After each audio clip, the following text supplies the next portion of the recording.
Hello, every one of the four of you that are here. We are here to art. We are here to um, have fun, but we are also here for me to loudly complain about my Dylan Burns talk being removed unfairly from YouTube. Hello, hello. Today is the day for us to complain and cry and whine and do things like that, of that nature, you know?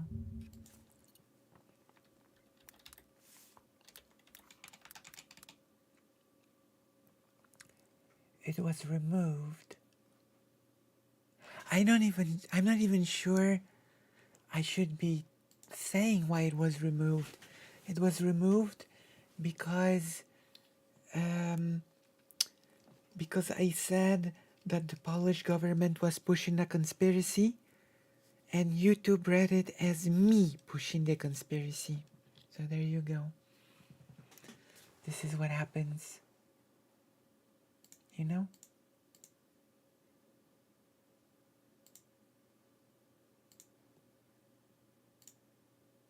It is wild.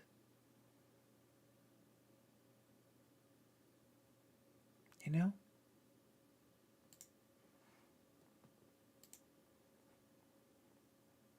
I'm not a big fan.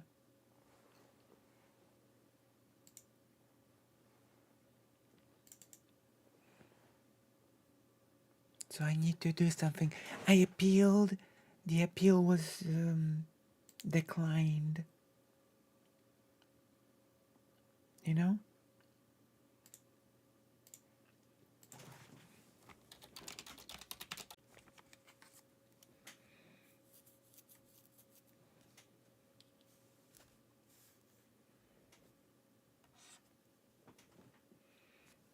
So we are here to do art.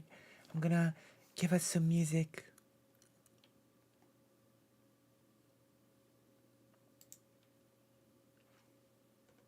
So annoying.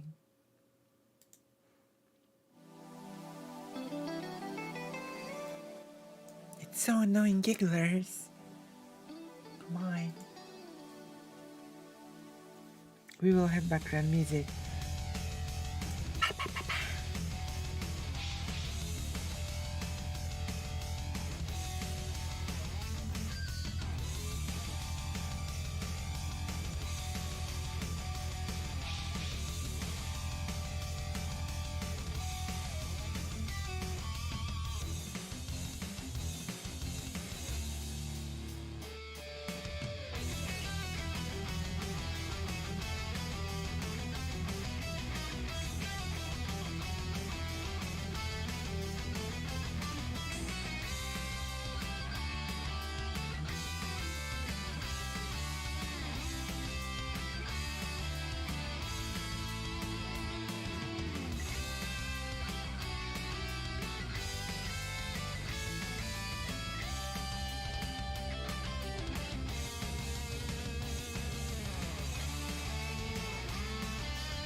Oh, I'm muted. I've been talking, but I'm muted. Typical me. How do you like the art stream? If you're enjoying yourselves, feel free to sort of, how do you say, um, donate or something. My gosh.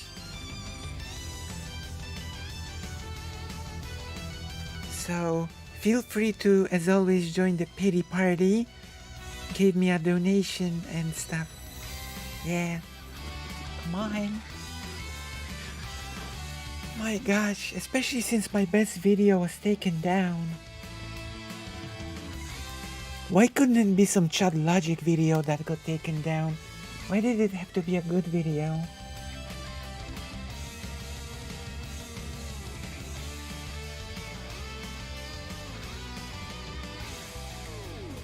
Spoiler alert, Chad Logic is still too cowardly to contact me. You know? Still too much of a coward.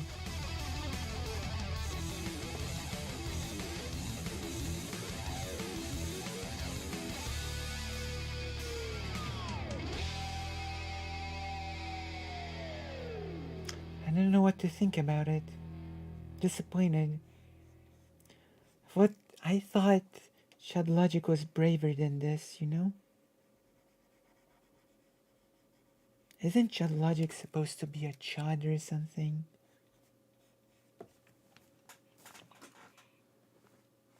Chad Logic because people were making a fuss about my pronunciation of it.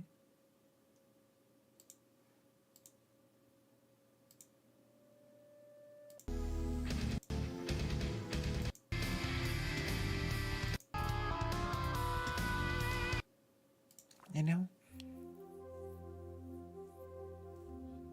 True, but he doesn't have the courage, he's a coward. He can only roam other people's chats to see what I'm saying.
It's true. Why are there only 5 people here?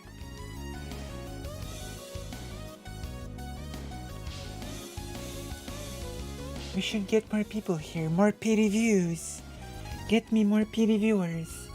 I deserve the pity after what happened to me, you know? I think I deserve the pity.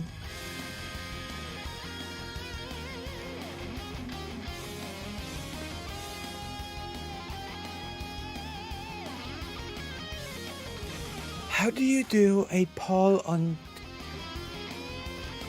How do you do a poll on YouTube? Can you do a poll?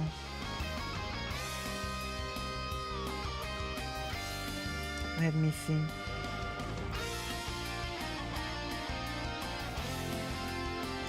How do you start a poll on YouTube?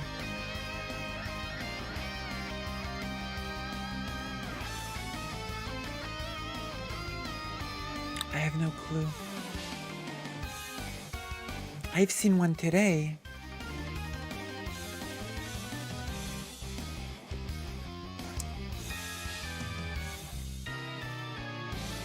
It's true.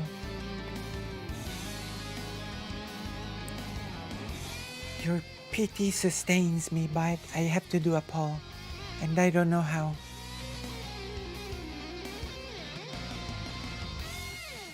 How do I do a... My gosh.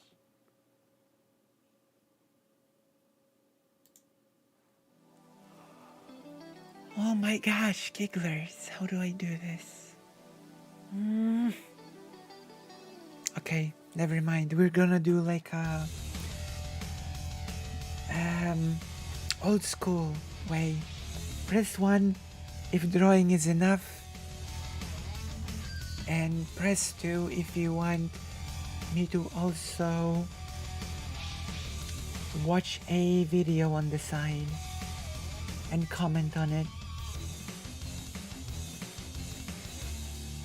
If the art itself is not enough for you.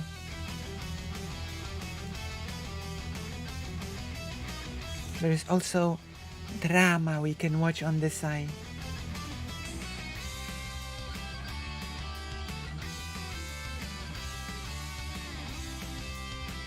What?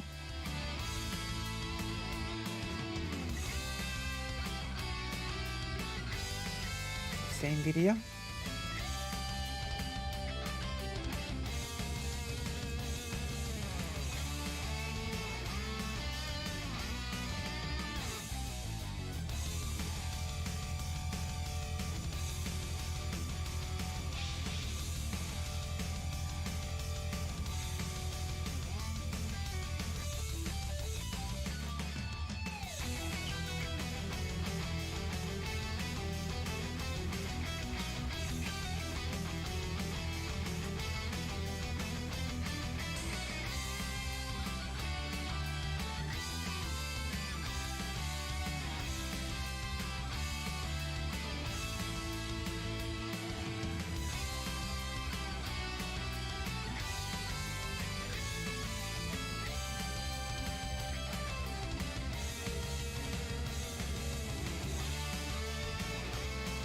How do I do this?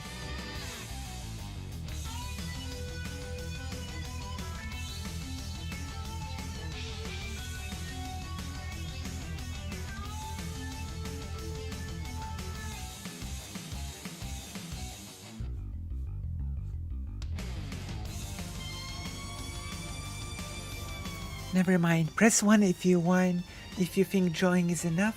Press 2 if you want. In addition, if you want drama. Yeah, really? I can switch up styles, you know? You're gonna do an animation today as well.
Oh my gosh.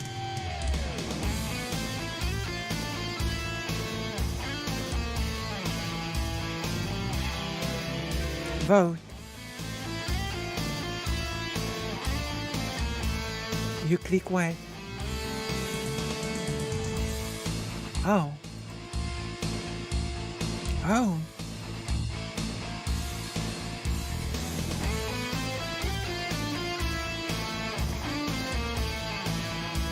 Wait, what was one again? I forgot what one was. Was one that you wanted additional video or?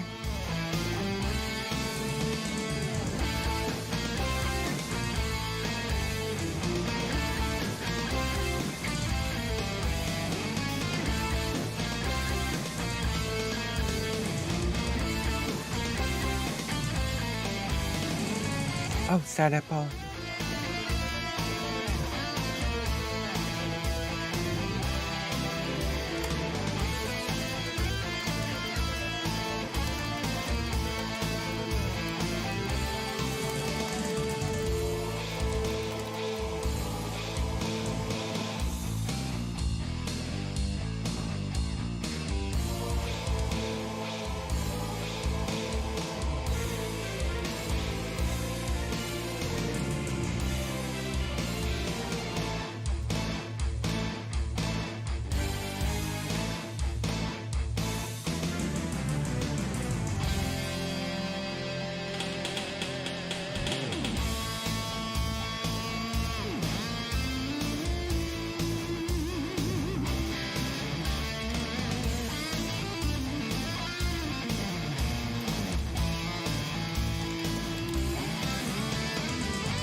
We do.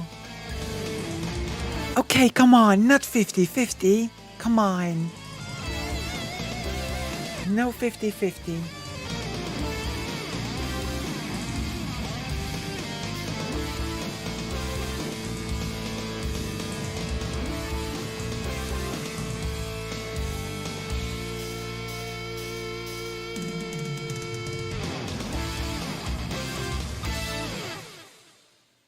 Come on, no 50-50.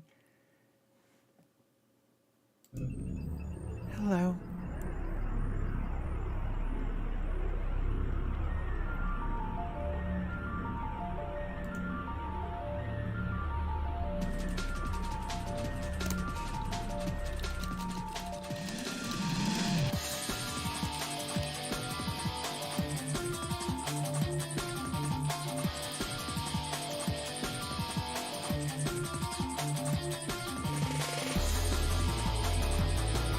Gosh.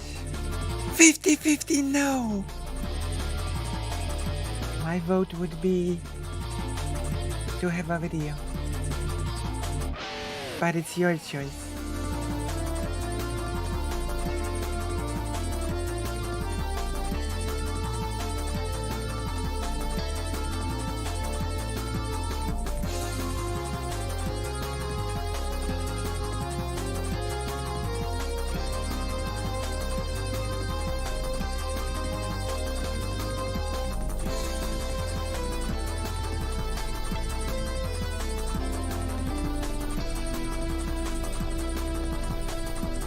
I cannot, you need to choose. My audience needs to choose.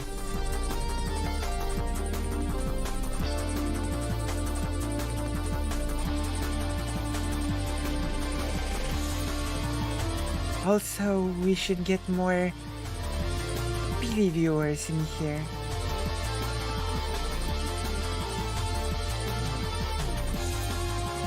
No? Oh no. Okay. Fair enough then.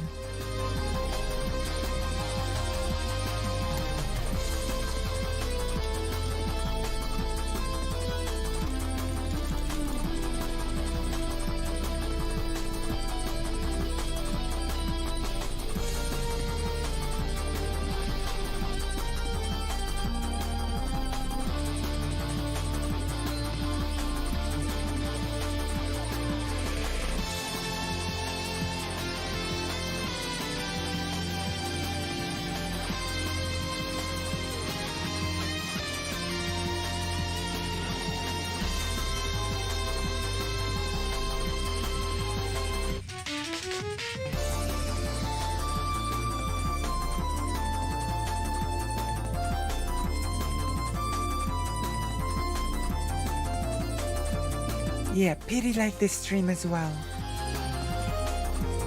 Yes, please. 50-50 again! Oh my gosh. Gigglers, come on. Don't be like this. Don't be like this, Gigglers.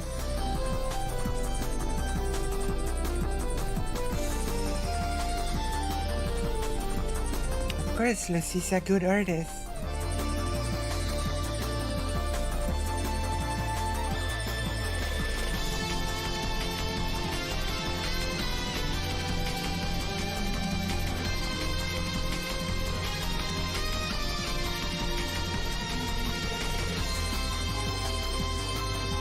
If you like this drawing, then you should give me a donation on Ko-fi. Right?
Yeah.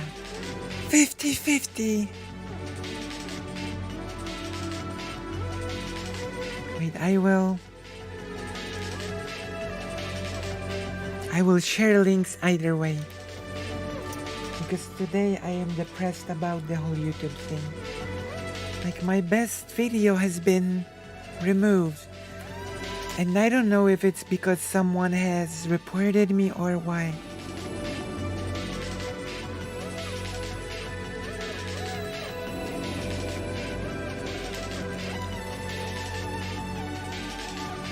This is really sad, Gigglers.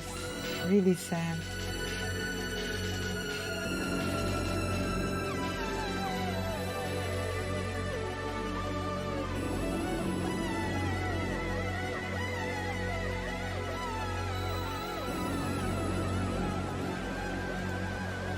So I would kindly ask you to vote. Not 50-50.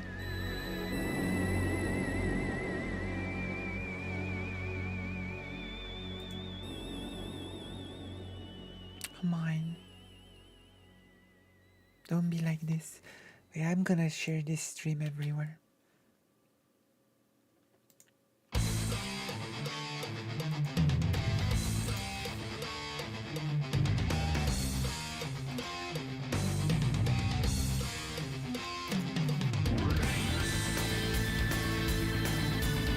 There we go.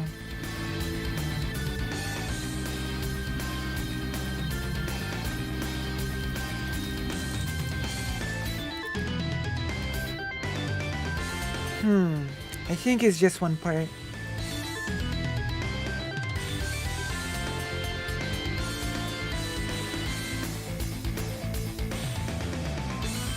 50-50. Not good.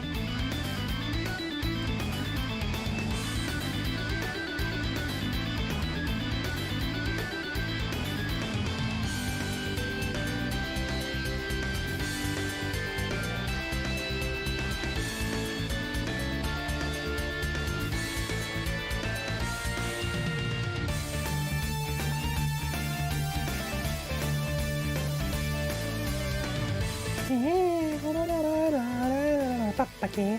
50. Okay, nice. We now have a winner.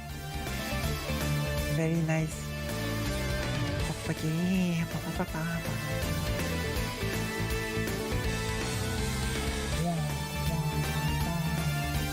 50. Okay, let's do this. Are you ready? I have to.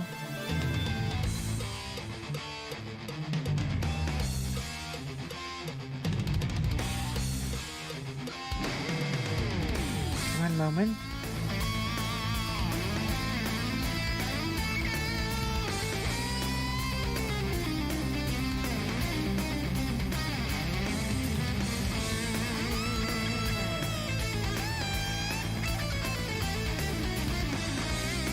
Oh, really?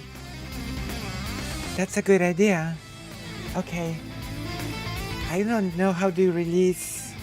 Okay, that's a good idea about the wagon. Okay, let's do this.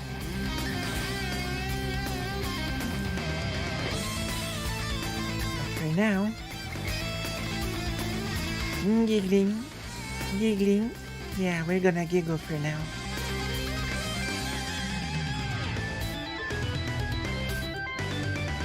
Giggling.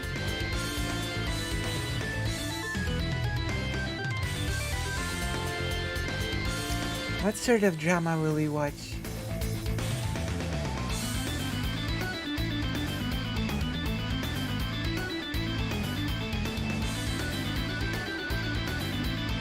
I guess we can make it a Patreon only content, right?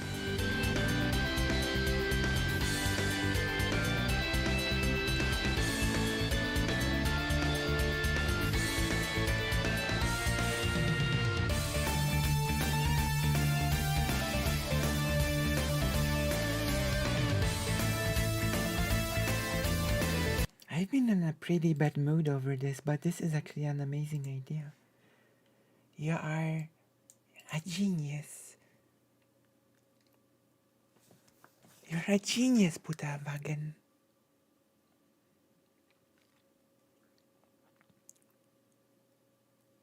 Butterwagen is a genius.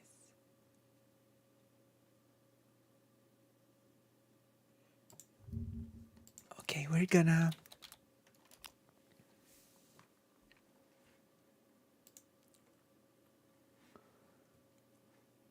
Let's see if anyone has become a Patreon since 1 second ago to get excited for the Patreon exclusive content that I'm about to do.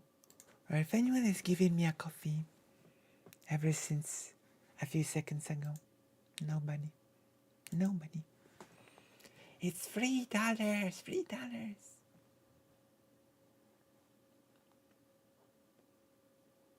Okay.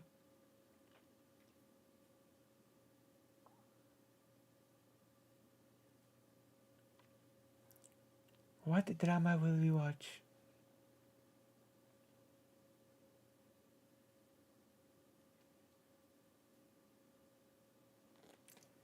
Are you in the mood for some Xander Hall while we draw?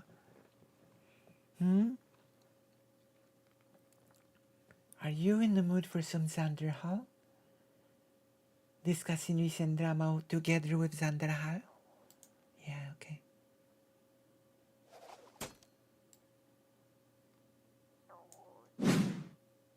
Alright, hello everybody. I am doing a bit of a different video than normal today. Oh. I'm actually recording this on my phone on my Hello. back porch. Hello, Right Xander next to Hall. me, I've got a little hummingbird feeder, so hopefully at some point Hello. my hummingbirds will swoop down and take a drink out of this feeder. They're not very afraid of people, even when I'm out here talking. So it's definitely within. Why are you calling them your hummingbirds? You don't own them. Definitely including that in the video. So let me know in the comments if you like this. This is interesting.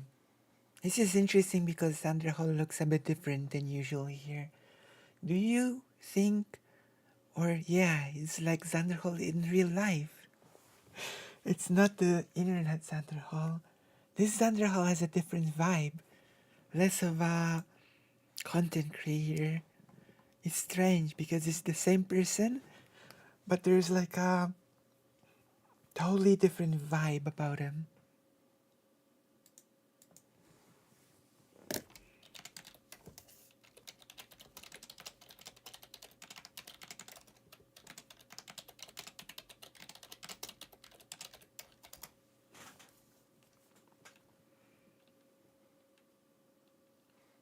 Right? Am I silly for thinking it? Am I silly for thinking that Thunderhall in this video has a little bit of a different vibe? Or no?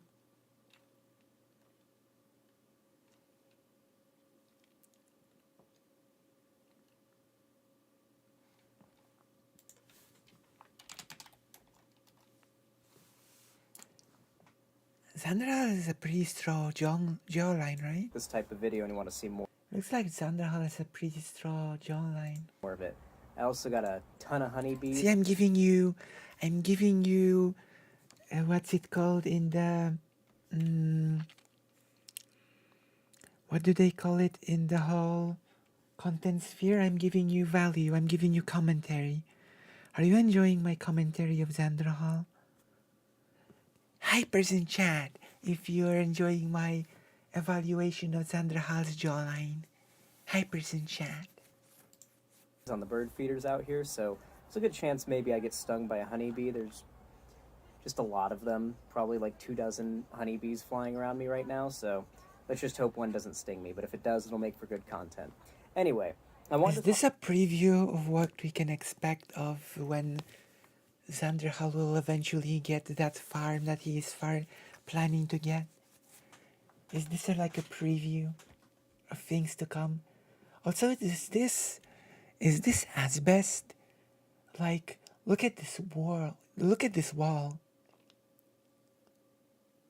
I don't know. Type hyper.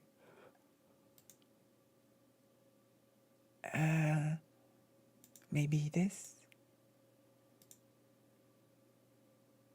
But anyway, look at this wall. It looks like a toxic asbestic wall. Isn't it asbest? Wait.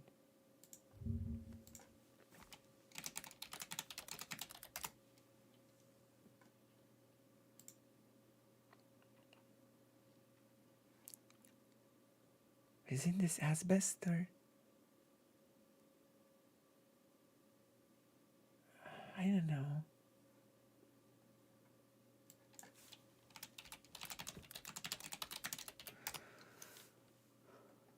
Yeah, this looks pretty like asbest, like, I don't know. No? Like from the toxic thing.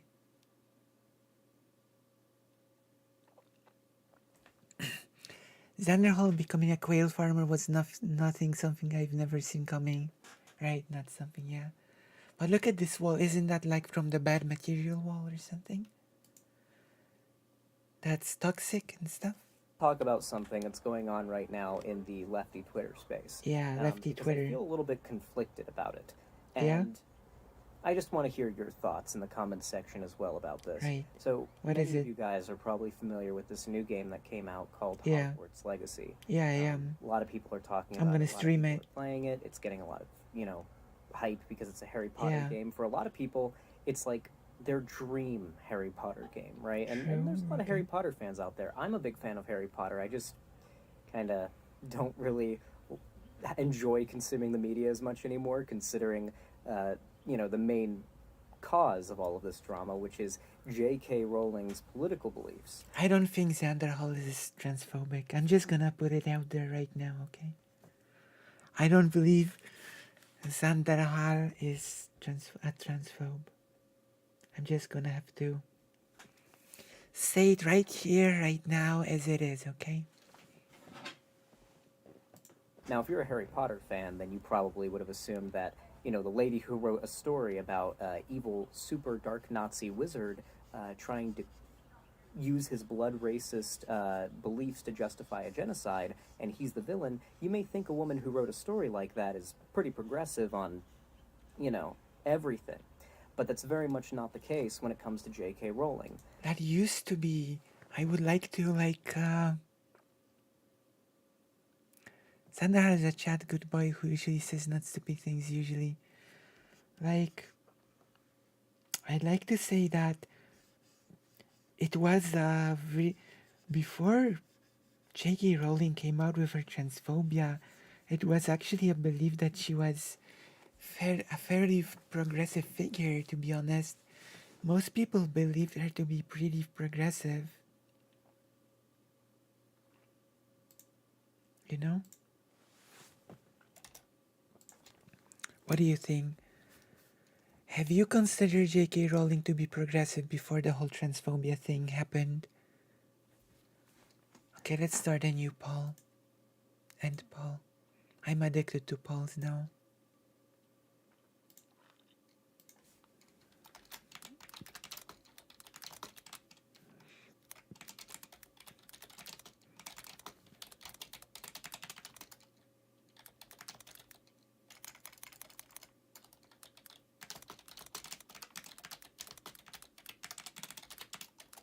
There you go. Ask your community.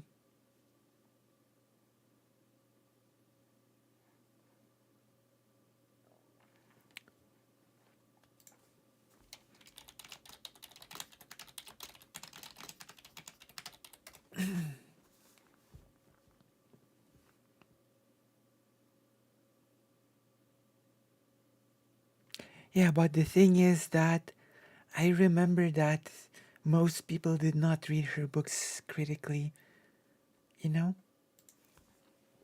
I think people put the books under bigger scrutiny when she became more transphobic. You know?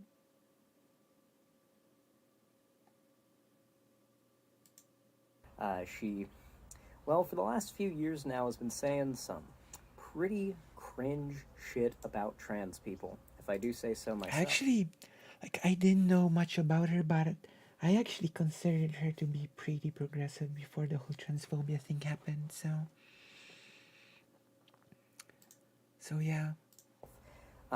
It's gone from like essays about how she It cares came out about of trans nowhere, people, to be particularly honest. trans women, and sees them as women and sees them as It started with that Google woman. someone that isn't, a group of people that are allies to her in her, feminist Was it a fight. woman? But over the years, we've seen that devolve into her associating with British Or neo-Nazi something. TERFs, like literally quoting Mein Kampf, like TERFs, as well as just outright supporting anti-LGBT organizations, pushing anti-LGBT, particularly anti-T, bills, and just basically using her platform as much as possible to not just sort of raise questions about the validity of trans people, which was her whole big thing before, but to really demonstrate the fact that she does not see them as deserving of respect and rights, which is, I think, pretty obvious at this point with her rhetoric around trans people. But really, at the end of the day, that's not what we're here to talk about. I think most of you guys are already familiar with that, but you'll probably know that this new Harry Potter game, Hogwarts Legacy, has been heavily boycotted by the LGBT community. Yeah. And it's caused a lot of discourse. Yeah. Now, on one hand, and I've already I'm had part this of the conversation, discourse. so that's not what I'm here to talk about today. I do think the events of this whole Hogwarts Legacy boycott very well may have set up the needed state of things required for another Gamergate type era online. I actually believe so as well, because people are crying about journalism again. People are crying about the whole quote unquote, what was that thing again? Ethics in journalism. Yeah, I think Sander Hall is not incorrect here. You know, people once again are talking about how journalists are evil. I really think we're already kind of in it at this point, especially Yeah. if my recent YouTube recommendations are anything to go off of. I think we're in it. I think Yeah. I was right in that video about a year and a half ago where I talked about a new anti-SJW wave, but you know, Yeah. what can you do when the fate of prophecy, or the gift of prophecy, hits you on the head? That said, because of this whole boycotting drama, the left and particularly trans activists or pro-trans activists have gotten a very bad name because of all of the, in some cases, valid complaints that have been sent to creators that have decided to stream or support the game, but in an unfortunate amount of cases, very much not valid. There's been a significant amount of bullying and harassment towards streamers who dare to play or stream the game. But I then will on the stream other the hand, game. every review for Hogwarts Legacy that I've watched so far from like a popular gaming review YouTuber has found, like, I'll give you an example. I watched I forget what his name is. He's a little sock avatar guy who does reviews like JFJ or something. He did a really popular review of Subnautica, and that's when I went and subbed to him.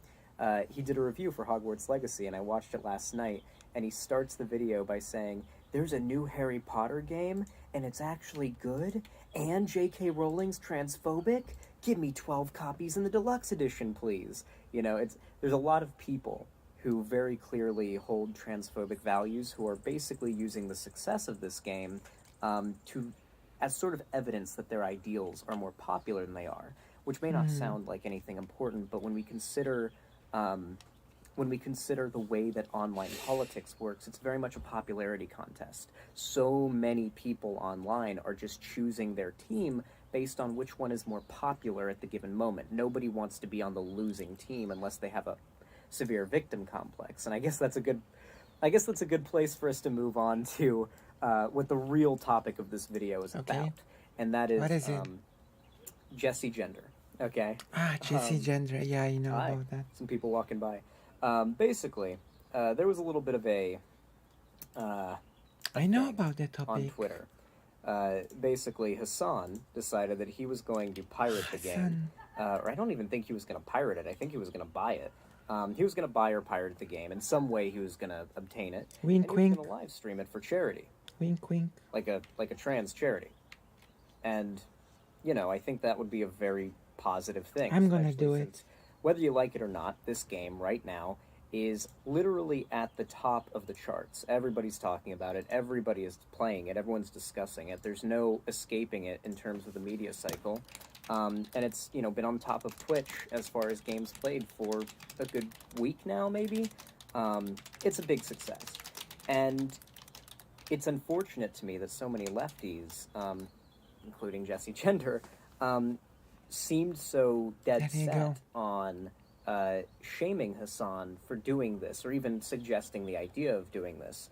The idea that the left needs to abandon the concept of, honestly, not just this game, but even the Harry Potter property to the right, that it is now a turf property, that consuming it makes you transphobic, that, you know, essentially the right owns this piece of media, and I don't like that. I don't like that the idea either. that Hassan had of live streaming the game for a trans charity is pretty objectively positive win-win situation. True, I agree. The already existing extreme hype for the game into an attention getter for important issues, and even actually raising money for charity in the process, really does seem like it was a good idea. But Jesse Gender made a series of tweets and a video responding to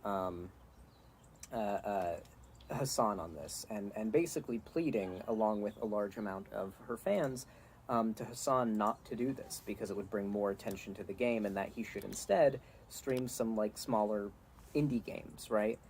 Made by trans creators even, that could, you know, he could stream that and do a charity stream.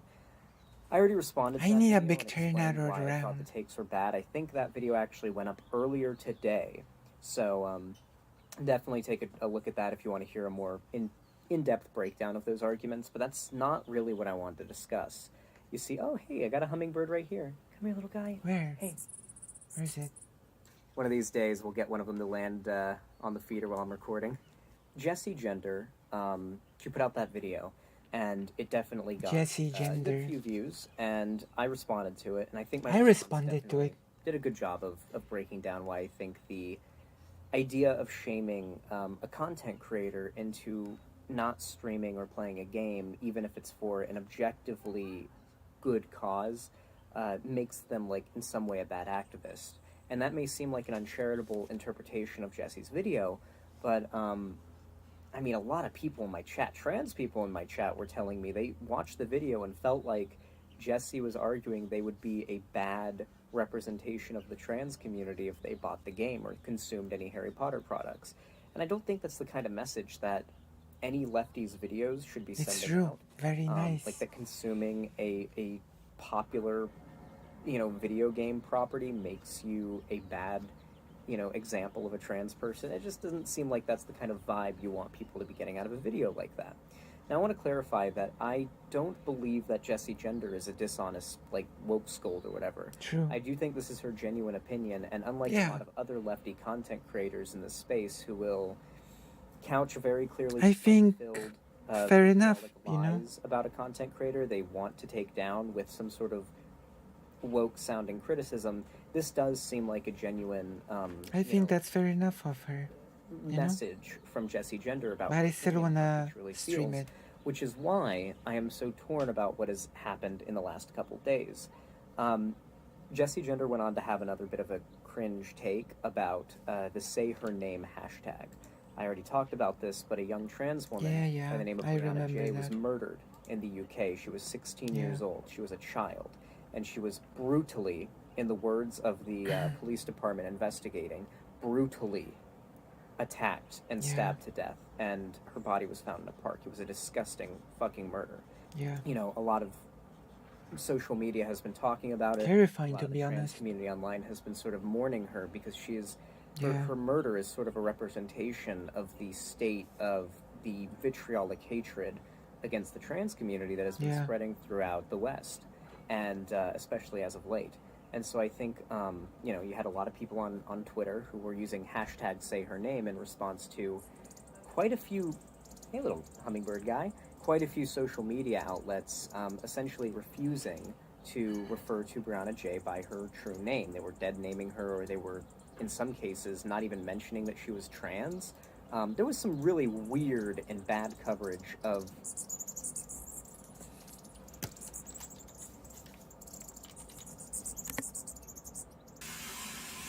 Look at all those hummingbirds. As I was saying, there was just some very questionable coverage of the Brianna J murder from a lot of mainstream media outlets, and in response to that, Twitter was aflame. And the hashtag Say Her Name hashtag was, getting a lot of traction. Now, for those of you that are unaware, the Say Her Name hashtag actually originates from a bit of an issue that comes around with the... Oh, I was gay. I'm trying to find the best way to word this. There's been a long-standing issue with young indigenous women being kidnapped and going missing. And because tribal police forces have very limited jurisdiction and resources in their ability to conduct a manhunt for a missing person, there is a lot of reliance on, state police departments outside of reservations to actually try to find missing girls that are, from indigenous communities. And it's been a big problem with that not happening. And so social media will use hashtag say her name, or would back then, to bring attention to the fact that, hey, young indigenous girl is missing. Police don't seem to be doing shit about it. It's not getting enough media coverage. What the fuck? There we go. And from there, the hashtag evolved to refer to, POC women broadly. That was a B. POC women broadly who have been in some way victimized, whether it be by the state, by the police, or by somebody else. Bring attention to it, right? Say her name. And that's basically more recently what the hashtag has been associated with, and now it's being used in reference to Brianna J.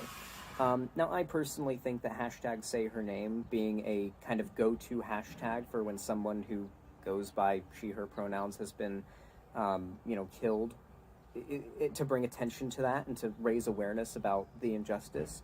I think using it broadly to refer My to gosh. young women or women in general who are in marginalized communities and not getting the attention they need from either law enforcement or the media. I think that's a very good thing.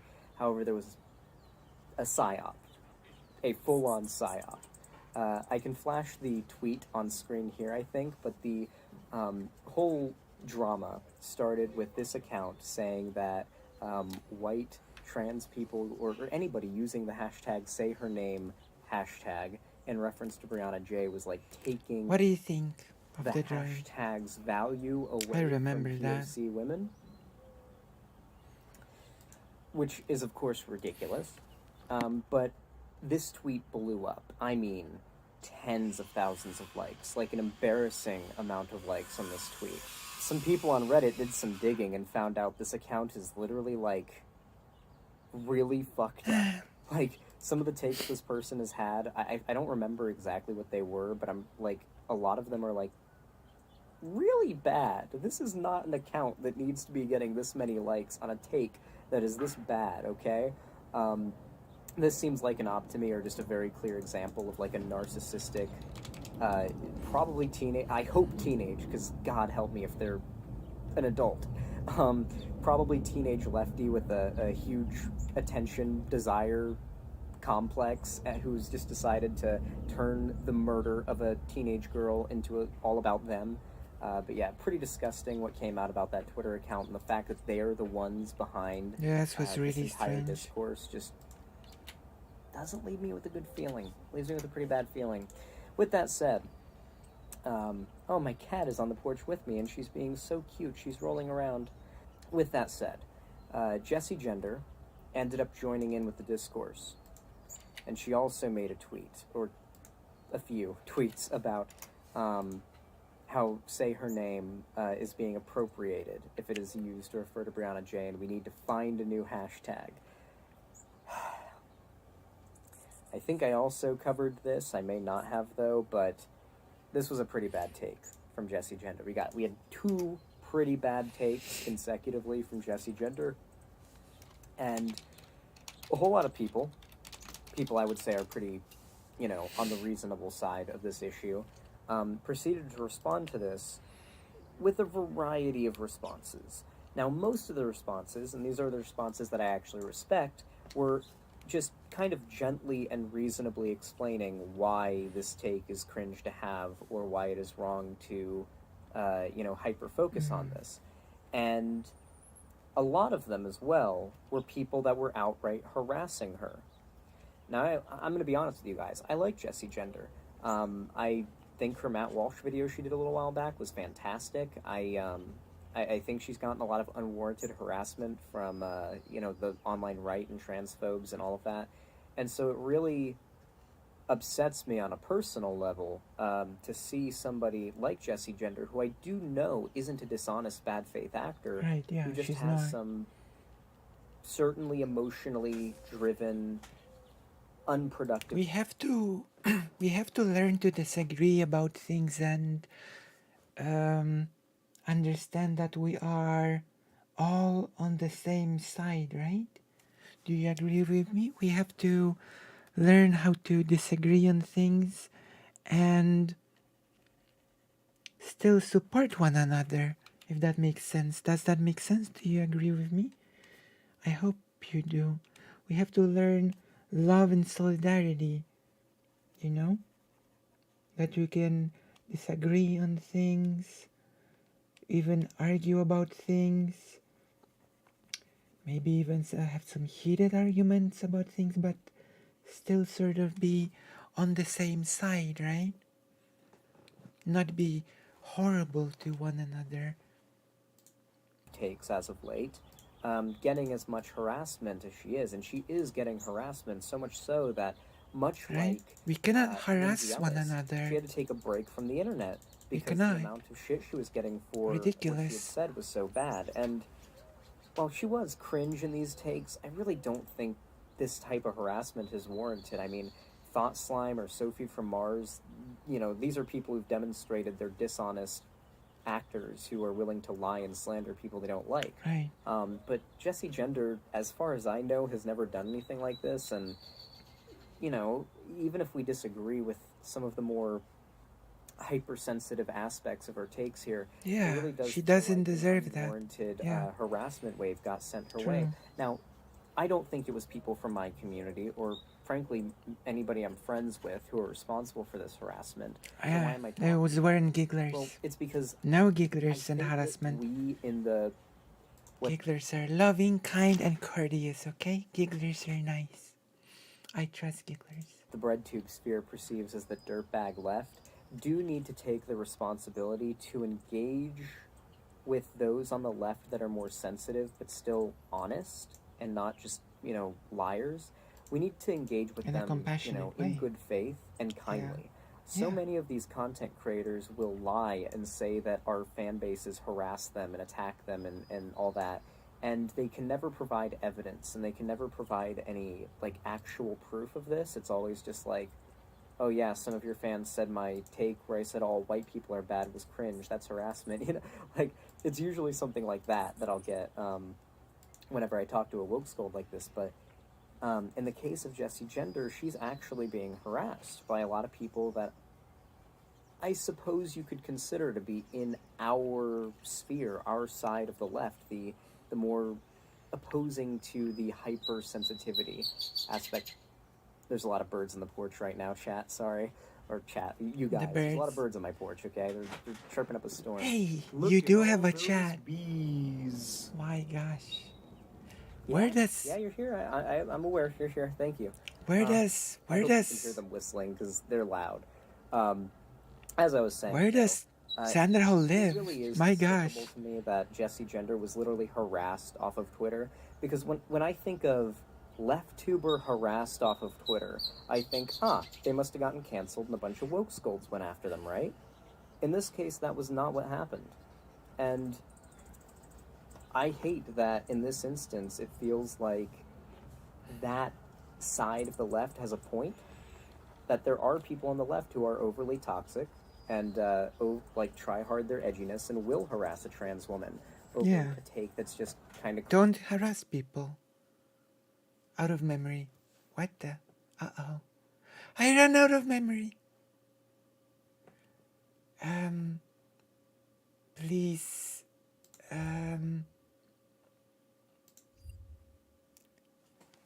please, donate, I guess, to help me not run out of memory.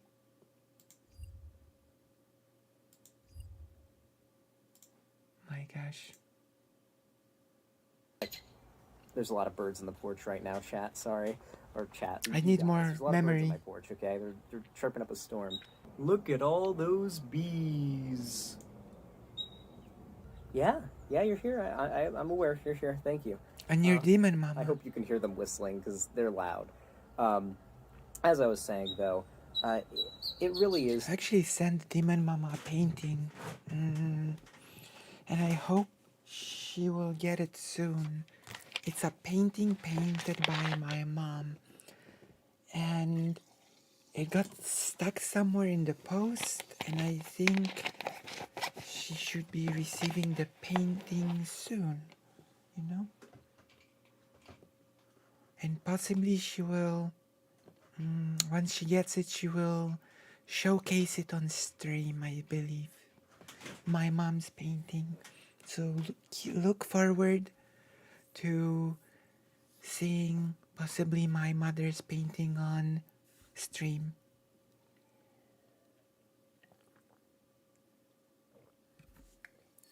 You know? Because there's a high or rather non-zero possibility you might see a painting by my mom on a Demon Mama set, you know? Can you believe this? Can you believe this? Despicable to me that Jessie Gender was literally harassed off of Twitter because when I think of LeftTuber harassed off of Twitter, I think, they must have gotten canceled and a bunch of woke scolds went after them, right? In this case, that was not what happened. Wrong. And I hate that in this instance, it feels like that side of the left has a point, that there are people on the left who are overly toxic and like try hard their edginess and will harass a trans woman over a take that's just kind of cringy and unproductive, you know?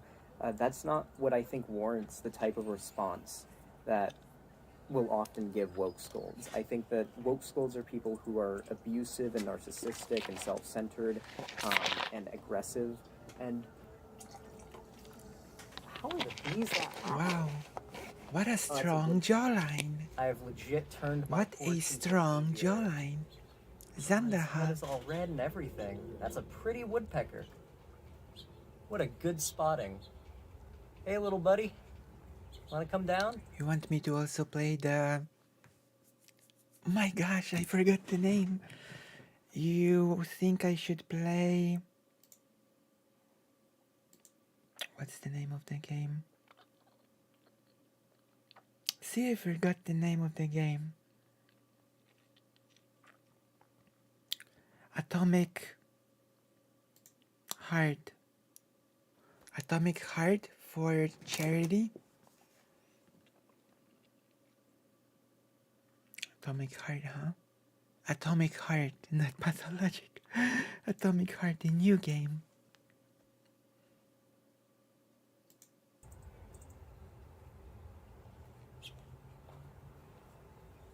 There's a bee. Mo, how do you like my That drawing? guy. You guys being little fighting assholes, fighting over the seeds.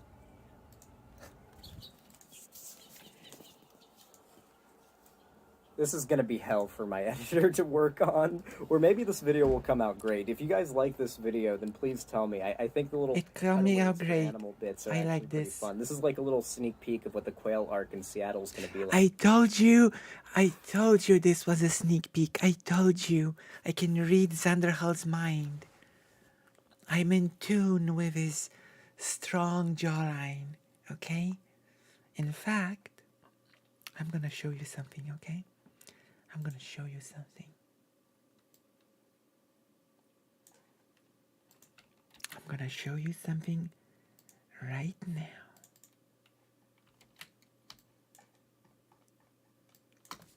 Look at this. Look at this. Oh, we won't pause it, will we? Okay, the woodpecker is now tearing bits of that tree off, and the bits are now falling to the ground. It's pretty funny. Anyway, it's really despicable to me that so much harassment has gone towards Jessie Gender on this. I get that her take was cringe on both these issues, but I think that if you're one of the people who's watching this that, you know, needed to hear this, I want you to know that, like, I don't endorse this type of behavior. It upsets me, even if the take was cringe, and I almost feel bad for making my response videos. Like, I made my video responses to Jessie Gender's bad takes. My And I almost gosh. feel bad about it. Because What a I took part jawline. in what I My feel was gosh. a harassment campaign, I guess. I mean, I added on to it at least, right? Even if I wasn't actively harassing her or trying to do that, I feel like I kind of My threw gosh, are my you seeing this? card on the pile, and I feel a little bit responsible because Xanderhal looks like a character from the Batman animated series, and those characters were famous for their giant jaws, you know? You could take this and you could craft a Batman animated series character out of this. Incredible. Incredible. because of that. So, yeah, with that said, if you, you know, have a take on this or you have some thoughts, hey, hi, little buddy, this little morning dove. Oh my gosh, that's cute. I'm looking forward to his farm, thoughts? ranch. Yeah, I love it. There's another one up there. Wow. They're watching me. This is a dangerous amount of birds. If they ever cast a live-action adaptation of the Batman animated series, maybe Xanderhal should apply. There's so many goddamn birds out here today. I'm enjoying Alright. this, Maha. Honestly, I can't think of a better note to end this video on than just absolutely surrounded by birds and bees.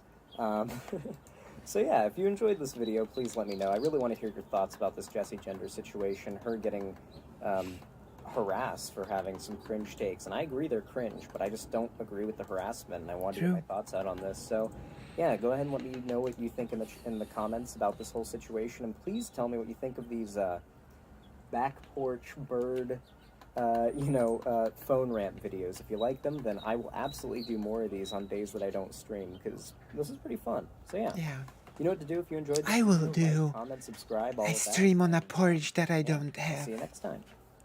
Porch. Sandra, how we like. Oh, okay. We will leave a comment under Sandra's video. Wait, what happened? Okay. I will show you my love for Sandra. We will give.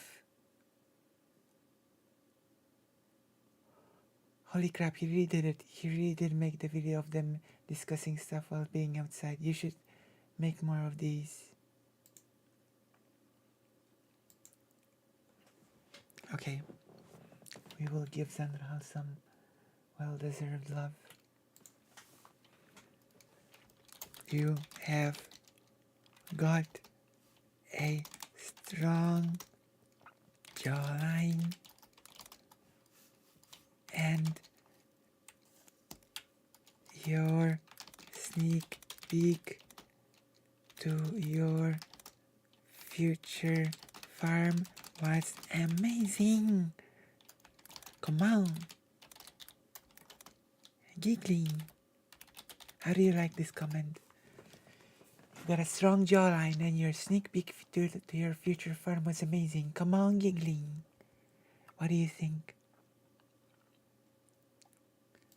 Is this an adequately schizo thing of me too? Right? Would Child Logic approve of this schizo messaging? What do you think? Okay, we send it then. We send this comment.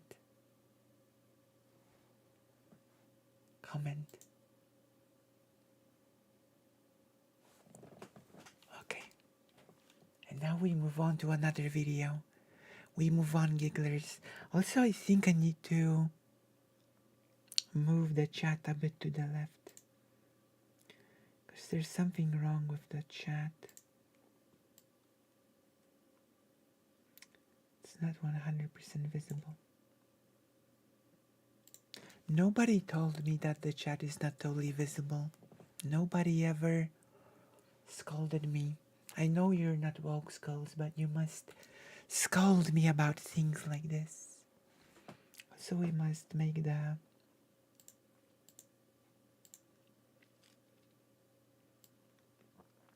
browser smaller so we can jump into the drama.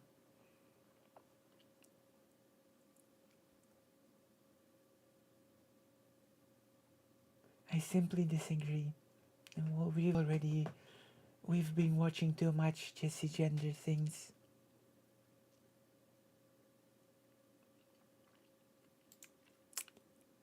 I wanna watch a Dylan Burns video now. If our top tier Dylan Burns content has been cut, then we must create new Dylan Burns content to, I don't know, compensate.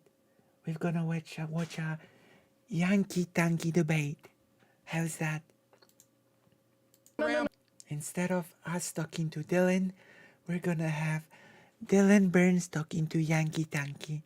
I guess it's as good as a substitute as it gets.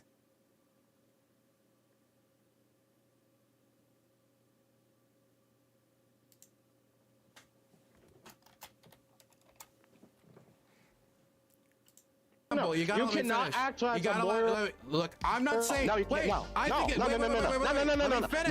Let me finish. I'll just mute you then, and then you'll just have to wait because you want to be on the show.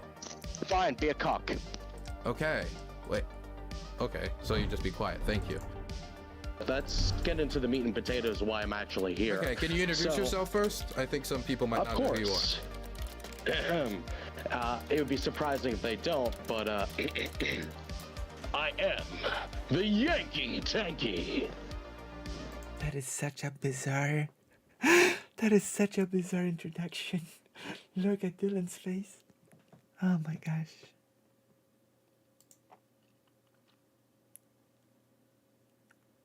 I became addicted to Pulse. What is the Yankee Tanky? Good philosophical question. What is the Yankee Tanky? What would I consider the Yankee Tanky? It's a character. It's a commentary on streamer culture while still holding the actual valid positions that I have, just a little bit bastardized for the views. What you mean? Are you saying that like all the screaming and performance stuff is like Andy Kaufman? It's like all for show? It's a character. I'm playing a character. I ultimately agree with the positions that I hold, but I'm playing a character. I'm trying to, you know, act a little bombastic, act a little schizo, if you will, to get people drawn into the conversation in the first place. So, do you think that, and this is I guess before we get into meat and potatoes of it, do you ever think that you acting schizophrenic before saying these beliefs, and I'm just putting it that because that's how you put it, could possibly give your beliefs a bad look because the people will think, well, then the schizophrenic people believe that. I'm not going to believe that because I don't want to look like a schizophrenic person. I believe that... I don't know. I think there's quite enough of stigma against schizophrenic people. So I think this is a bit of a disservice, you know?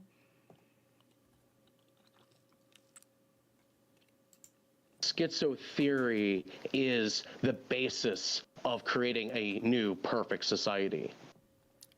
That I have no idea what any of that means. Can you translate that?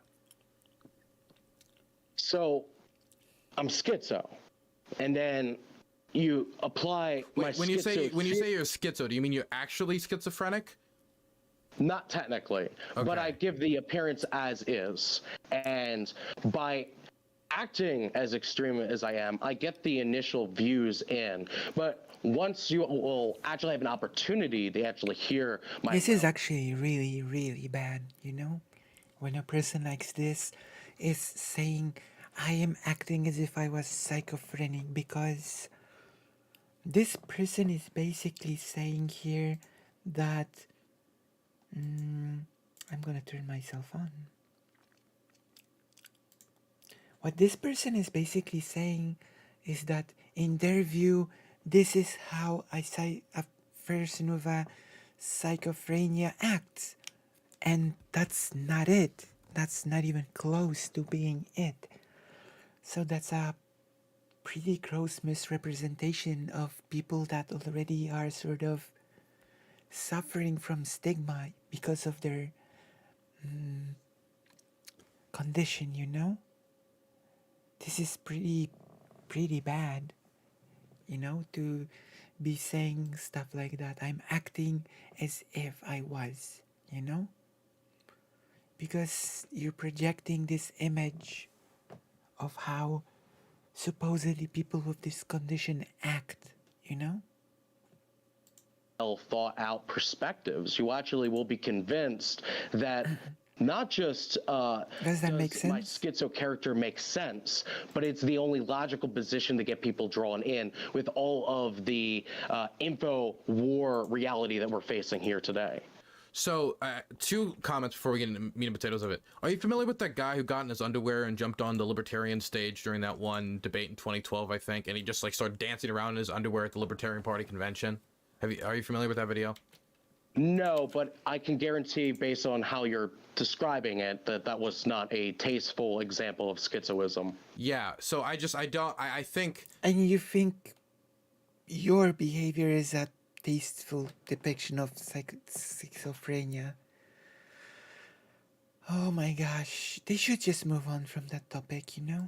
They should just move on. You think you're doing it because ultimately, in my view, you help my political positions by acting the way you do. But genuine advice to you, don't you worry that you'll never be seen as anything more than a clown show? And it's sad. This Yankee Tanky person should just stop throwing neurodivergent people under the bus, you know? Clown show at that, considering the history with Caleb Maupin and everything else, and you should work to maybe redefine yourself, maybe change your character if you wanted to move forward and find success. I think that the condition of the country as it's worsening will make these arbitrary things that under normal political atmospheres would make, what I'm doing impossible actually possible. It is true that as the conditions get worse, it's easier for crazy people to take over. Germany is an example of that. Russia's an example of that. Yeah, I mean, that's true. That is true. So, I wouldn't agree with that, obviously, but you're coming from a similar place. Okay, what was the other question I was going to ask you? I forgot. It probably wasn't that important anyway. Okay, so into the meat and potatoes of the issue. So the Rage Against the Machine, the Rage Against the War Machine rally was yesterday in D.C. Horrible rally. Like, I saw the tweets about it. Pretty cringe, to be honest with you. Pretty cringe. Did you go? I was not able to go because I have a job and I have adult responsibilities, but I kept a close eye on it, and I saw that you were also at the protest. Yes, I did go to the rally. Yankee Tanky has a job. Well done. Right outside of DC. It was Sunday. I had nothing else to do. I might have had a hangover, but I was like, might as well go. And it was about 4.5 hours, like 5 hours long. It was really long. I think excessively long. I could tell by the end of it that people were getting pretty exhausted. People started leaving before the march even happened. I didn't even go to the march because it was like I was already there for 4 hours, right? How many times can you say stop sending weapons over and over for 4 hours before you've gotten the picture? By the end of it, people were like ranting about Bitcoin, and like I don't know why people were talking about Bitcoin by the end of it. It just kind of felt like they put 19 people up there, and a lot of them don't get to be on a stage in front of a crowd that often, so they just wanted to like convince everybody of everything they believe. So they started talking about central banking and cryptocurrency, like everything. What was your impressions of the event? What did you think of the event?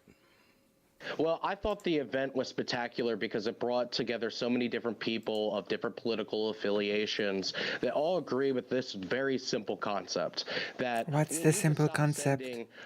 Billions of dollars to Ukraine, and we need to start actually take care of things at home, right? I think that's the fundamental thing that I got from that. And you're describing, ridiculous, as if those two positions were mutually exclusive,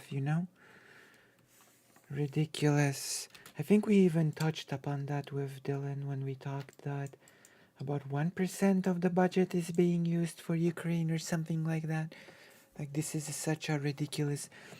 And it's a position that's also used in places like Poland by some people. Why care for this group when you should care about that other group instead? Ridiculous, These people talking you can about do Bitcoin, both. talking about... The US is the richest country in the world, at least in theory, right? You can do both of these things, no problem. Whatever, their perspective would be, right? I think that's just showing just the examples of just how many different political ideologies were willing to put aside their political differences to actually fight to end this war in Ukraine. I mean, it's not even like a. And the war in Ukraine, what? By throwing Ukraine under the bus and allowing Ukraine to fall? Is this what you mean? Necessarily a critique of the content of like, I can't believe they talked about Bitcoin. It's more of I guess like stay on point. Like if you're going to like an anti-war rally, why the hell are you telling me about central banking and cryptocurrency? I'm here to talk about like the 10 different points on this list. I think the point. I think the problem was. For one thing, they wanted to book as many speakers as possible because they wanted to bring as many different communities together as possible. But then when you book those many speakers, they actually have to speak. And then they also added music to the list of people doing that like old type, like acoustic music that you have to do if you're a dirty old hippie, like Phil Collins, stuff like that. Sure. And so it just became like excessively long. And then they had video conference call-ins from Roger Waters and other people that made it even longer. And a lot of it also, like the Ron Paul section was really kind of depressing to me because he just was rambling. And like Biden has gaffes. Ron Paul felt like the stereotypical version of Biden that people had in his head during his speech. I didn't even comprehend half of what he was saying. Did you get that impression from his section? What was he saying? From my perspective is that Ron Paul has just been in this game for a long time, and yeah, he's aging. I don't deny that. But at the end of the day, you know, Ron Paul is on the side of ending this war, and so is Jackson Hinkle, so is people like Tara Reid.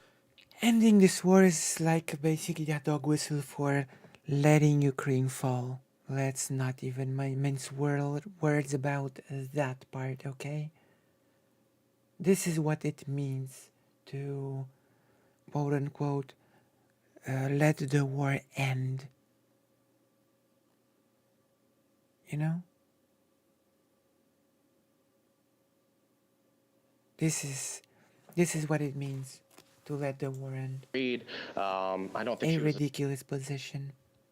a speaker, but she was on Tucker Carlson. It's so easy to see through. Talking about this rally that was going on in D.C.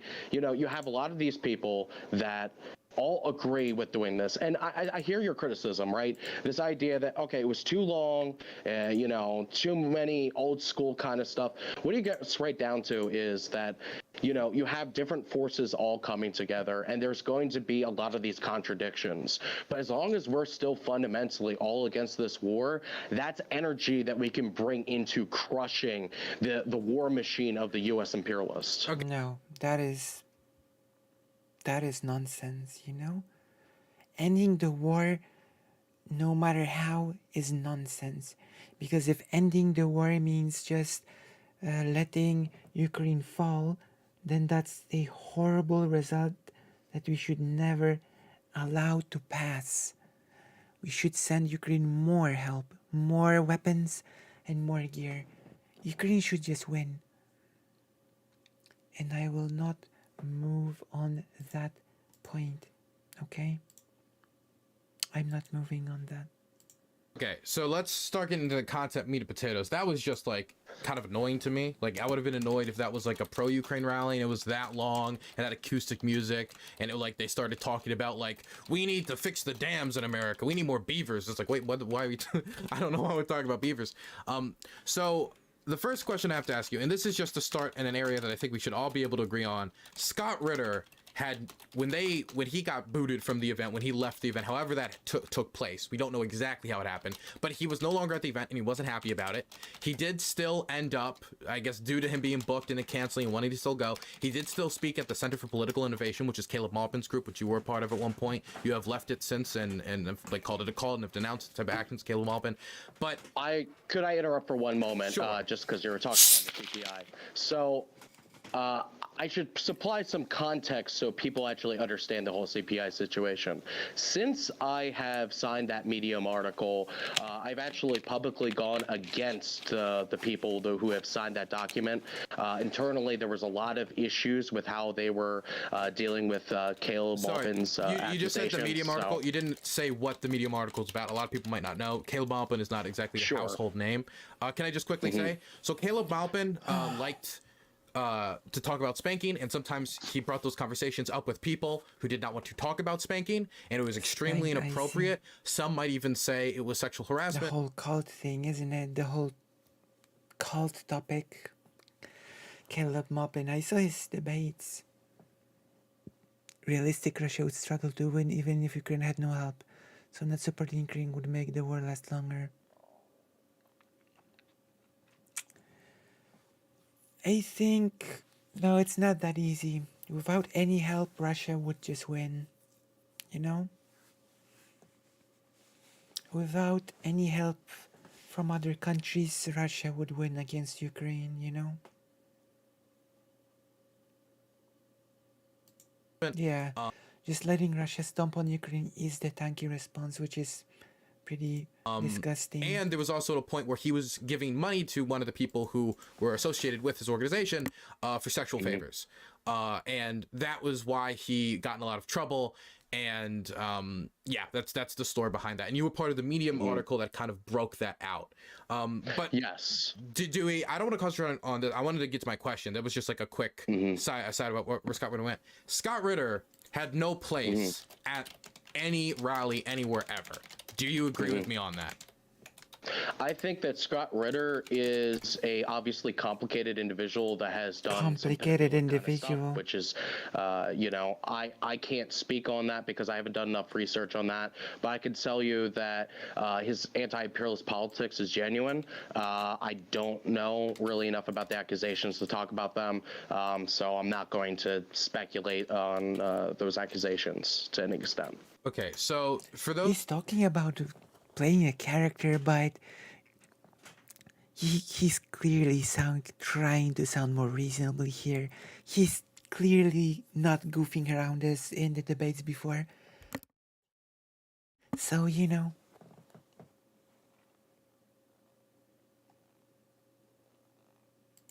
Those who do not know, Scott Ritter has been convicted and sent into the doghouse over. As far as I'm concerned,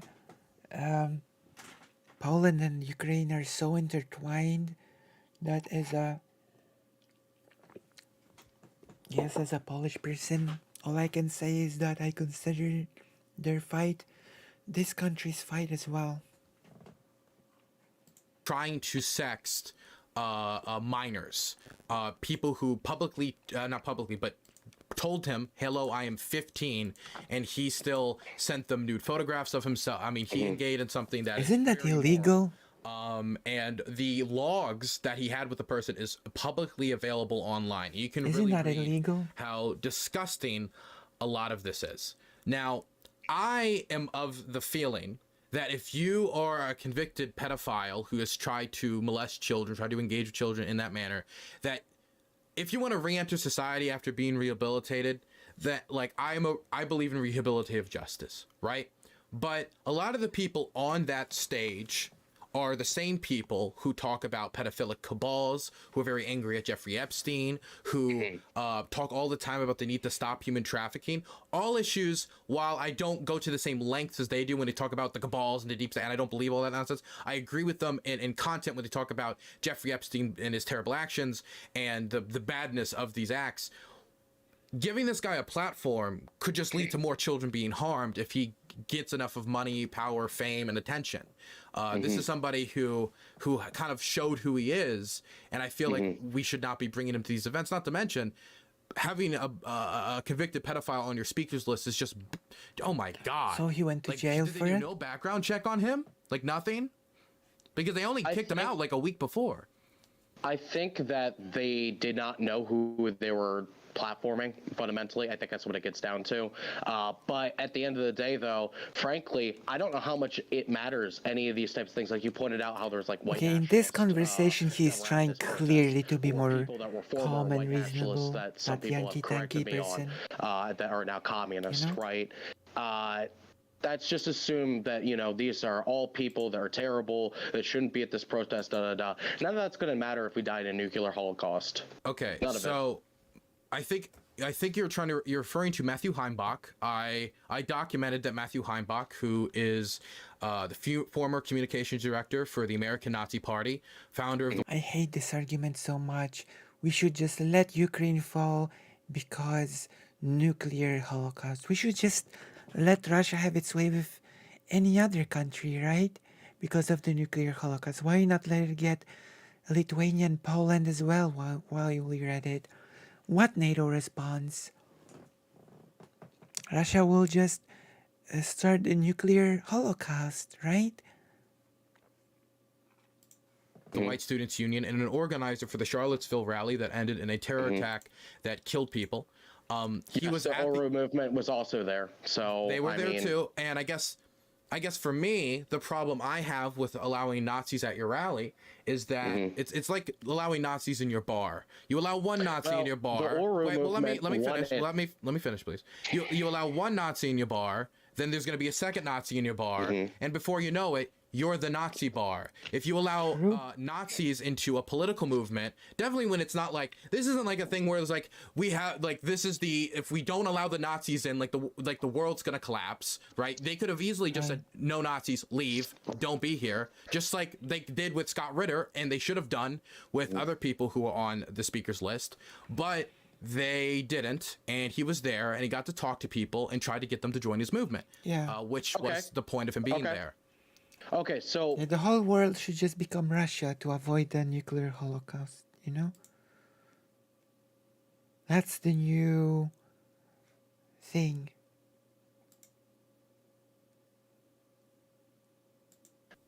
let me ask you this then. When Chris Smalls organized the labor union for Amazon in Staten Island, New York, did he go up to the Amazon workers and ask, so who here is a racist? And who here is a transphobe? And who here is a homophobe? And who here is a misogynist? Okay, who is left? All right, let's start a union. No, that's not what Chris Smalls did. Chris Smalls went to the warehouse in Staten Island and he organized everyone. This is a non sequitur, by the way. We have to organize everyone against this war because nothing matters. It doesn't matter who hates who based on their color, skin, or their gender, identity, or their sexuality. Look, I'm working with people that I don't agree with on social issues. This is such a nonsensical non sequitur. Like, there's a difference between organizing with all sorts of people, and there's a difference between giving convicted pedophiles a big platform, right? People like Willie Braggs, for example. Shout out to him. He's a good friend of mine, good supporter, and he's out there at I think it's KBS Media, something like that. But he, we don't agree on social issues, but both him and me, we can't be doing this like this leftist or right.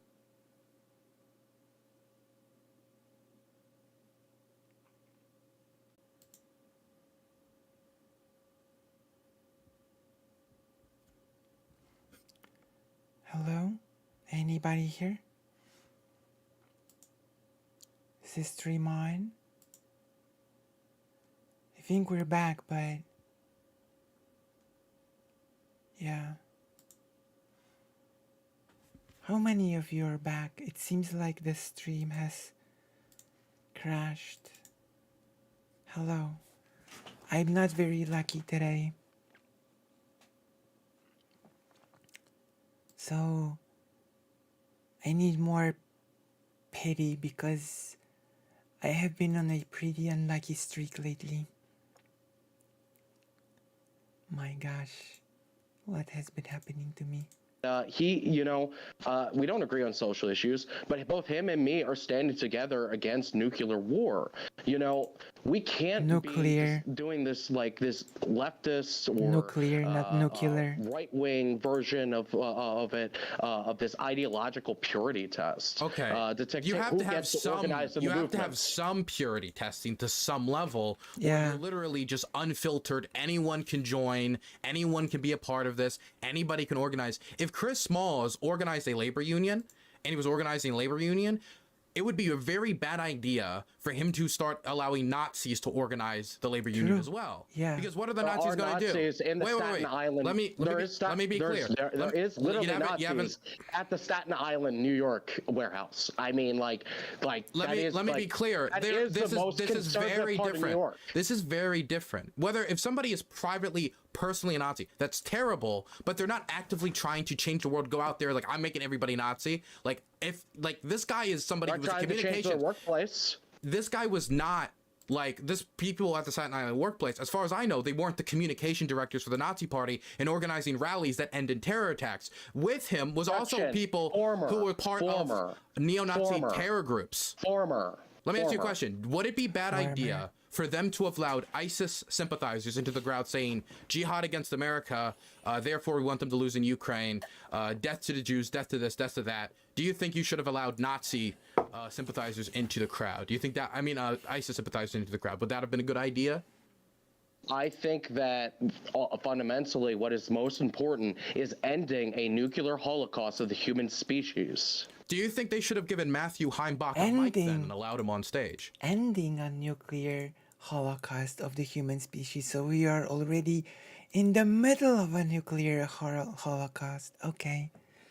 So we have to end it because we are already like in the middle of it, I guess. We are already in the middle of the Holocaust. Great. Amazing.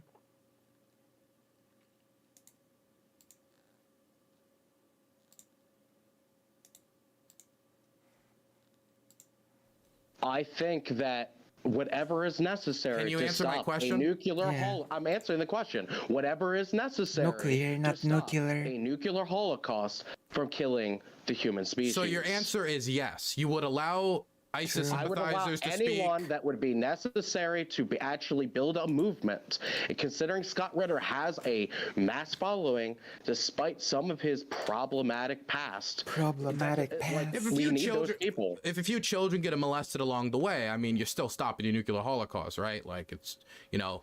I mean, if the alternative is literally a nuclear holocaust, then I guess that's a sacrifice that has to be made. It's a terrible sacrifice. We gotta enshrine this before. This is okay.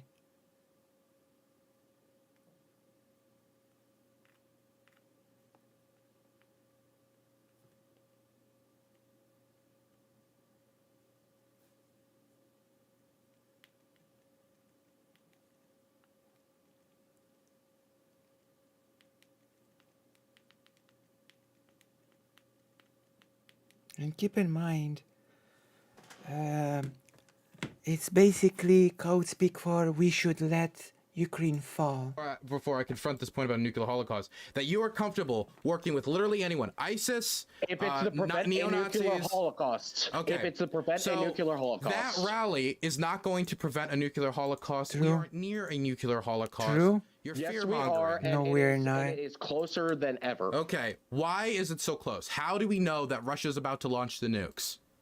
We know that if the United States continues to send funding, that Russia will not allow to continue doing whatever the hell that they want. We must let Ukraine fall. There yeah, sure. Be a point in which the Russian Federation their hand is forced. So they could just take over Ukraine, then they would invade Poland, because what does a NATO response even mean if Russia can just launch nukes, right?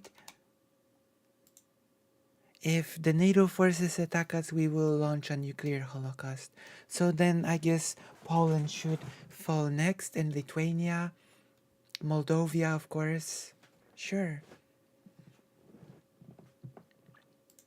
Forced to actually deal with the United States. You know? And if it means losing the integrity of the sphere of influence of Russia, I mean, that literally means that they will defend that. This is pathetic. That this is what it happens when people with no clue from the other side of the world talk about such things, you know?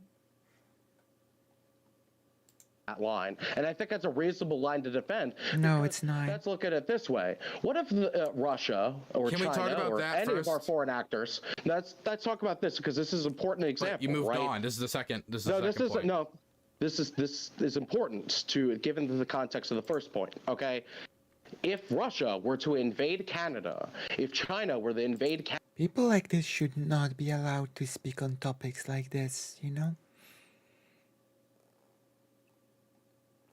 Canada and cause a conflict on the U.S. border, that is within the sphere of influence of the United States. The United States would have every right at that point to nuke Moscow. Okay. First off, no, they wouldn't. This is such a if Canada was to be invaded. This is such a ridiculous claim. All the other countries are just pieces on a board for the U.S. and Russia. I see. Isn't he supposed to be like a communist or something? I think it would be smart of us to respond militarily and destroy the Russian military in Canada, because they would not be able to conduct an invasion of Canada. They would fail.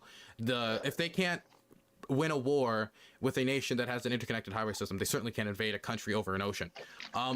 So True. I think my first problem with this, That's pointless jibber jabber. What's the point of that point? just to shit on the Russians. So my first point with this is Not whatever. It's a great we have been point. sending guns and ammunition and bombs and everything to Ukraine for Good. about a year Since now. 2014. Since 2014. For about it's and Not enough. It's not enough. Ukraine needs more. Ukraine needs enough to have a crushing advantage, you know? This is what should happen. intensified to an In my mind, it's not enough. extreme extent for the last year. Before that, we did stuff as well, but that actually makes my point stronger. We've been sending weapons and ammunition and doing training and giving intelligence for 9 years to the Ukrainians. And for 9 years, the Russians haven't nuked. And in the last year, we have sent an astronomically bigger amount, even to the point where we're sending Abrams tanks. And there's some whispers about F-16 jets. Biden said that he won't. Wait, let me finish. I let you finish. You gotta let me finish. While Biden says no, we're not going to set the F-16s. The same thing was said about the tanks. So who knows? That's not good. And so we're sending more and more and more than ever. And That is not good. Ukraine should receive the F-16s. That is my little input into the conversation. Okay? Russia hasn't done any of the moves to actually properly do a strike. They haven't nuked anything. We see no claims from them saying we are going to nuke. At this point, we will nuke. They haven't even said that if you enter Crimea, we will nuke 100%. We are guaranteeing that. They're leaving it vague because you got to shut the fuck up, okay? I'm sorry, you gotta quiet down and let me finish my point. I let you finish after you rabbled on something that I don't think that was related. You gotta let me finish. I mean, you're rambling at this point. It's a bunch of jibber jabber. It's not whatever he said. It's not jibber jabber. It's just the truth. And the truth is that Ukraine should receive more gear, more planes, more tanks, more artillery. You know? I let you jibber jabber, so let me jibber jabber. This is not jibber. You know what? If we are so afraid of Russia nukes, then I don't know. The West should send Ukraine funds to build bunkers.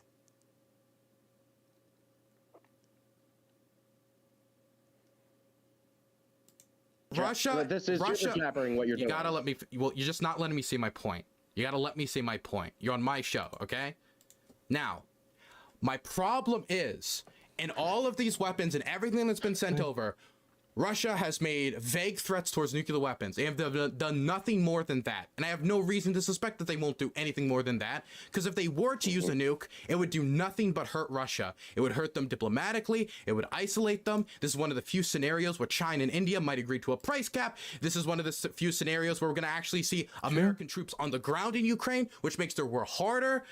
There's radiological spillover that can go into Russia. There's a million different issues that would make this negative for them. Not to mention, Russia is on the planet. If the world explodes, so does Russia. They're not going to do it. They're not going to do it. You got to shut the fuck up. Let me finish.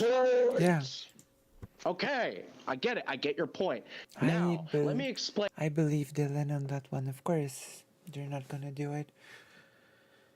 And Ukraine once again must receive more support and win. Exactly, Moho. They should just give Ukraine all the cool weapons. Why that they are closer to nuclear war than ever, because you're totally missing the point entirely if you're jibber jabber. Okay, so yes, we have been sending aid for all this time, and we've watched this aid escalate and escalate and escalate, just like you were saying with Abrams tanks and talking about sending U.S. jets to Ukraine and all this shit.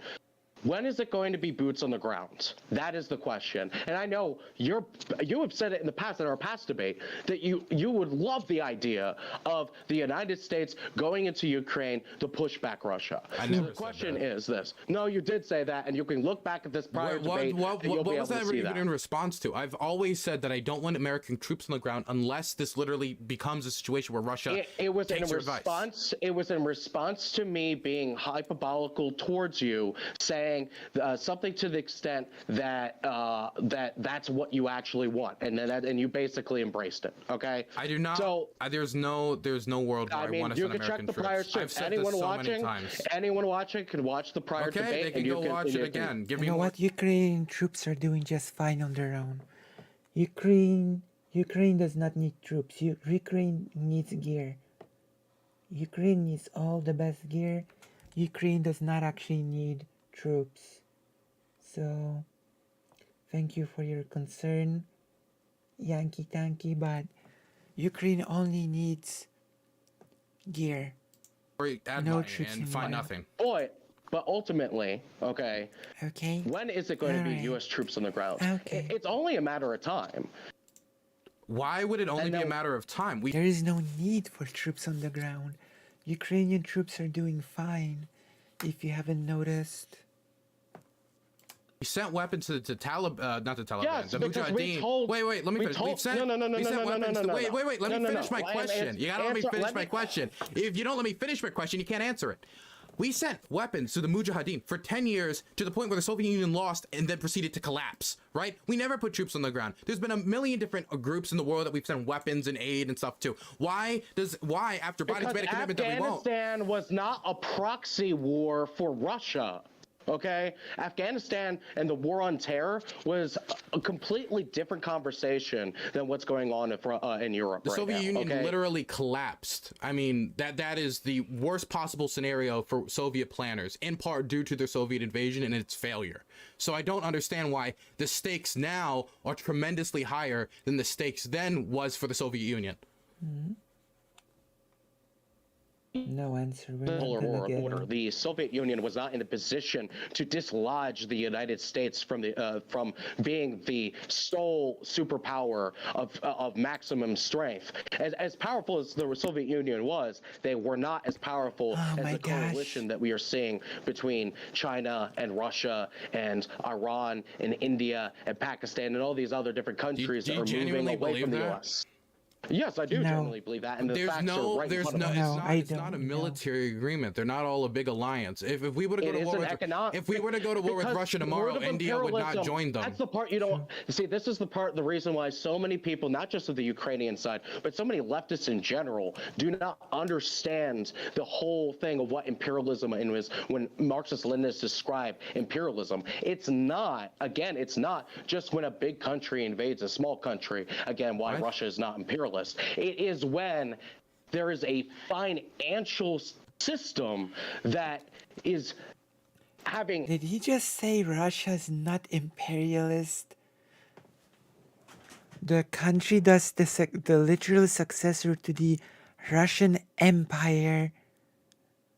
It would be fair to say that Russia's, like, by its structure, is an empire right now, even if it's weak. And this person is saying Russia is not imperialistic. Okay. All right. Power over the world, right? And that's the U.S. dollar. That is the petrodollar. That is what the current system that is being threatened right now by the coalition between Russia and China and Iran and India and all these other countries that are moving farther and farther away from the United States and the British Empire. But to get back to the point, why is it that we are seeing why it's going to be a nuclear escalation in Europe right now? Is fundamentally because, you know, we know for a fact that the United States has an invested interest of maintaining their financial dominance over the world. And Russia and China threaten that. So what's the best way to be able to cut off Chinese oil supply? It's destabilizing Russia. It's overthrowing the Putin regime. That is why, at the end of the day, that this proxy war is such a heated thing that we're seeing in the world right now. Okay, so first off, for BRICS, I've already said it's not a military agreement. If we were to go to war, it doesn't have to be a military agreement. Let me finish. I let you jibber jabber on your point. Let me jibber jabber. if Russia was to get invaded by the United States tomorrow, India would not jump to their defense, okay? China, maybe, but there's even a chance there they wouldn't because they haven't sent any weapons to Russia over Ukraine. So BRICS, when we talk about BRICS and you say talk about the Soviet Union, let me finish. You gotta let me finish. You gotta be quiet. I'd like to talk about BRICS. You're brick fucking head. You need to be quiet so I can finish my point. When we talked about the Soviet Union invading Afghanistan, that was a military invasion. There wasn't a point where it was like, well, maybe we can join the international coalition to like apply economic pressure on the Afghan rebel. They couldn't do that. It was a military agreement. So what I'm talking about here is military. The Soviet Union invaded Afghanistan. They fought there for 10 years. The Soviet Union then proceeded to, you're breathing really hard into the mic. Why don't you understand? So after the Soviet Union invaded, they then lost troops for 10 years. They gutted their economy. They lost so many people. It was a massive disaster. And then they left and their country collapsed before they used nuclear weapons. And now you say that the situation is so much more dangerous now because Biden might put troops on the ground because what's the big change here that makes it sure that they're going to use nuclear weapons when they haven't made any commitment to using them outside of vague threats, which would make sense to be doing if they're trying to apply diplomatic pressure to the West. True. I think you muted yourself. Wait, no, I muted you. Okay, continue. Okay. The collapse of the unipolar world order. That is the difference, okay?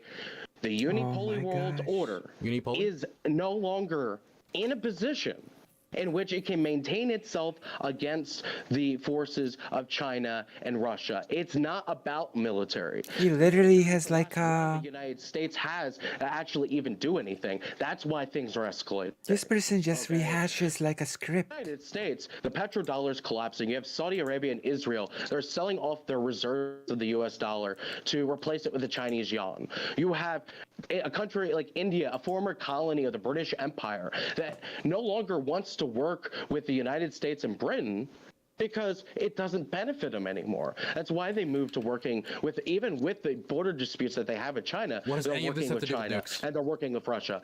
Everything to do with nukes, because if the unipolar world order is not in a position that it can financially maintain itself, it is now in a position that has to use its military dominance to try to maintain control of their unipolar world. And that is what is leading us to a possible nuclear disaster, because the United States is not going to let off the gas unless we, the people, actually organize a resistance against U.S. imperialism. That is the only way we're going to stop. So you're saying we're going to send troops. You're making a hard commitment on that we're going to send troops to Ukraine, and they're going to be involved in active combat. Yes. You're making a commitment. I will bet you $100 on that right now. True. I'll put $100 up for that too. Okay. Bet. Fantastic. We both put $100 on it. Now, that's a great idea. Do you have any evidence of that happening in actuality? Like any evidence of the Biden administration preparing to send troops to be engaged in active combat? Do you have any like military document? Has there been any reporting showing like, hey, we see these troops being shipped out and they're in Ukraine and they're operating? You do. So you have evidence of troops in Ukraine. No. So I have evidence of a historical. So basically, this is as much of a realistic scenario as Poland invading Ukraine any day now, quote unquote. This is just as realistic as when Russia claims that Poland will invade Ukraine any day now. Any day now, Poland will move in.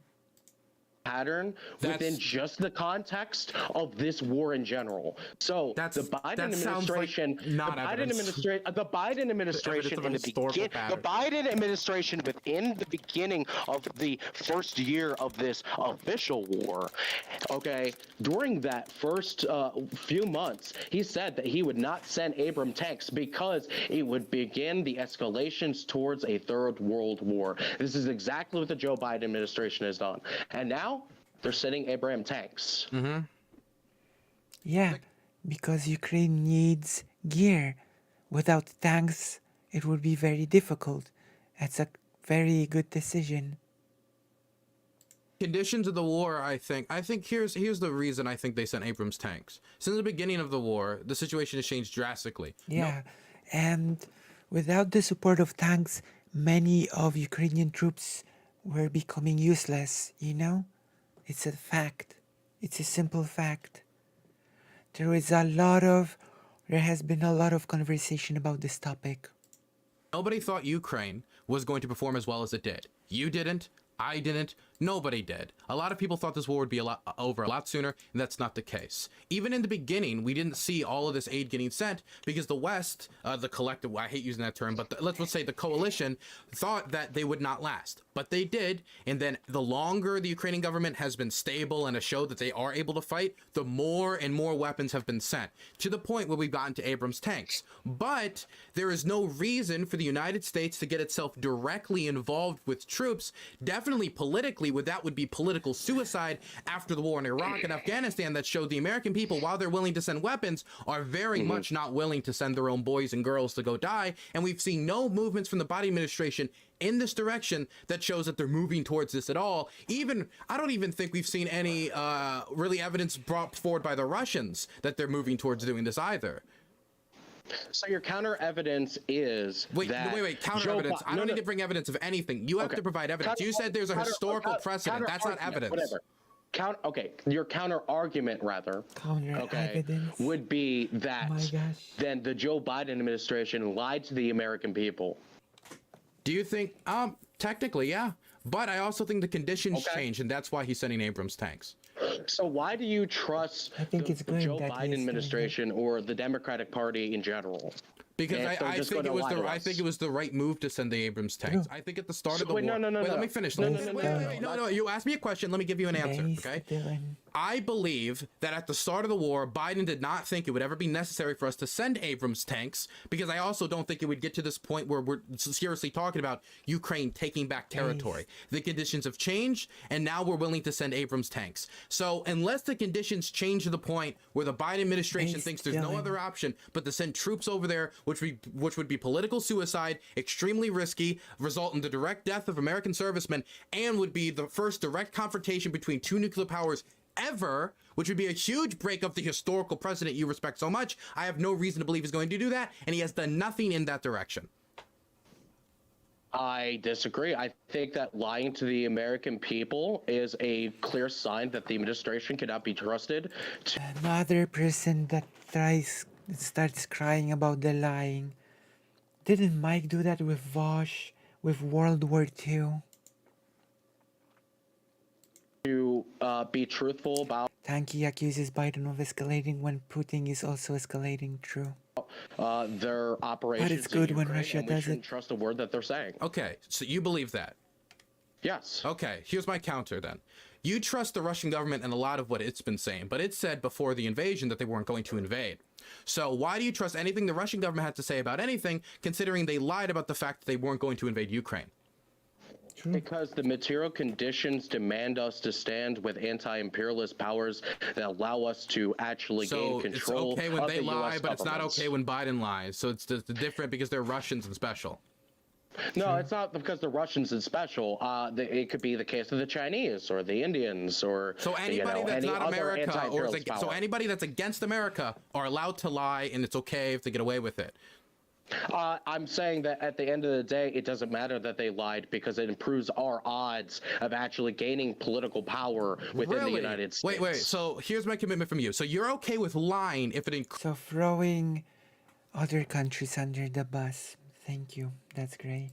increases your odds of getting political power. I'm okay with lying in the context of actually trying to overthrow the actual liars, the ones that are oppressing all the people within this country, whether you own a small business, you're an average worker, you're part of the servant class, whether you're part of the permanently unemployed class, what have you. Any of the people, the American people, should be against the U.S. government because of the same people who bomb the Middle East are the same people who bomb the Middle East are the same people who oppress us on the streets. Dog, this is the worst thing you could possibly say in any conversation. Yeah, if you admit openly that in order to achieve power, you're willing to lie as long as it increases your odds, that's literally like I am a That's badass. what the United States That is is doing. that is an open. Wait. Let me finish. No, Hey, let you ramble. You gotta let me cannot finish. act as You gotta let me, look. I'm not saying. No, you can't. Wait. No. I think it. No. Wait. No. Let me finish. No. Let me No. finish.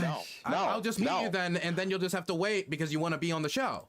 Fine, be a cock. Okay. Wait. Okay. So you just be quiet. Thank you. So the problem is I'm bad. I think it's bad when the United States lies, right? I don't think Biden should have made that we won't send tanks commitment at the start, whether he meant sending American tanks or anything. I don't think he should have made that commitment. I think it's bad that politicians in the West lie. You think it's okay for your side to lie as long as it gets you a gain strategically. That is literally admitting that you're a bad faith actor. Why should I talk to you if you're admitted like I will lie if it helps me? Here's the Wait. You're admitting to Wait. the Joe Biden administration lying. You're okay. I said I'm not. I just told you I'm not. You are. I just told you I'm not. But no, that's bullshit. I'm telling you that Biden saying... should never have made the commitment because then when he had to go back on it, people can be like, "You're a liar. That's bad. He shouldn't have done that." Okay, so he shouldn't have done that. So then, would you say the same for Russia? That Russia shouldn't have lied about not invading? We're not going to invade Ukraine. I think that there was other political forces within the country, and particularly the Communist Party of Russia, that wanted the Russian. And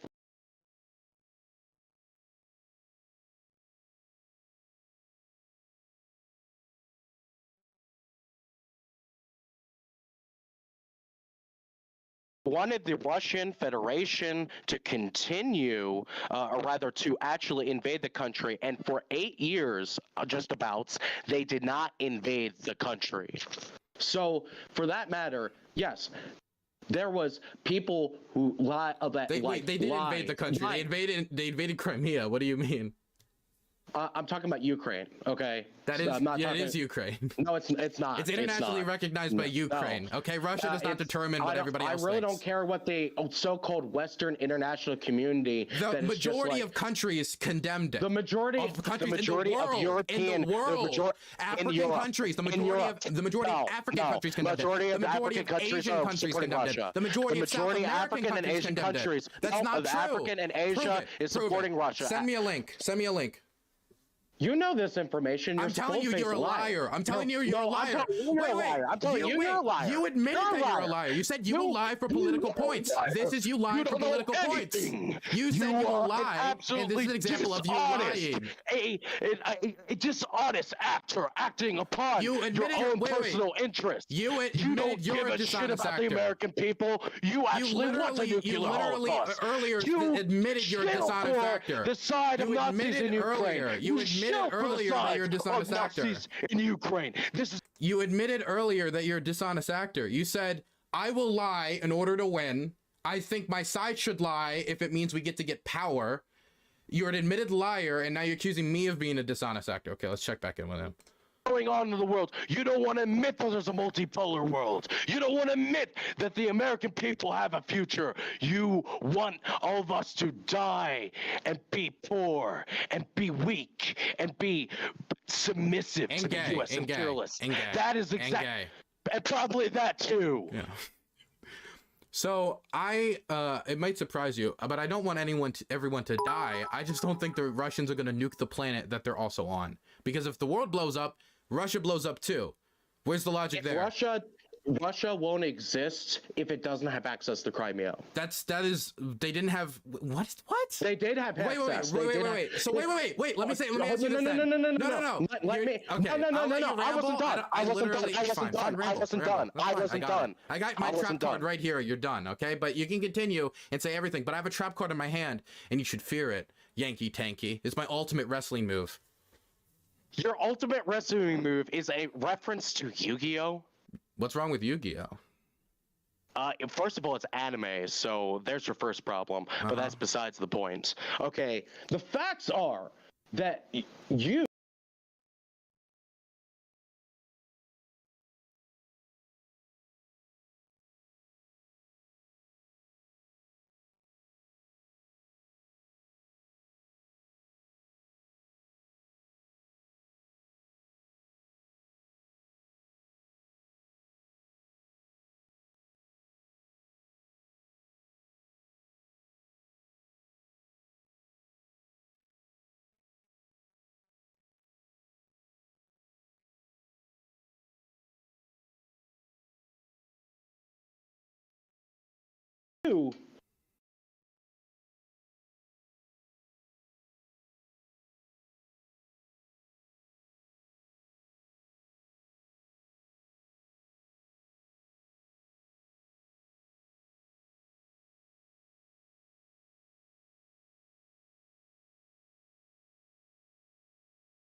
What happened? No, everything's okay. Everything's okay. We need to see the video as well. Sorry. I didn't notice.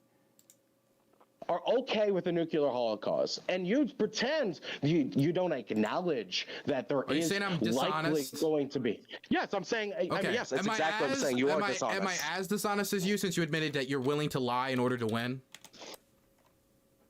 That's what you do. So wait, so you're saying we're both liars then? Is that your statement? I'm saying that you cannot claim to be some sort of moral like. Why are you criticizing me? Wait. I'm not lying, but let's say it was. Why could you criticize me for lying when you just admitted that you will lie and you want your side to lie if it means you win? Like, that's the thing about being a dishonest actor. This is the problem. You could have just said, you can't complain about me lying if you lie all the time yourself. I'm not, but I'm saying I'm not lying. You got to prove that I'm lying, but you're saying you're saying what my intent is. We all know you're lying, Dylan. We all know you're lying. Show me proof of my intent that I want the world to explode, instead of just thinking, I don't think the Russians are going to nuke us, which is what the majority. So welcome, Rafaela. You support the U.S. imperialists. The majority of Americans support what we're doing in Ukraine. Does that mean the majority of Americans are liars? The difference is the majority of Americans are propagandists. You, in particular, why can't it be that I'm propagandized as well? Why can't I be a dumb sheeple as well? You know exactly what you're doing. How do you know that? You know exactly what you're doing. How do you know that? You wouldn't be able to articulate that average Americans are not capable of articulating the same position you do if you didn't know that you were lying. You are intelligent enough to know you were lying. But I don't think that it's going to start it. Like, is there any statement by the Kremlin that you can point to that proves that they're on the brink of using nuclear weapons? That isn't like a vague. What I'm talking about, a commitment. Like, we will use it in this scenario. I could tell you exactly what Russia has done. That they rechanged their codes on how they handle nuclear arms, from using it in self-defense to being able to use it as a initial attack. That's not a statement from the Russians. I mean, of course, they're going to make posturing moves to be scary with it, but you got to show me like a commitment. That's a policy change. That's a commitment. That's not a commitment. Wait, no.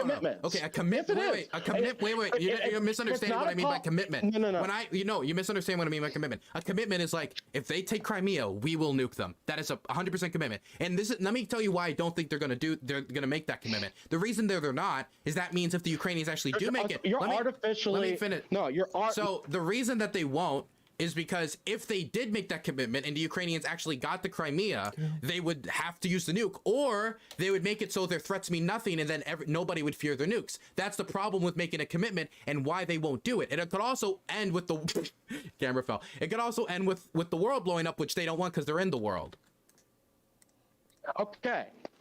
So now that you're done with this jibber jabber, okay, to be clear, you know exactly what you're doing. You're lying about your position.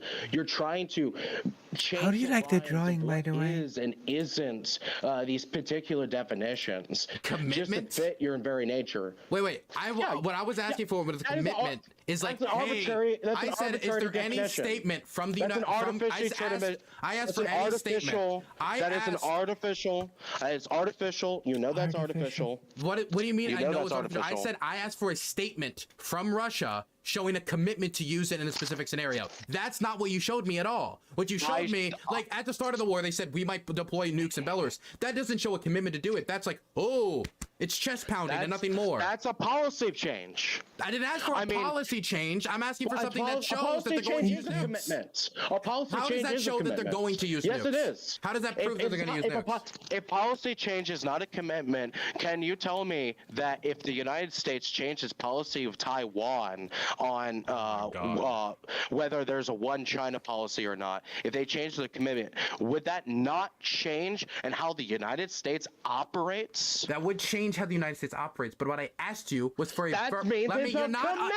You're so brain dead. I asked for a verbal commitment about what scenario they would specifically use nukes in. Well, they keep it vague so they can have the threat floating over. Well, they never have to do anything. Policy matters more than some strange statement. So let me ask you a question. If the United States said, we are going to nuke Russia in 10 minutes, would that mean more or less than if America was to up their nuclear readiness level? Repeat the question. If the United States was to say, we will nuke Russia if they do not leave Ukraine, I'm changing to make it easier for you. would that mean more or less than if if America was to up their nuclear readiness level? Because that's a policy change, the nuclear readiness level. I would say the verbal statement means more because they can't shake that off. Because then afterwards they can be pointed at and laughed at if they didn't use a nuke. Where if you just up your nuclear readiness level, if you don't use a nuke, no one's gonna say that degrades American nuclear policy. Here's why you're wrong. Okay, so the reason why is because a policy change has a much more material reality than a statement when politicians lie all the fucking time. Okay, let me run the scenario for you. In one scenario, the United States ups the nuclear readiness level. That's a policy change. You agree with me on that, right? Like if we the upper nuclear readiness level. Okay, so that's a material change. But my statement is if America was to say, we are going to nuke you, that ties them more to actually using nuclear weapons, and it's something that would scare me more. And the reason why is if they don't, what America did to themselves is degrade their nuclear respectability. Because if America makes a threat like that in the future, people are going to be like, remember that one time where they said they were going to do it, then they didn't do it, and now your nuclear weapons are becoming more and more useless as a tool of intimidation, which is the primary use on the international stage. So that's why America could up its nuclear readiness level 1,000,000 times without doing anything. That's why I'm saying it's all vague and they're doing non-committal actions. American policies or any political policies from any particular states mean more than any statement because politicians Yankee is not very good at this. You lie. You said earlier that you lie. If you lie, I lie, and politicians lie, then why are we even talking? Reality. We're all just talking heads then. Yeah, everyone's just talking heads. Everything's propaganda. That's how things work. So that is the point. The bluffing is the point, isn't it? Right? The point is to bluff. You know? That's the real world. Don't you try to hold yourself up to some standard of truth and respectability? Because I try to do that for myself. Truth and respectability happens through your actions, not your words. Okay, so this is like the idea. Okay, so your belief is solidly like you can lie to your audience if it advances your cause. If it doesn't if it contradicts your actions, and if you lie about something that you're going to do something positive, and then you apparently don't do that positive thing, sure, that has negative consequences. But if you just say something that's negative, but your actions do, say, for example, right? I talk all about the LGBTQ CIA agenda and all that stuff, right? But I work with plenty of gay and trans comrades all the fucking time. I'm willing to work with them on multiple different issues. I have no problems with them on an individual level. So fundamentally, my actions speak louder than my words. If this is true, couldn't this logic be used to justify covering up war crimes and atrocities? Like for example, like... No, because the actions was a war crime. Well, but the Soviet Union engaged in like mass deportation of Poles and a lot of other bad things, okay? Mass murder of Polish people as well. Not just mass deportation. Also, Stalin actually co-wrote the Constitution of the Polish People's Republic in 1952. It's a whole mess. Whether you like the Soviet Union or not, they've engaged in some atrocities. Yeah. Now, if you're a Soviet commissar and you're trying to figure out how to deal with the situation, under your logic, he can just say, wait, I don't need to deal with it. I can just cover it up, not tell the public, and be done with it. Because there was actions in which that is what the USSR did. So inherently negative. There we are. So, if the actions were positive and you were, I don't know why you'd be covering up positive actions, but let's say you were covering up positive actions, whatever they were, increasing wheat production or something. If you admit to, let's say the guy had realized this is a negative action, but if he admits to it, that can compromise the communist cause because they could say, hey, our communist overlords are brutes. They murder, they kill. In fact, that's actually what happened when Gorbachev, opened up. See, that's a bastardization because that's what happened in the Soviet Union. When the Gorbachev started to free up the press and they opened up some of the Soviet archives and people looked into stuff, people got really angry. Sure. People got really angry, and that partially led to the collapse of the Soviet Union. And that was because when the Soviets were honest about how brutish they were, that led to their own people hating the government. Sure, and I mean, under the Soviet Union, that's when the Soviet Union was beginning its liberalization process. It's a different conversation. I thought we were talking about like the Soviet Union under Stalin or Lenin. Don't you think it's bad that that any country would ever have to continuously lie to their people? The Soviet Union was the worst under Stalin. Is this person gonna defend Stalin now? In order to justify their existence as a state? I mean, the United States does it all the time. Isn't that bad though? I mean, it depends on the context of what the world would be without that state. The United States, as it currently exists, that would be a net positive. The Soviet Union, as it existed under Stalin, You're just completely committed to like, we're allowed to lie. You guys can't lie. It's bad when you lie, but if we lie, as long as it advances our cause, that's okay. Because it's based on your actions. So nobody will ever believe anything you say now, because if, let's say, you, like for example, my actions speak louder than my words. If you saw the most, let's say there was a communist coming up through the ranks, right, in America for the first time. Okay, let's say it's this base new communist, and you really like what they're doing, and they're like 30% popularity in America. This is like crazy. You're like, oh my god, we have a shot. Then you watch them rape somebody. In advancement of your cause, the best thing to do would be quiet for you, right? So would you be quiet in that scenario, or be like, that woman had to make a sacrifice to the cause, I shouldn't tell anybody? You did. But we're also doing art, so it's supplying okay. the full context. So what is the context of not just a communist regime not existing in the United doing States, art because that's as one well. thing.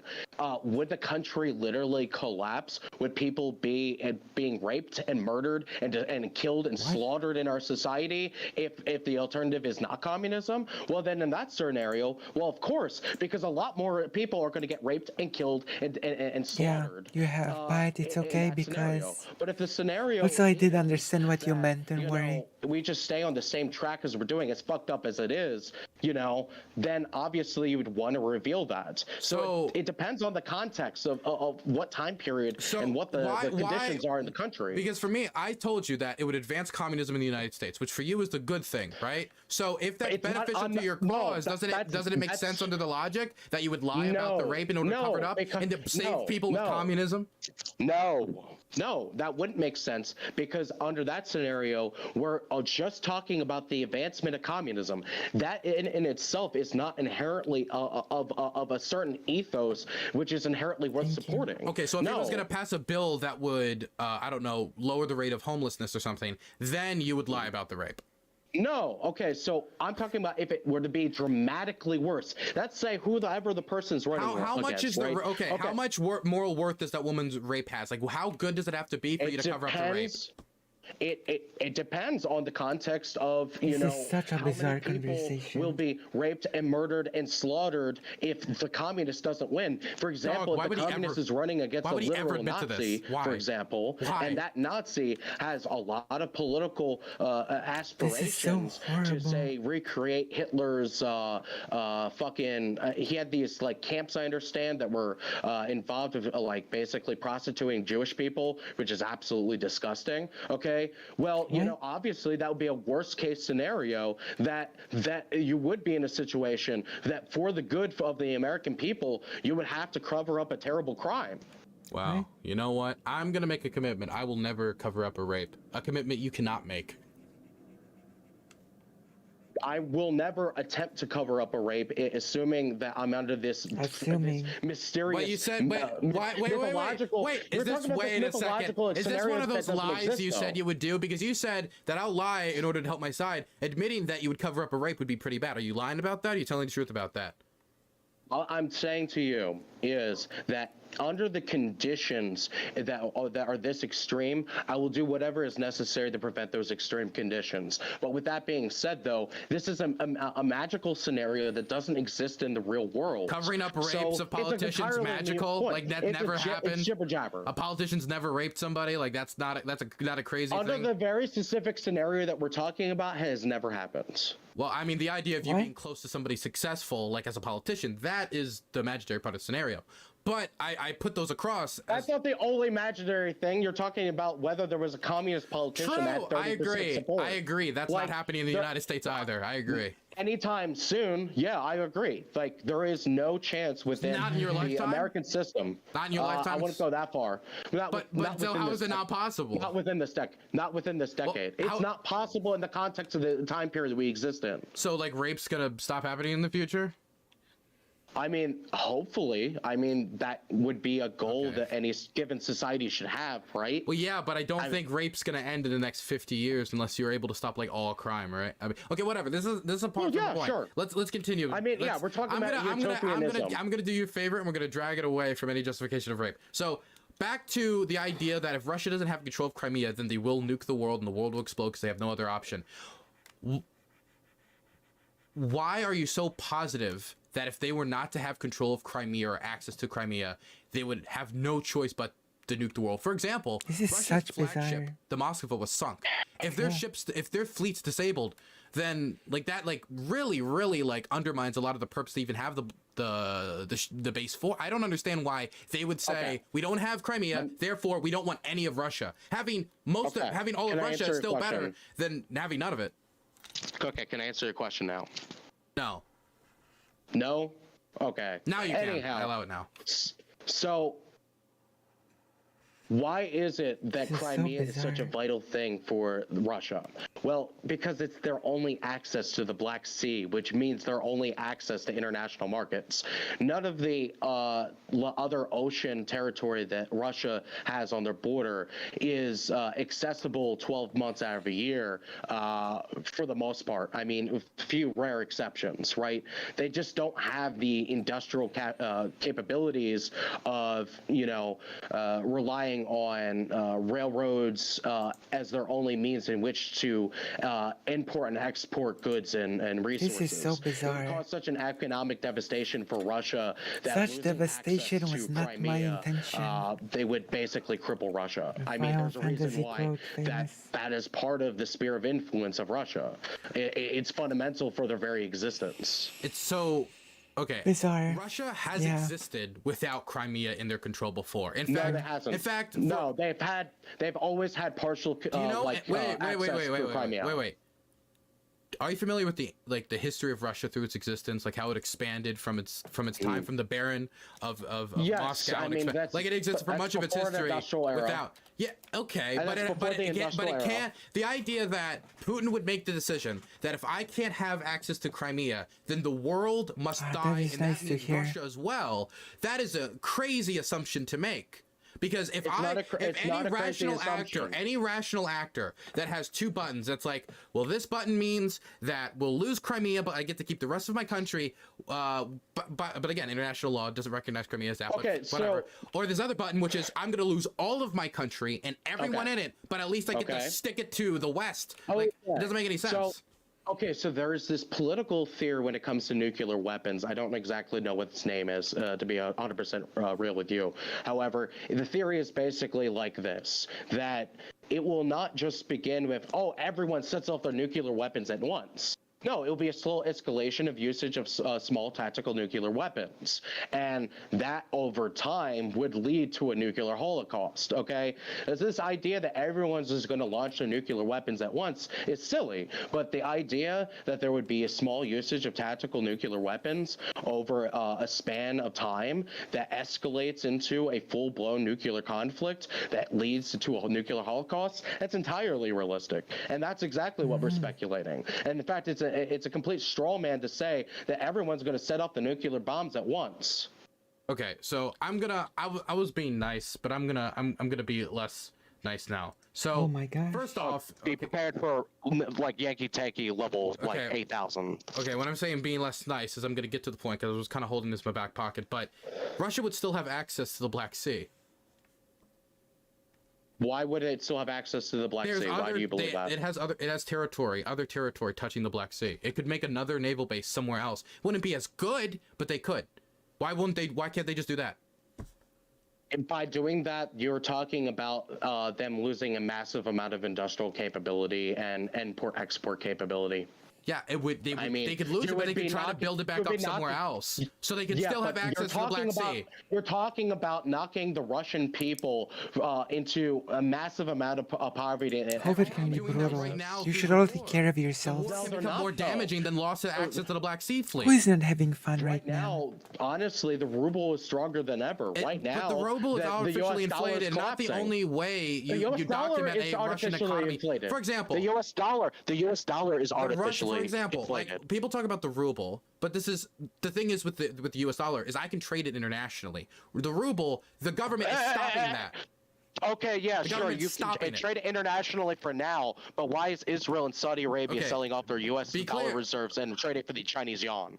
So again, Russia, you can't trade it internationally right now. You can do that with the US dollar. And so that type of artificial control, you cannot compare the US dollar to Russia in that way. Yes, but you can. moving Yes, on you from can. that, there's been a 40% of Russia's planes have been grounded. Actually, more than 40%. You've seen like an 80 to 90% reduction in automobile sales. We've seen hundreds of thousands of people, possibly millions of people, flee the country not only for jobs but also to dodge conscription. Russia's going through. We've also seen a massive increase of oil and natural gas production. And Ukraine has this program called "I Want to Live." When it comes to Russian soldiers, they can safely give up.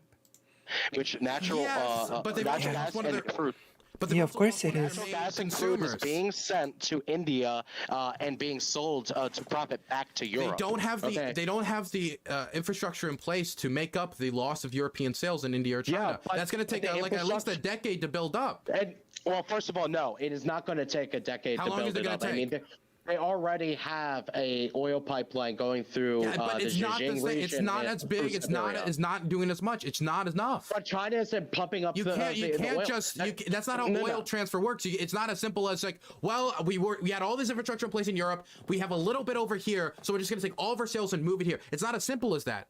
Which is why that you see Russia also selling unprocessed crude oil to India, which is India is now selling off that oil back to Europe. You really think that with the amount of oil infrastructure that's in place, which is not the same levels as Russia had with Europe, they're going to be able to recover all of the economic negative levels that they've dealt while also conducting a very aggressive and very expensive war? The answer is no, of course. Okay, that is completely delusional.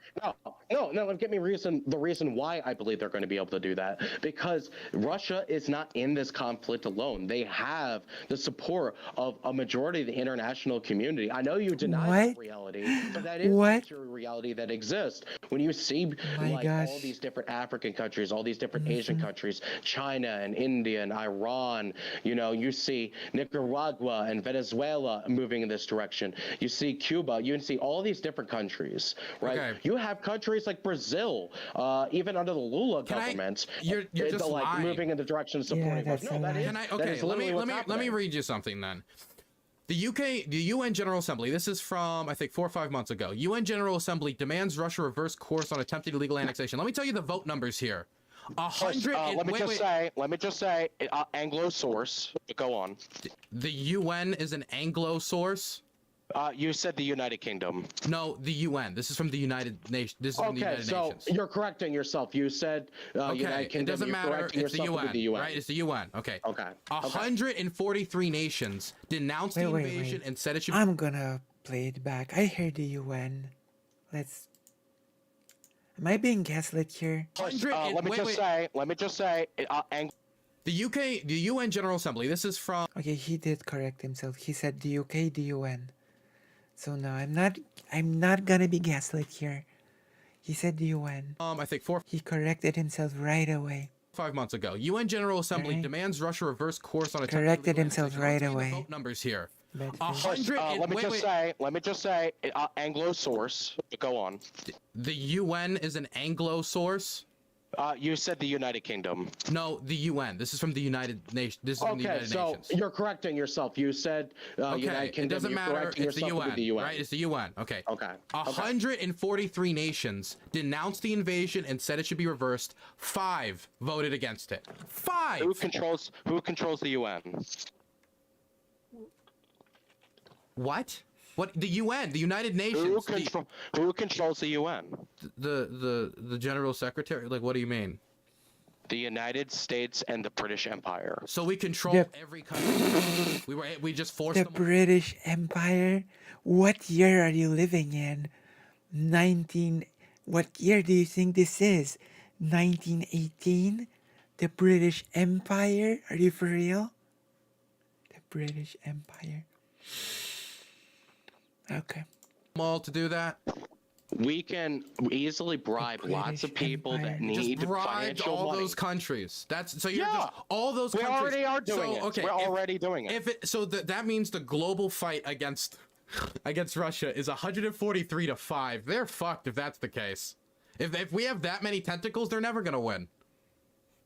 they are going to ultimately win this war if it against doesn't escalate into nuclear 143 conflicts. nations. They're gonna win a war against 143 nations. Yeah, They're gonna fight the whole world. They bribed the vote. That doesn't mean they bribed the Germany, support of all these people's countries. Germany tried to fight the whole world. It didn't work well. It didn't succeed. You know, they tried it twice.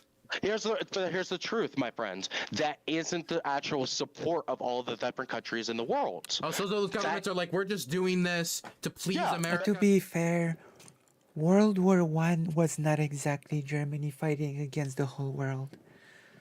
World War I was a little bit of a different situation than World War II, but I will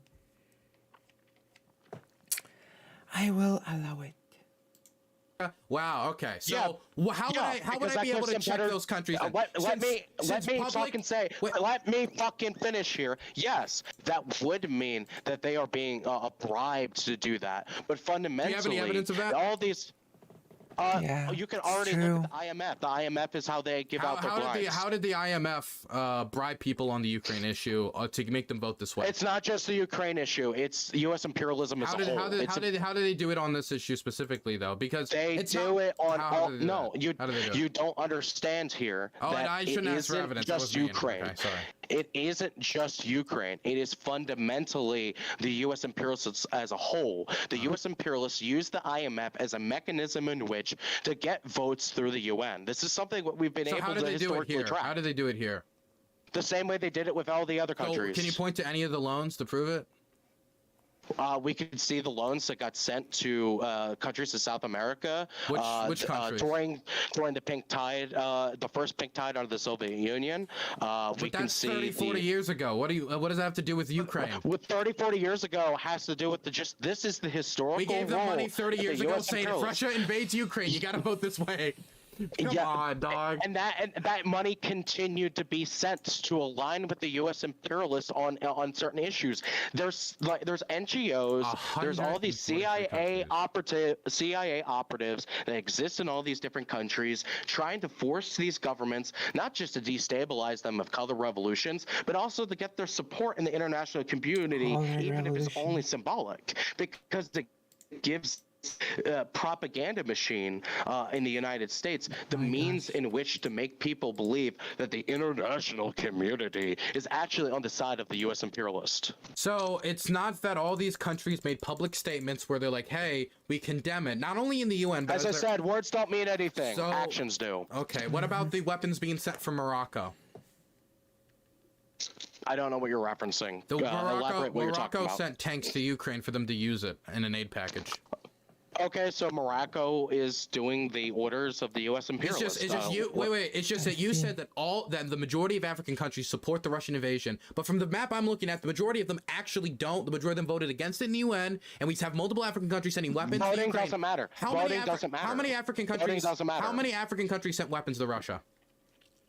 How many Africa's not in a position in most scenarios to be able to send weapons to any country. Have African countries sending weapons to Ukraine, Morocco. Yes, and I'm sure that a lot of American politicians and NGOs and CIA operatives and the IMF and all these other shady organizations send a lot of bribes. This is the historical pattern of the United States. What bribes did we send to Morocco? Why do you need this Anglo-box descriptoid? Well, no, you made an accusation. I want you to back it up. No. This is the pattern that we've seen throughout human history. Well, you're saying just because this is the pattern that we've seen throughout human history? What? Throughout human history? Okay. All right. It makes perfect sense to me. Pattern of something does not mean it happened again, right? If that was the case, then like we just lock up people forever, never let them out of prison because they murdered once, they might murder again, you know? I'd say what the hell you just said again? Okay. Just because there's a pattern does not mean that in Morocco's case, or any of all these cases in Africa, and all these votes, that means that they did it again. And you haven't even necessarily established that they do it 100% of the time, or in this scenario. Like, I just want proof. That's all I'm asking for proof. Not saying, well, one time they did it, so they did it again. So that's not proof. Yes. That's not proof. That is proof. It is proof. You have no documents, you have no statements, you have no financial transaction, you have nothing. Do you really think that all of this kind of stuff that happens behind closed doors is going to be publicly accessible to the average American? Okay. Actually think that. So. You actually believe all this stuff isn't classified information. The problem is that you could make a million conspiracies that way, saying I don't need evidence. You know, America's done shady things before, so they're probably doing it again here. And then I could just use that to justify any conspiracy with no evidence. Meaning I'll believe a bunch of crackpot bullshit with no proof. It still has to deal with material reality, and we see the organization that's happening between Russia and China and India and Iran and Syria and all these different other countries. We understand that these countries are operating against U.S. imperialism, and we also understand that the U.S. imperialists have their own sphere of influence, that they're also influencing other countries. Why is it that basically... Wait. Let me ask you a question. Let me ask you a question about the UN, though. What the heck? Why is it that every time there's a vote in Israel, you have Israel, the United States, and Australia... those are the three countries that'll back up Israel basically every scenario, but everybody else votes against them. So if the United States controlled the UN, why isn't the UN always voting in favor of Israel? Because surprisingly, Dylan, Jews do not control the world. That's not my... No, I'm not saying the Jews control the... I don't know why you made that implication. I mean, that's what I'm getting. saying, it sounds like you're telling me that the Jews control the world. What? Am I really saying that? Can you give me a more... Sounds like that's what you're saying to me. Is this one of the times where you lie in order to win? Is this one of the examples of it? I'm saying that it sounds like to me that you're saying that Jews control the world. I'm saying... I didn't realize I was debating with Nick Fuentes today. Damn. Yeah, it comes out of me sometimes. I'm very sorry. But in this instance... Dylan Burns, accidental anti-Semite. Oh, I thought that was me just showing my true colors. How is it accidental? Anyway, the United States... My question to you is if the United States controls the UN, and Israel is one of America's top allies, and every single time it's a UN vote, the United States usually votes with them, including in these instances, why is it that the majority of nations in the UN vote against Israel, and it's usually just America, Australia, and Israel that vote in favor? When it comes to these, for example, the settlements. Jews do not control the world. I'm asking you about America, because Israel is an American ally. Why is America not whipping the UN in shape in favor of Israel? Because Israel is not exactly in the same place as they are of other allies of theirs. Gosh, Israel, Dylan. we give Israel we know billions that, of dollars. We know that they are one of our top allies. Israel Dylan. is selling off their reserves of U.S. dollar. We are giving them billions of dollars. We've done an action in which pushes the U.S. imperialists away from being able to get this, be able to justify the support of Israel. This problem I'm talking about when these UN votes didn't just happen recently. It's been like this for the last forever, ever since they've done settlement expansion, a lot of the egregious action of the Israeli state. And the UN has always, usually voted against Israel, and it's always America, Australia, and maybe a few of America's allies that end up backing Israel. And so if it's that's the reason why now we've dumped them. That's a recent development. I will tell you exactly why. Okay. Israel is not in a position to actually convince the U.S. imperialists. They don't have enough financial backing because Jews don't control the world. They don't have the financial backing necessary to be able to lobby the U.S. government to do that. Ukraine, on the other hand, does. Are you it's one of the most corrupt. Because Ukraine is one of the most corrupt countries in the world. Okay, number one on the corruption index, Ukraine ranks I think 123 out of 180. Right? If you like my art, you can't deny that. Actually, I can. It depends on your perception. No, I mean literally that was based off a U.S. statistic. A U.S. statistic? Do you know how vague that? What U.S. statistic? By one of the people that would be more on your side. I forget the actual name of the source, but I can tell you that it was a U.S. You know, it's really hard for me to just take you at your word when you admitted that you will lie in order to win earlier. This is the problem when you admit you lie. See, but who takes you seriously because you lie all the time? You just don't admit I never say that I lie in order to win debates. If I get cornered, you go to Rob Noor. You don't admit that you're a liar, but we know you're a liar. You pretend to be a moral. You pretend to have this moral higher ground. You know what I do? You like my drawings? You don't have any morals to stand on. You are a hypocrite. You don't get to talk about morality when you are immoral yourself. Go talk to Rob Noor. Noor, somebody who disagrees with me on basically everything. I don't know who Rob Noor is. Okay, go talk to any of the people that I've debated. But like Rob Noor would be a great example, because when he confronted me on something on vaccines I didn't know, I just said, I didn't know. I'm going to read that and get back to you. I don't want to answer that. I could have easily said, no, you're wrong, you're lying. I could have done anything to get out of it. If I'm cornered, that's what I want to do, because I think that's what a good person does. Probably because that person you're talking about also supports Ukraine. They don't. I'm sure they do. They don't want to send any aid whatsoever. All right, you want to make a commitment on that? I'm not going to make a commitment on that, but I'm going to tell you this, that I don't trust anyone that you say is an honest actor. I didn't say Rob Noor was an honest actor. I said that I mean, you clearly implied it. You clearly implied it. All I'm saying is that if I get cornered on something, I think the best thing to do when you don't know something, say, I don't know, and I don't think it's good to lie. And now that you say, hey, I have a statistic that proves that. Oh, do you have any proof? Well, it's from a source that you would trust. I don't remember anything about it, but it's from a source you would trust. After saying 30 minutes earlier, I will lie in order to win. Like, it's hard for me to just, like, take you at your word. Definitely you're not going to give me a source. I didn't actually say that I would lie in order to win. I said that you will lie in order to advance your cause. To lie about specific... to prevent a traumatic experience in society. See, this is you building a straw man you can neck down. This is you creating a straw man that you can kick down. I didn't create a straw man. I didn't ask you. You did create a straw man. Specifically because I never said that. I am willing to lie. You know I didn't say that. With my side line. I asked you. I asked you. You know I didn't say that. I'm just gonna mute you. You know that I asked you whether you're okay with Russia lying about invading Ukraine or not. And then you said, I'm okay with them lying about it because it advances my cause. That is, it happened again. Damn, you're going 0-2 for that camera, dog. That is you specifically lying, saying you're willing for your side to lie in order if it advances your cause. That is you admitting, saying I'm okay with lying, and I would personally lie if it advanced my cause. Now, I don't know to what exact standards it would have to be, but you said that. And so now I feel a little nervous anytime you say anything about a source, definitely a source that I hear of and I'm like, that doesn't make any sense. And then I ask for a source and you're like, I can't provide you a source. That makes me suspect. Okay, here's the facts, Dylan. Okay. We know you have lied about the Ukraine war. We know that you have lied about the U.S. imperialists. Because you shill for them. We know that you shill for them. That isn't a lie. Tell me my lie. Tell me my lie. It is a lie. It is a lie. It's an inherent lie to support U.S. imperialism. It is inherent. So all of America's lying.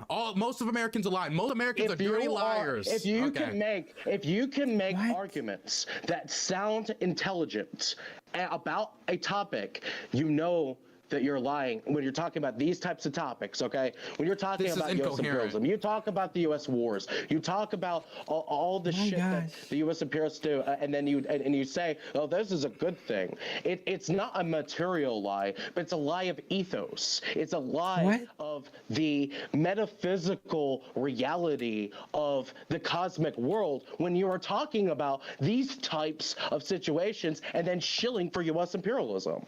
I'm sorry, what? That didn't answer my question. Give me an example of when I lied. Prove it. Give me an example when I lied. You lie every single time that you say that Ukraine is good. That's a lie. Do you think Ukraine has been proven to be a Nazi epicenter of Nazism in Europe? An epicenter? You were gonna call it a Nazi state? You stopped yourself. You stopped yourself. You stopped yourself. Why didn't you call it a Nazi state? You were gonna say it and then you stopped yourself. Why? Ukraine is a Nazi state. Oh, so you do believe it's a Nazi state. Why? Okay, let me ask you a question. Why would a Nazi state enable transgender protections in the workforce and LGBTQ plus protections? Because is that hail the transgenders? Like, what do you mean? Because the ethos I don't know. Doesn't make sense to me. Because the ethos of Nazism is not within the spectrum of transgenderism and gay and sexuality. Okay, so that is not the modern Nazis do not care about those gender issues like they did. That's not true. The Nazis burned the books about trans research in Germany. That's not true. What a weird face that we have paused on. But no, that is not true at all. did during the 1930s. Dude, Nazis hate under gays. Nazi Germany. Nazis still not hate in the gays. 21st century. Yes, they not do. Not in the 21st century. Not to the same capacity. Otherwise, there wouldn't be a split. There wouldn't be a split of the Nazi movement. Nazis there is literally hate Jews and gays. There's literally hold up. There's literally a split within the Nazi movement, within fascists, both in the United States and internationally right now. One half of the fascists in the world support Russia, and the other half of the fascists in the world support Ukraine. Why do you? Where do you get that number? There is a political realignment that is happening right now within the whole world. Okay, so because there's a political realignment that is happening, right? You have fascists that are on the side of Ukraine that are pretty pro-gay, pro-LGBTQ, and then you have fascists that are on Russia's side that are not super pro-LGBTQ. Okay, so you have to understand that the Nazis that you support, okay, this is the such Nazi nonsense. system in Ukraine that you support is pro-gay, is pro-LGBTQ, It's CIA pro-Jewish agenda. people. It's pro every group that the Nazis hate. Well, I mean, they literally are working with Israel, so in your mind, you can say in your mind, is it just like Nazis are actually just anyone that just doesn't like Russia? Like that is what a Nazi is. No, because I made it very clear that there are fascists that exist that support Russia, and I don't deny that. People like Nick Fuentes does exist. There's no denying that. Yeah, I met them at the rally actually. Yeah, you met Marxist-Leninists that used to be Nazis and fascists. So that's inaccurate. Inaccurate. You're saying that the former communication director for the American Nazi Party. He was a member of the Nazi Party. So you believe he doesn't have all his Nazi beliefs anymore. That he's cleansed it all. He's reformed. You believe he reformed? Yes.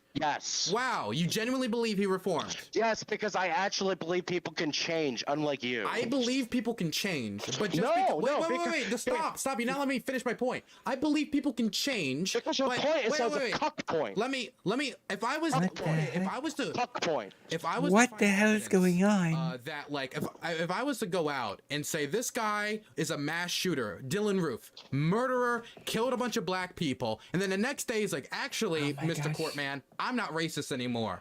Last night I heard about CRT. I read about it. I'm no longer racist. You can let me go. Right? I wouldn't just assume, wow, that guy's no longer racist. I believe him. I would need to see evidence that he's made those moves. That guy, you want to know who he was there with? That guy was there with a former member of Atomwaffen, a neo-Nazi terror group. A terror group that wants to kill people in the name of Nazism.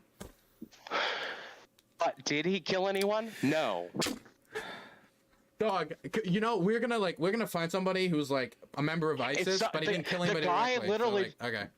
If someone didn't kill someone but espoused a particular political ideology that advocated for killing, I think we're having fun here. Particular reason, and they say that they changed, I have no reason this guy did this for like 20 years, and he made this shit very recently. Why didn't you just take him at his word? Why are you so willing to trust somebody who is the communication director of the American Nazi Party? Because people can change. Okay, how do you know he changed? Well, clearly he's going to an anti-war rally against a Nazi government, in particular in the case of Ukraine. So you're saying that Nazis can't support the invasion? Because I mean, I could show you Russian neo-Nazis who do support the invasion, who are like Zig Heil, like those types. Nazi tattoos. Fascists and Nazis can support it. Oh, either side of the war. Really? That's a change from the last debate. Last debate, you said it was impossible for Nazis to support the invasion. You said it was impossible. Do you roll that back? Do you roll it back? But here's the caveat here. Okay. Well, they can change their positions. The ethos of what positions they support after they declare they have changed largely dictates what they actually support in material reality, right? So if you say you changed and you're not a Nazi, but you support Russia, I'm probably going to believe you because Russia's fighting a Nazi state. But if you say that you're no longer a Nazi. You say that you're no longer But you support Ukraine racist or whatever. But then you turn around and support Ukraine, a literal Nazi state. Then I have to say, Do you know how many? It sounds like you didn't actually change. Do you know how many like Nazi Russian state. memes I see with Zelensky with a gigantic nose and he's like rubbing his hands together and they're like this fucking Jew bastard, and like the way they talk about him is extremely anti-Semitic, and I see that from. And you can find just as many pro-Russian people on the that are people that not just Just because you support the Russian invasion does not mean you're not a Jewish Nazi. themselves, Like you have nothing. That's nothing. but it does mean. Why are you so willing to accept that he's changed so easily?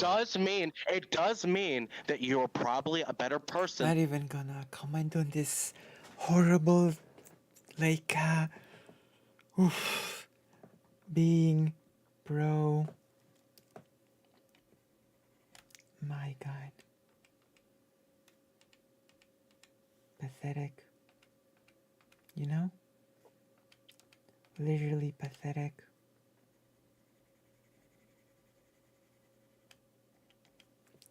Pathetic behavior. Ukraine a Nazi state. The Nazi on the other side. What Nazi laws has the Ukrainian government implemented? Well, first True. of all, Nazis tend to ban communist parties, which is something that the Ukrainian government did. They banned almost every communist Is it party. illegal to be a communist in Ukraine? It's illegal to have be a member of a communist party, of the parties No, that it is. used to exist in Ukraine. It's not illegal. I don't think so. It's not even illegal in Poland. If it's not illegal in Poland, then I highly doubt it's illegal in Ukraine. I will tell you that much. Wait, let me be clear. Of the It's not true. parties, It's of the That's not true. Parties that were banned in Ukraine, you cannot identify legally with those parties, whether they're communist or otherwise, which is a trend of a fascist state to ban political parties. So if you ban political parties, that looks I like a don't think fascist state so. to you. Yes. Okay, so what about all the political parties Russia banned? In fact, I mean, Vladimir Putin at one yes, point I even agree- banned the I Communist agree with Party you. and banned I- communist symbols. Hold on. I agree with you. I agree that Vladimir Putin should not have banned those political Does parties. that mean he's a fascist? Okay. No, it doesn't mean he's a fascist. So why because is the that ethos- proof Ukraine's a Because of fascist but not Russia? Because of the ethos of what he supports. Because of the ethos. Okay, so it's Yes. okay when Putin does it, it's not okay when Zelensky does it. Here's a primary example, right? What does the Ukrainian government do? They ban the Orthodox Church, except for the few did little not. factions that still. Nope, no, they did not. This is such a ridiculous statement. Ukraine banned the Orthodox Church? Nope. This just shows this person knows nothing about Ukraine. In fact, Ukraine has its own branch of the Orthodox Church with its own head of the Orthodox Church. So this person knows nothing about Ukraine and about the Orthodox Church. Ridiculous. This is the most ridiculous statement that I have heard during this talk, that Ukraine has banned the Orthodox Church. Ridiculous. Like, align with the Ukrainian government. the Orthodox Church also functions in Poland, by the way. As the only parts of the Orthodox Why do Church you think they that did are, that? are still allowed in Ukraine. They did it because they're pagans and they're Nazis, and paganism and Nazis are intriguingly unique. Dog, intriguingly I have linked. never met a You know single for a fact. pagan in Ukraine. I haven't met a Pagans are single Nazis. pagan. Pagans are Nazis. All pagans are Nazis. That- You're hearing it from MM Yankee Tanky right now. Right now, you're hearing it from MM Yankee What? Tanky that all pagans, every pagan that has ever existed I'm sorry, what? is a Nazi. And that's why we need to crush down the pagans just like we do the Nazis. That's what we need to do. Crush the pagans. Crush the Nazis. Crush the living shits of those pagan Nazis, anti-Christian, anti-Muslim, anti-Jewish, anti-Abrahamic alliance of the based religions in the world. What the hell? So you want to ban all the non-Abrahamic religions or something? Is that what you I want want to to ban all the pagans. Why? What about paganism makes it inherently Nazi? Because have paganism you actually existed- What the hell? Hitler believes in? I know Hitler himself may have believed in paganism. Was a pagan. But paganism existed way before Hitler. And that goes to show you that paganism inherently leads to Nazism. Did it? Just What? like capitalism does. Can I Sorry. give you a quote? I'm sorry, what? Hey, look, I mean, it's your That's- show. You can give me a quote if you want to. Does he even know what Nazis means? I don't. Yeah, too long he's to doing find a the quote. bit. But are you familiar I with think Hitler's so, views on yeah. Islam?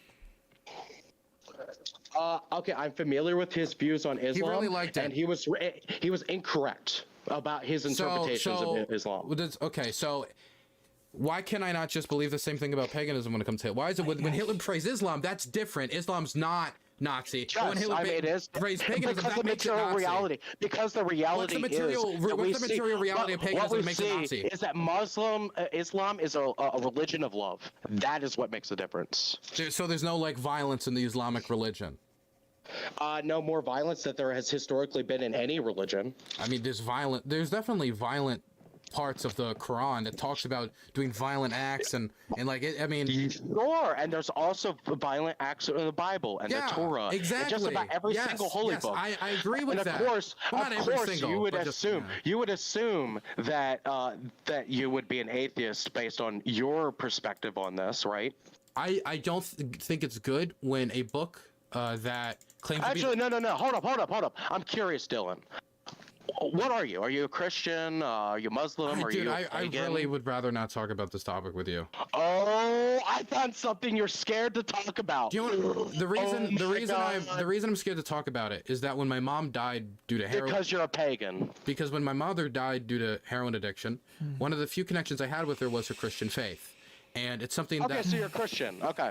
and it's something that I toil a lot with because I disagree with a lot of the tenets of Christianity when it comes to the Old Testament and when it comes to the way a lot of Christians act in the United States. And so it makes me hesitant to continue to be a Christian. And so I don't like to talk about it because it's a very sore spot for me. So I would like to not talk about my personal faith. I understand. I will just say this much. You sound like a secret pagan to me, but that's besides the point. Why would I believe in paganism?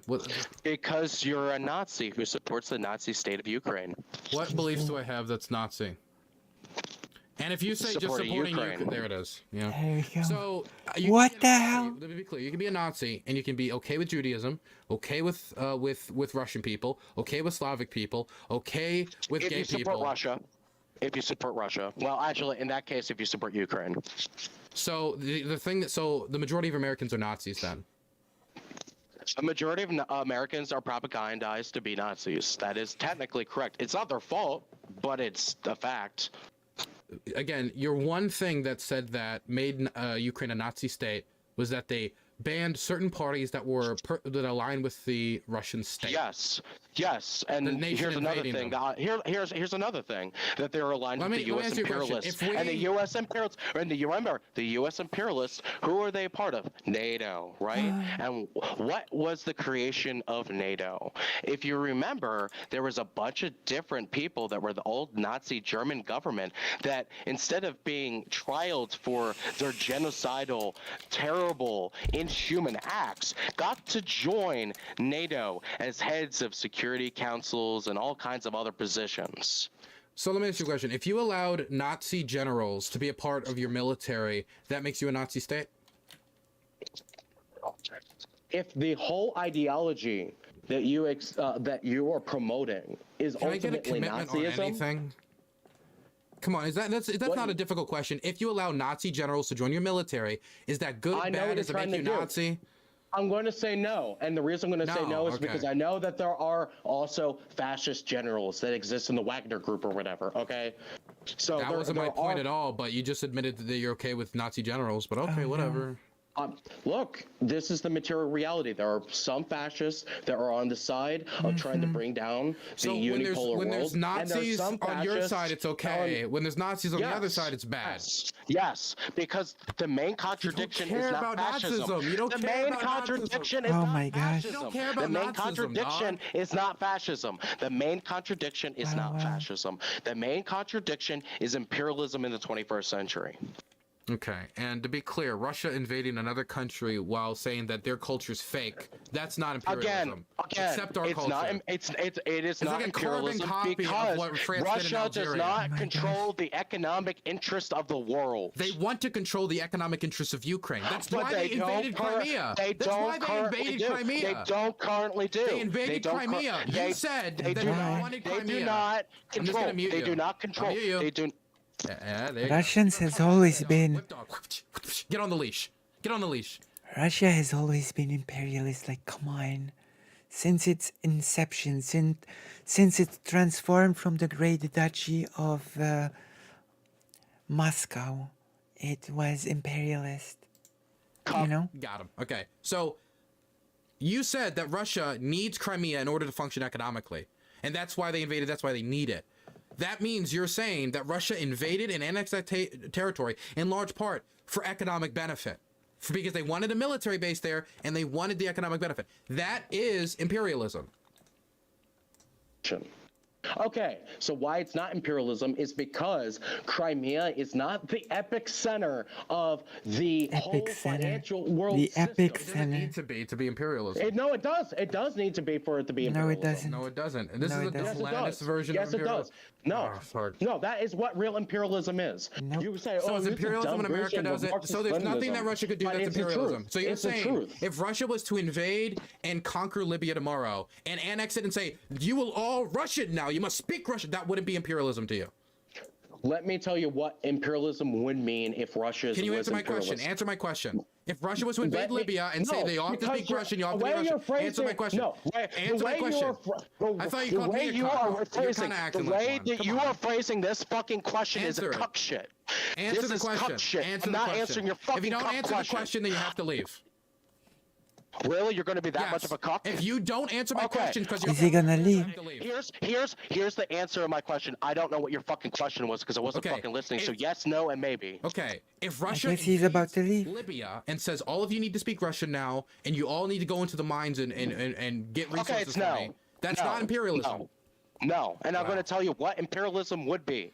Okay, imperialism. Okay, if Russia were to This is about actually to be end. in the control of the financial goodness. interest of the whole world. That would be. That's the dumbest definition of imperialism I ever heard. No, it is the most Okay, logical well, position of okay. imperialism. Wait. And you're preventing other societies and other countries from being able to economically prosper and grow, preventing people from being able to break out of poverty. That is an example of imperialism. Okay. That is the basis, the ethos of what imperialism Do is. you believe it the has nothing to Germans- do with just because big government or big country invades small country. It has nothing to do with if Yes, it one does. country has some financial pressure that they can apply to another country. Speaking That's to a not what child. imperialism is.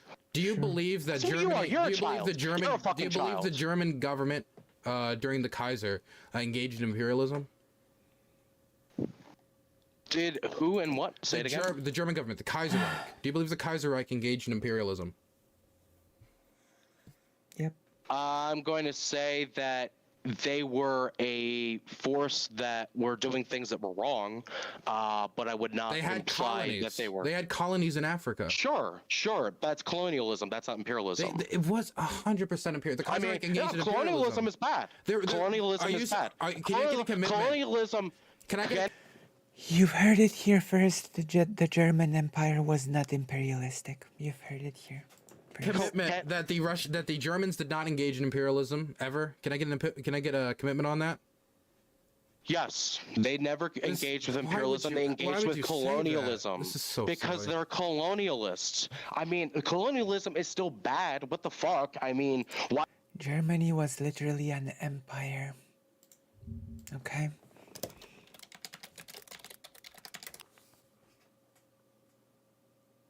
Yeah. If Germany was an empire. Wow. Okay. Why do you have to bring it Colonialism to? is part and Why do you parcel have? of imperialism. No, colonialism can imperialism, but it itself is not inherently imperialism. If you engage in colonialism, you engage in imperialism. Period. No, you're wrong. Colonialism can begot imperialism, but it itself is not imperialism. There can be competing imperial structures. For example, World War I. Wait, if you listen to American socialists during the First World War, it was an empire. It was a literal empire. It was in its name, the German Empire. Okay? My gosh. I think the American socialists during the First World War were wrong. So you thought we should have fought in World War I? No, I don't think we should have fought in World War One. But that's what they were saying at the time. So why were they wrong? Okay, they were wrong in the particular context of other countries being imperialist. Yeah, because there were no imperialist powers at that point by the definition of imperialism. Every single socialist at the time that was trying to stop the war, everybody that talked about it afterwards, including the soldiers involved, said that it was a war of empires. It was a war of empires. It was a war of imperialism. Empires are not imperialism. Empires are not imperialism. Empires are not imperialism. Empires are not imperialism. Empires are not imperialism. Empires are not imperialism. The Roman Empire was not an imperialist state. The Roman Empire was not an imperialist state. It was. No. The Ottoman Empire was not. Empires do not do Empires do not do imperialism. Nice. An imperialist state. In fact, the Ottoman Empire was the first example of socialism in the world. That is okay. So you just. What? I'm sorry, what? Oh my gosh. Oh my gosh, Dio. Oh. Okay. Repeating infrared talking points now. But it's correct. But it's like a joke point. It's not even like a real point he actually believes. He just says. Well, shit, my fucking power just got turned out. Wow. I mean, you can still hear me because I'm on data on my phone, but my power just went out. I gotta go check what the circuit breaker is doing.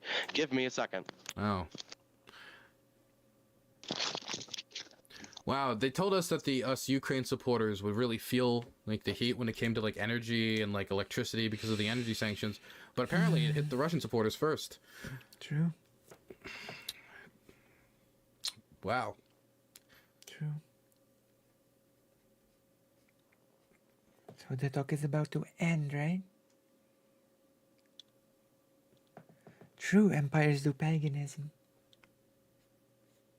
I mean, we could just end this now. We've been going on for too long anyway. It's like 7:46. Your power's gone out. Like, just go deal with your power, okay? Well, let me just say this. That even though you cannot see me right now, that the Yankee Tanky has won this debate. I have... Okay, that's enough. That's enough. That's enough on that. Oh my god. Many people would ask, why did we engage in that? And my answer to you would be, I don't know. I don't exactly know why we engaged in that. I don't. I do not know. Oh. At least it's an honest answer, right? So how are you enjoying this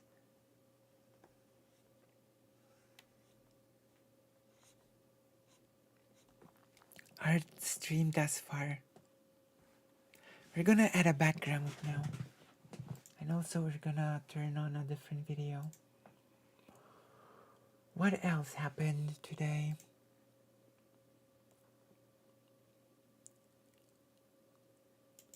What else has happened today? Let's see. If you have a video that we could watch while doing art, send it to me. Confronted by infrared fans in real life. Let's see. The infrared fans, they were weird. And when I say weird, I don't mean like freaky. I mean just kind of like, it felt like they didn't know how to be in public. I see. Basically, I mean, is that even a surprise, to be honest, that they wouldn't know how to act in public? Thank you. It's a matter of practice, you know? You can draw a little bit every day, and with time you will just see yourself improve. You know?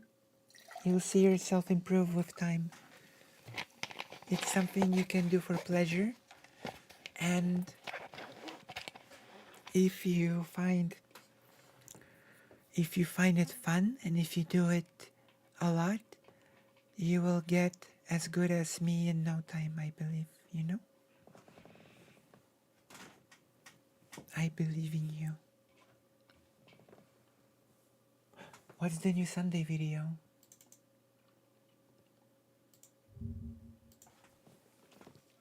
What is the new Sunday video? Do you mean the not so erudite one? You mean this one, the not so erudite one?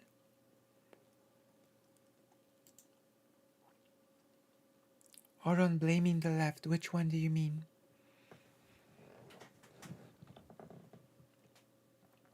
Let us find the background.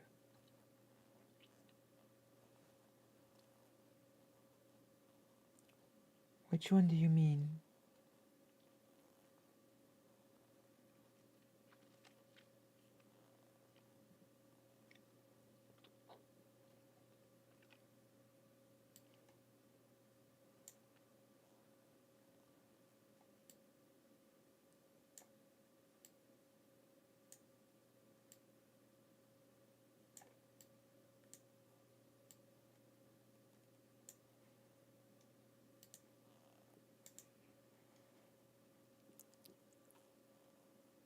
Yeah, the not so erudite? Okay. Hello everyone. Hello. This is a response to Kyla's, aka Not So Erudite's video, The Sunday Conspiracy, A Tale of Two Streamers. Tale of Two Itself responds to accusations levied by me in 2 videos which I will link in the description. Oh my gosh. At 97 minutes long, Kyla's video is bloated with repetition and self-reference. Yeah. It is also appallingly dishonest. Kyla structures her essay as a series of responses to claims she attributes to me.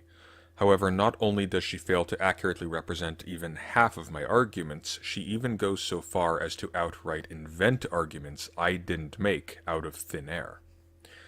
Some standout examples include Claim 1, that psychometry is witchcraft. I never claim that psychometry is witchcraft. Something I point out in both of my videos is that Kyla So the English language purist in me wants to point out that when constructing sentences in English, generally speaking, you want to keep the same tense throughout, right? So I am pretty sure we shall listen to this sentence again and I will tell you, okay?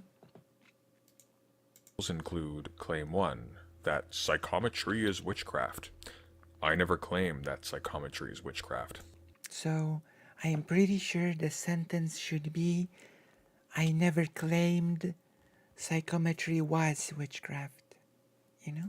Something I point out in both of my videos is that Kyla constantly confuses the name of the credential she uses to justify her self-description as a psychometrician or a psychometrist, depending on who she's talking to.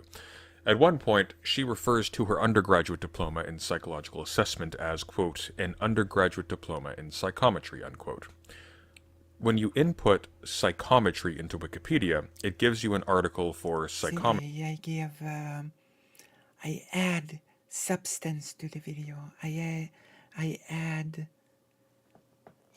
substantial critique to the video. The pseudoscience.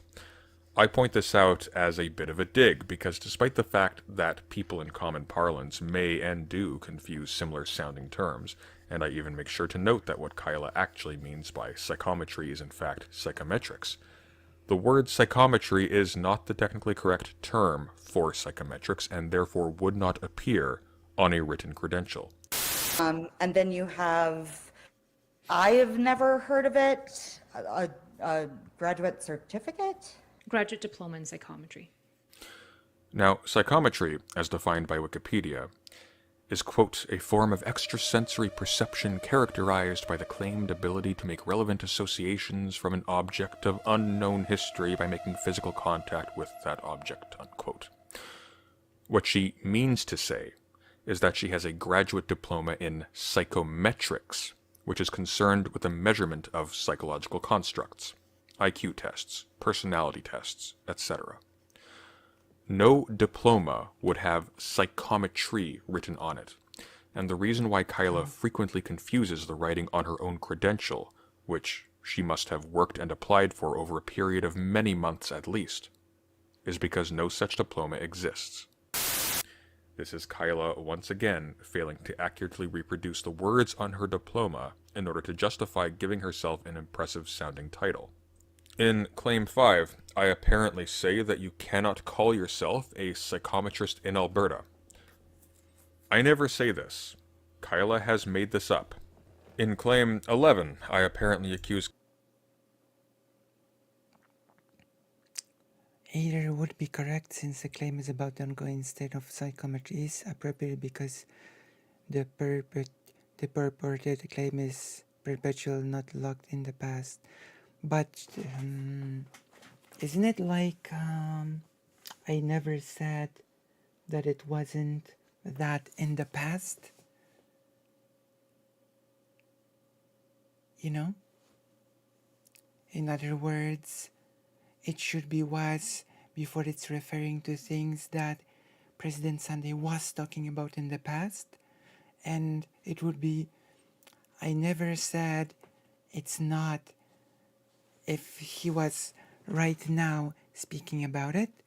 And if someone said, are you saying it's witchcraft? And then President Sunday would say, I never said that right now, right? And if he's talking about his statements in the past, he would say, I never said it was not witchcraft, you know? In the past, right? Because he's talking about his statements in the past, right?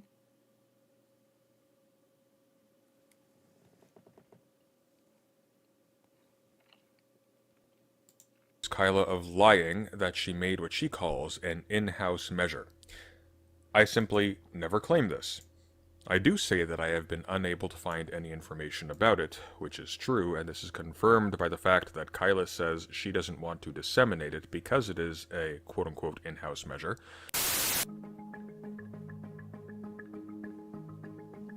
Now, Kyla may well have co-authored what she has called an in-house youth addictions measure, whatever that is. She has not, to my knowledge, made its name public, and I have been unable to find any reference to it, or to her for that matter, on any public record. My work, it speaks for itself. I already showed it. I'm not going to show you all the details. It is an in-house measure. I don't want to disseminate it. But not only does the inaccessibility of this measure make her claim that her work speaks for itself absurd, when she ascribes the claim to me that she never worked on any such measure, she is, once again, making things up. A much more interesting example takes place in Claim 12, that, quote, Kyla is not, and has never been in any capacity, a psychometrist/psychometrician, unquote. In fact, once again, I never claimed this, but Kyla stitches together multiple clips from two different parts of my first video out of context, and even out of chronological order, to make it appear as though I do. Here are the clips as Kyla presents them. Kyla Turner is not a psychometrician, either by qualification or by special permission, and she doesn't have any piece of paper reading graduate diploma in psychometry or in psychometrics. She can't have one, again because there is no category for registration for psychometrists in Alberta. Unfortunately, it appears as if she has no right to either of these titles. This does not mean that credentials justify all claims.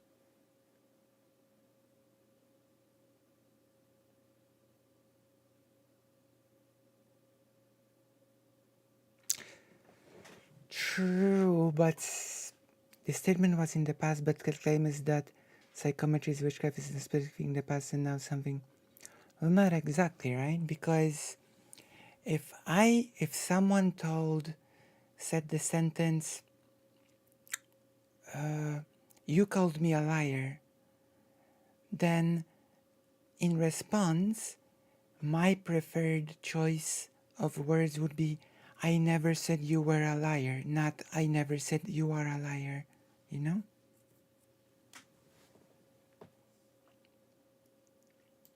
Simply. Often, people with even the most prestigious credentials are wrong. Sometimes they may even lie. Sometimes, true claims or even great discoveries are made by people with no credentials against people with the strongest credentials. And sometimes, someone with no credentials pretends to have them in order to make themselves and the claims they make seem more credible than they really are. Meet Kyla. Do you still think that I am someone with no credentials, pretending to have them to make myself and the... I don't know. I never said you were a liar sounds correcter to me. Correctier. claims that I make more credible than they really are? I'm the real deal, Sunday. Your lack of understanding of my undergraduate degree, my graduate diploma, or my field is not an indictment on me. Stop weaponizing your ignorance. That's true. And here is where that last clip actually appears in my video. Before we begin, I want to talk about the importance of credentials and the grave dangers of falsifying them. Professional and academic titles primarily You're right. But what are your credentials to be saying this? exist to claim jurisdictional authority to laypersons with respect to a subject. Goodness. For example, a woman makes a claim concerning the efficacy of vaccines, and when challenged, is able to refer to her professional title as a medical doctor to bolster her credibility. We should listen to her because she's a doctor. She knows what she's talking about. I have my credentials of a teacher to fall back on. If this claim to authority... When it comes to teaching, I am your expert. If I use too big words, that's on you. I don't care. Yeah. I'm waiting for a video. is distrusted, About that my is, credentials. if it is questioned whether or not she indeed has a right to that professional title. She can produce a written credential proving that she has been granted that right by a legitimate organization. If she can't produce that written credential, however, then she cannot substantiate her claim to authority justifying her claim concerning the efficacy of vaccines, and her claims may be rightfully downgraded to the status of mere opinion. In short, credentials exist to justify claims to authority. This does not mean that credentials justify all claims simply. Often, people with even the most prestigious credentials are wrong. Sometimes they may even lie. Sometimes, true claims or even great discoveries are made by people with no credentials against people with the strongest credentials. And sometimes, someone with no credentials pretends to have them in order to make themselves and the claims they make seem more credible than they really are. Notice that by this point in my video, I am speaking purely hypothetically about the function and importance of titles and credentials. I am not even referencing Kyla. Nowhere do I claim that she doesn't have a bachelor's degree or a graduate diploma in psychological assessment. I never... For example, my grandfather had like super solid credentials, and interestingly enough, he has never really... He's never done like this weird,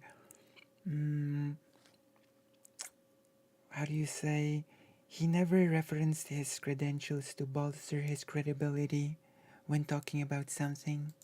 claim that she never co-authored a measure that was used by the government, and nowhere do I claim that her graduate diploma in psychological assessment is a diploma in witchcraft. The examples I've given are not exhaustive, but they sufficiently demonstrate one of Kyla's favorite strategies for deflecting accusations, which is to make up different accusations that are more convenient and easy for her to rebut. And she is so confident that her viewers are too lazy and ignorant to notice it, that she will directly misrepresent the contents of documents and video clips even as she shows them on screen. Kyla front-loads her actual response with a bloated manifest of her credentials, putting her impulsive need to embellish them on full, obnoxious display. She makes several incorrect claims to puff up her qualifications, which I'll respond to briefly, but more importantly, she introduces several documents which undermine her rebuttal of my claims. So I'm going to walk you through what precisely my qualifications are to be speaking on these things. That way any questions or qualms are answered right here. I have a Bachelor of Arts with a major in honors psychology as my undergraduate education. Many people don't know what an honors bachelor is, including many people who have taken standard bachelor programs. An honors is basically when you combine a major and a minor, credit-wise, into a single topic. So in an honors psychology, I didn't do a minor. The credits required for a minor, I had to commit to psychology as well. This basically creates a specialized bachelor's degree. And in the case of psychology, it's essentially the equivalent of like writing like the MCAT or the LSTAT to get into graduate school for like medical. I have to admit, I am not really an expert on how the educational system works in the US. It works differently than in Poland. That much I can tell you for certain. School or law school. We are now in psychology. I'll tell you this recognizing an much, it's honors different degree than in as Poland. essentially an higher level of education that is required to get into programs that are as competitive as things like a PhD clinical psych program. A lot of people think that In an fact, the titles themselves are different in Poland than in the US. honors psych just means good. Well, okay, the titles are the same, but they mean different things. Like the professor is the highest title in academia in Poland. It's above doctor. Good grades. But if you look at my diploma, it has the honors there and with distinction. The with distinction part is the part that communicates good grades. But that's not all. I also have a graduate diploma in psychological assessment. Rather than telling you myself what that means, I'm going to let our old friend Sunday, Wendy, describe for you what that means. In this program, students acquire psychological assessment skills, specifically in personality and intellectual assessment. These skills are also titled psychometric skills.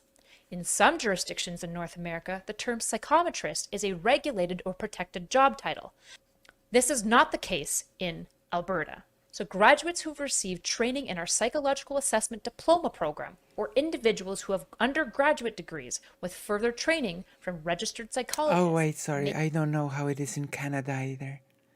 I have no idea how it works in the US. And even more, I don't know how it works in Canada. I assume it works similarly in Canada and the US. I assume it's pretty similar. Right? I assumed the systems were similar in Canada and the US. May be employed in work where they use the job title psychometrist, psychometrician, or psychological assessment. Respectfully, Wendy, from the same university you contacted. Now that we've established what my degree and diploma are in, let's get into this even more. Here is my CV with my education listed. You'll see that I have a graduate diploma in psychological assessment, the graduation date you already know, and I have a BA in honors psychology. And if you want to know, I was a pretty smart kid even into high school as well. Here are... Hello, Daniel. I'll tell you this much because she said she was a pretty smart kid going into high school. From what I've heard, at least the US high school has a reputation of being pretty low level. I don't know about Canada. I know that the US high school is pretty notorious around the world for being very low level. Are the academic awards that I won all throughout university. Most of these academic awards were sufficient to pay for most of my way through my undergraduate education. Here is my research experience. As you can see, I did a thesis on a theory of social anxiety. I did it from the ground up. This means I'm the one who drafted the RAB application for not one, but 2 studies. I am the one who developed the novel intervention protocol and did the research into the literature around this idea. I'm the one who created the intervention materials, both the video and the worksheets. I'm the one who converted the established measure to analyze social anxiety. I am the one who analyzed the results on a statistical software called SPSS. And I am the one who converted these findings into a formal thesis and presented them. You'll also notice on here the technology use and impact questionnaire. This is the questionnaire that I've openly talked about with Sunday that I created for my government to assess technology use in drug-addicted teens. Alright. This measure was both exploring technology use in Canadian teens, and it also was used to evaluate the correlation between substance abuse and technology use. The last 2 are just 2 studies that I was a research assistant on during my 3rd and 4th year of my university. Finally, I'm going to show you the Youth Parents Addiction measure that I first authored. This is it with all the relevant information removed. As you can see, up here is part of the application process, and usually at the front page of a lot of different assessments, there will be an outline of the literature review as to what the purpose of this measure is. This section that I'm showing you is the youth only section. There was also a very similar parent section because we compared the youth reported and parent reported technology use and their drug addiction use. What you'll note is that I am the first author on the measure. I did the bulk of the work. My supervisor is the second and co-author. I then worked for 1.5 years as an addictions counselor. During my work there, addictions counselor became a licensed profession, and I registered as well. While working at the Addiction Recovery Center, I fully revamped their assessment protocols. I established an empirically studied suicide risk assessment by Chu et al., and I updated their mental health assessment forms for intake. I also helped the team create a quarterly evaluation measure to use with clients to track their improvement over time in treatment quantitatively. She says being in the Honors BA program is equivalent to taking the MCAT or LSAT in medical or law school, respectively. This is false. She emphasizes that she did the bulk of the work on a co-authored paper during her undergraduate degree. This is irrelevant and confers no special title upon her. And imagine if it did. This would imply that she could call herself a psychometrician before even getting a bachelor's degree. She notes that she became a licensed addictions counselor midway through working as an unregulated addictions counselor.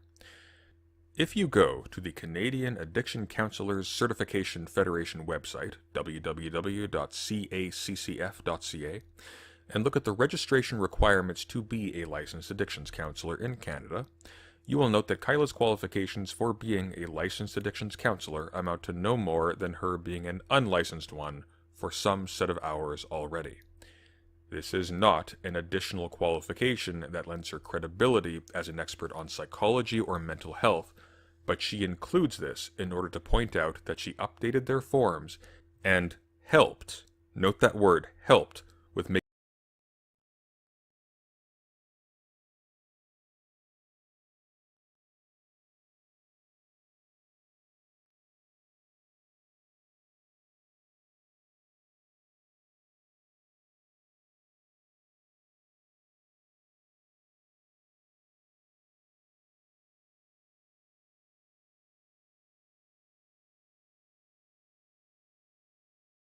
making a quarterly tool to track patient progress.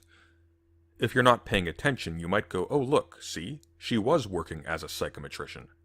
No, she was working as an unlicensed addictions counselor with a bachelor's degree until registration suddenly became an option, at which point her unlicensed experience fulfilled the requirements for her license.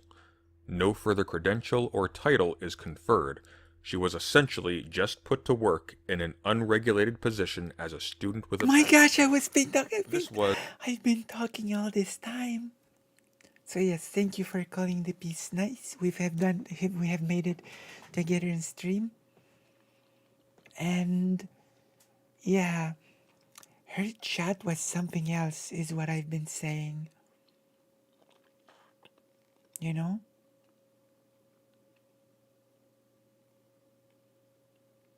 like like the chat during this premiere was something else. All the not so erudite Sims came out of the woodwork to criticize this video.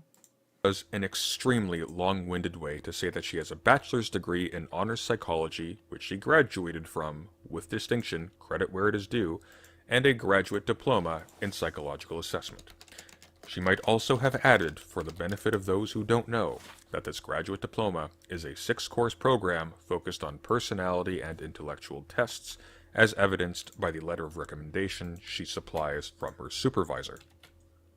Now, where Kyla does represent my claims with an acceptable degree of accuracy, her answers are themselves either extremely dishonest or incoherent. True. Recall that the central claim of my previous 2 videos, which Kyla has referenced, is that Kyla has been misleading about her credentials in order to appear more credible with respect to matter relevant to the areas of psychology and mental health, and that this is problematic, not to say seriously unethical, for several reasons. First, because it gives untrue statements she continues to make the appearance of being the product of professional wisdom. Second, because it misleads people about her expertise when she pontificates on matters within the realm of psychology and mental health.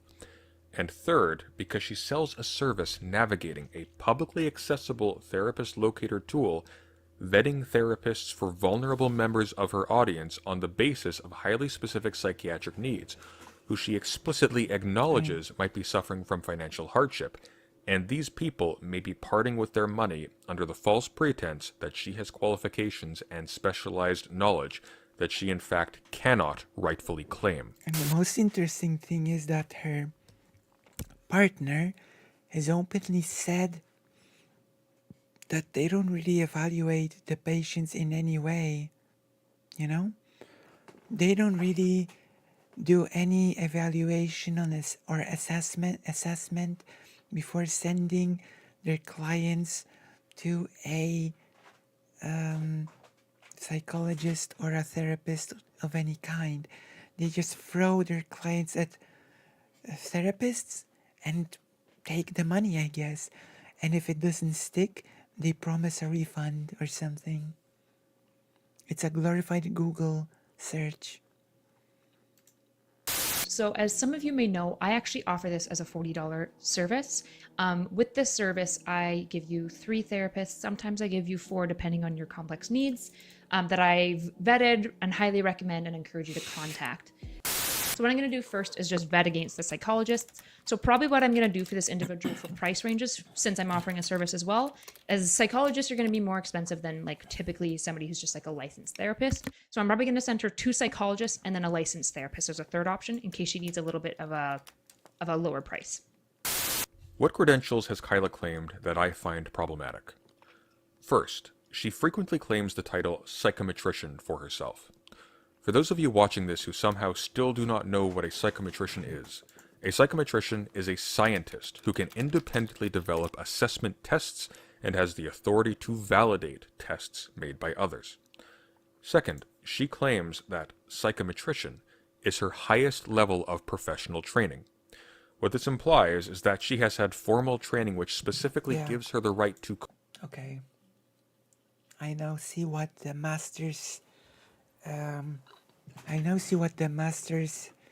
is an equivalent of in Poland, and yeah, nobody cares about anything below masters in Poland as well. Call herself a psychometrician on the basis of that training, or that she has worked professionally as a psychometrician and that is her training. Third, she has claimed that she has a graduate degree, not merely a graduate diploma. In my videos, I claim that 1. Kyla cannot call herself a psychometrician because she is neither employed nor credentialed as one. 2. That psychometrician is not her highest level of professional training, as this implies credentials and experience that she does not... In Poland, a bachelor's is considered like a degree that is like a halfway degree that you're supposed to get in order to just move on to your master's. This is how it works, and this is basically the university route you do in Poland. Bachelor's, master's, and bachelor's is just considered this stepping stone to your master's, I guess. Not in fact have. And 3, that psychometrist is not a graduate degree as she claims, at least not where she graduated, and this last point is interesting for reasons I'll return to shortly. Kyla's strategies to counter the first 2 claims are threefold. First, she insists that psychometrician and psychometrist are interchangeable terms, and that she is therefore within her rights to call herself a psychometrician because she is within her rights to call herself a psychometrist. There is no formal certification for psychometrists or psychometricians in Alberta, yet there are a plethora of positions labeled as psychometrician, psychometrist in Alberta, and people use that title for themselves. Yeah. Here is that same Government of Alberta job posting for psychometrists that I outlined required only the completion of a bachelor's degree. Here is a different job posting, this time for a senior psychometrician. You'll see that even at a senior psychometrician level for the Government of Alberta, the qualifications required is a master's degree in a related field plus 5 years related experience or equivalent as described below. Equivalency, a bachelor's degree plus 7 years of related experience. Here's a job ad from Quebec for a psychometrician, and it only requires a post-secondary degree in arts, psychology, science, health, or a combination of education and training and experience deemed equivalent. Here's another job posting, this time from the Government of BC, for a psychometrician position.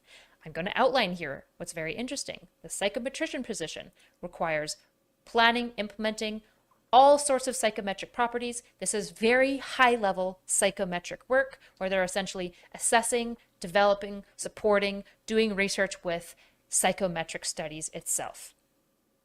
And what does it require? A bachelor's degree or higher in educational measurement, psychometrics, statistics, computer science, data science, or related field.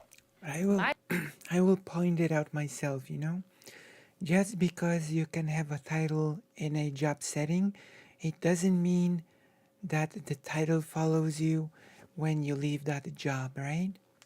I've given this example on President Sunday's Discord. In Poland, the professor is the highest title in academia, a regular professor. I hope I can find a Wikipedia about it.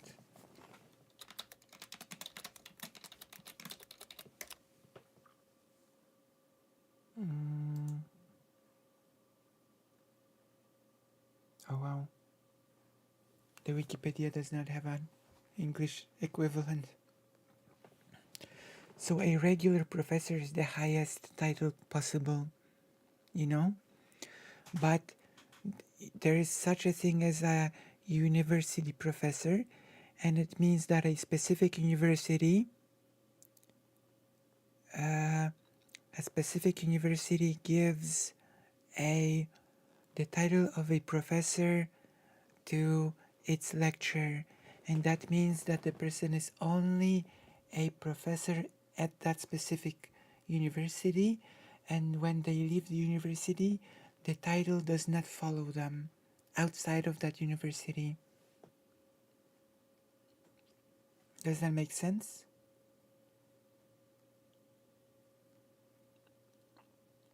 So yeah. While, for example, my grandfather was a regular professor, and the title followed him everywhere. It's also called the Belvederian professor. So my grandfather was a professor at any university. He was a professor in any country, which actually he would go to different countries to lecture different lecturers, right? He went to Japan and he would lecture law at Tokyo University to other lecturers.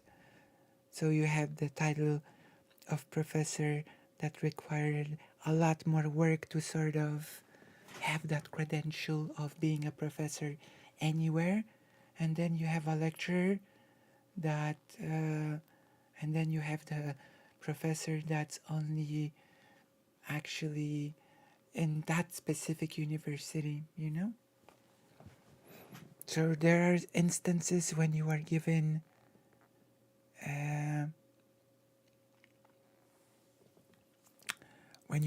a title in a specific setting, but that title will not follow you when you leave that setting, you know? So just because a job can call you X, it does not follow that you will always be able to call yourself X outside of that job setting, you know?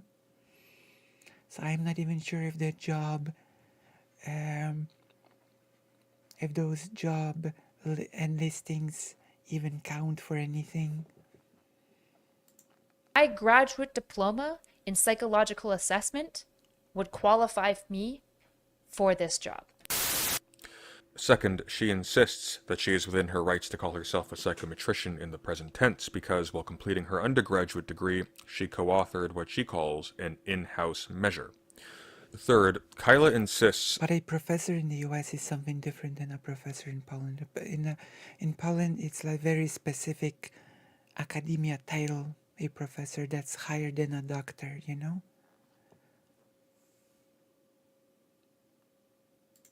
That she may call herself a psychometrician because her graduate diploma in psychological assessment specifically permits... And from what I know, in the US, a professor title is not exactly the same thing as in Poland.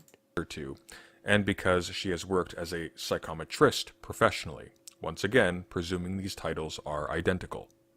The first strategy fails because her claim is not supported by the evidence. Psychometrist and psychometrician on almost all reputable sources insist on their distinction on the grounds of supervisory authority, i.e., whereas the psychometrist only administers tests, the psychometrician has the authority to create and validate tests without superior oversight. She claims that job postings don't make the distinction, but not only does the bare fact of imprecise terminology on a handful of job postings not determine what is appropriate for her to self-label as, especially when addressing a lay audience, her sole evidence consists of there being similar requirements for job postings labeled psychometrician and psychometrist online. This does not make the roles equivalent. Moreover, if you actually read the job postings she presents... Yeah, so in Poland you do a doctorate, you become a doctor, and then if you pass very, very specific requirements, you go from a doctor to a professor. I think I'm gonna translate the Wikipedia in Polish.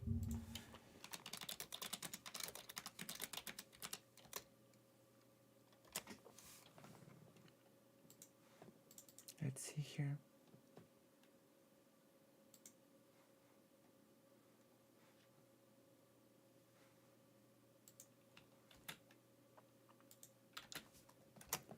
I'm gonna go to Deep Learn Translate. We're gonna translate the title of professor.